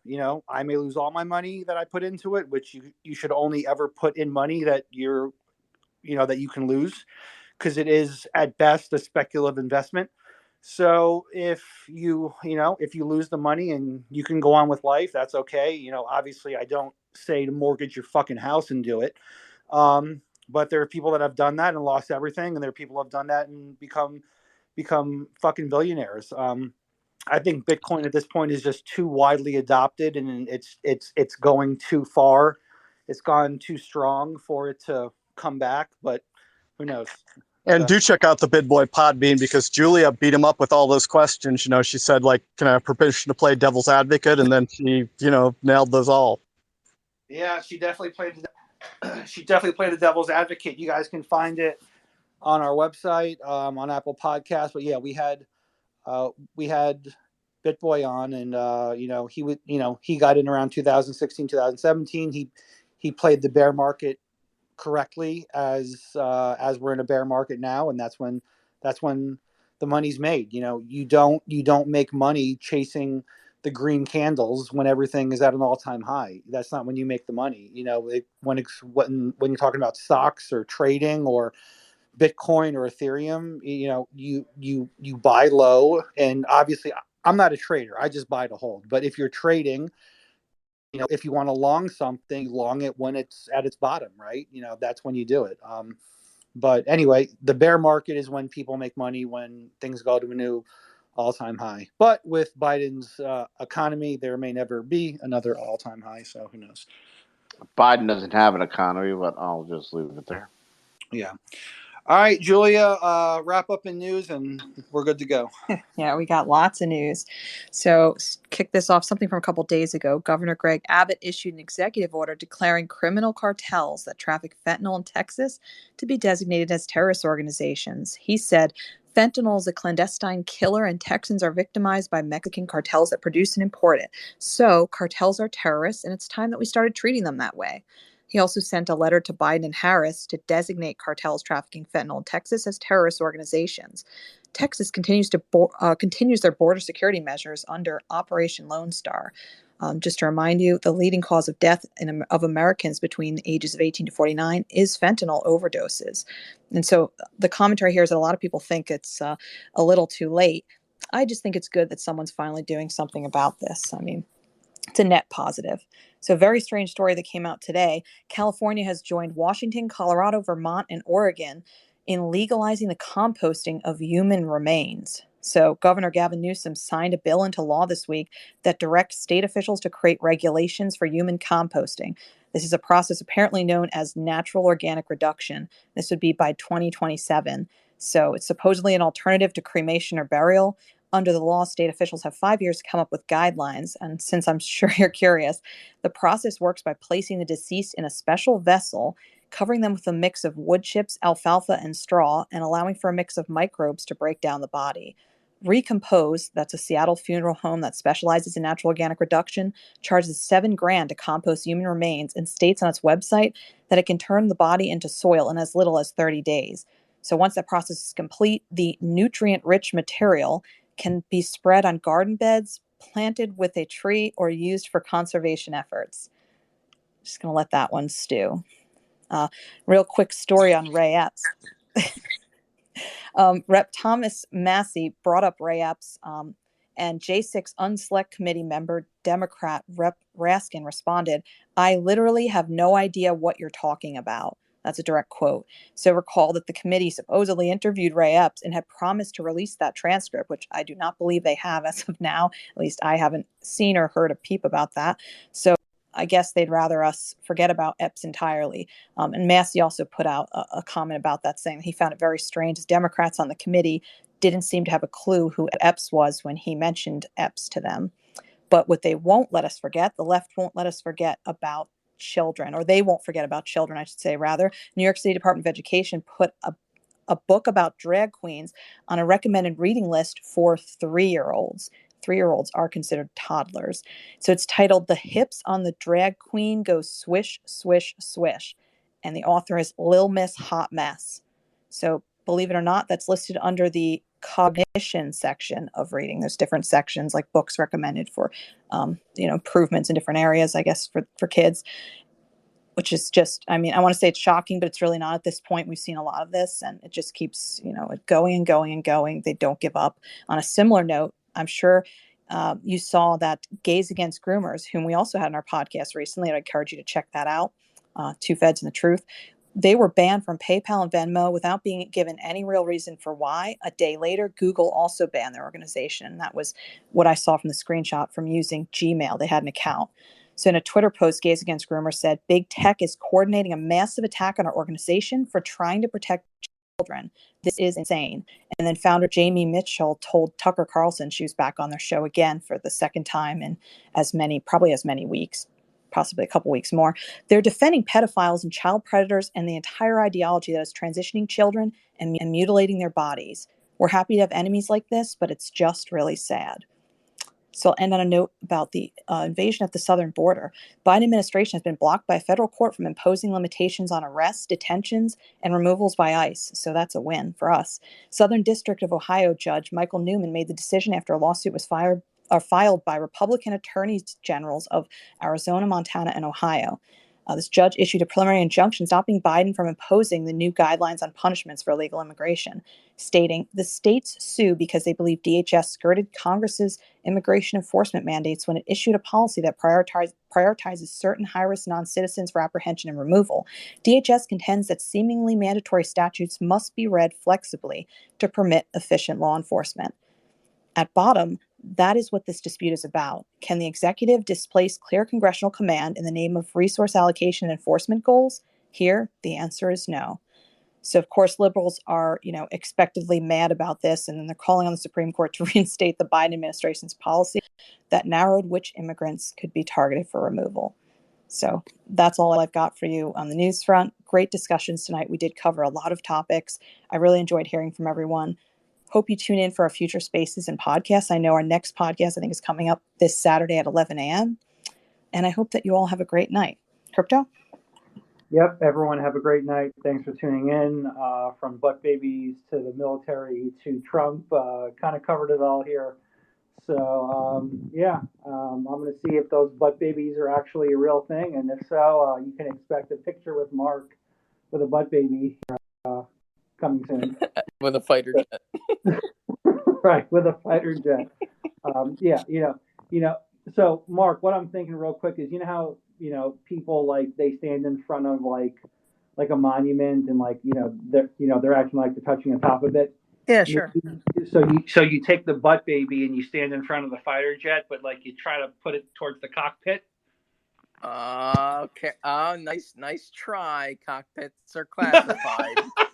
I actually meant the place where the pilot sits. That's really what cockpit. I meant. Yeah, classified. Right. I wasn't going to say cockpit area. again because, I was going to go with the cockpit again, but my point being at the mouth. Okay. Well, listen, whether you want the butt baby on the tail end of the jet, or you know what? Maybe the butt baby rides Kenji like a rodeo. Listen. No promises, but you buy the shirts and stuff. The probability, which, guys, listen. If you know me, I'll keep it legal. But there very well could be butt baby with a fighter jet and me. So, jeez. All right. So now I got to go see if Amazon sells them as they're upping our price to be on their server. So, all right, everyone, have a great night.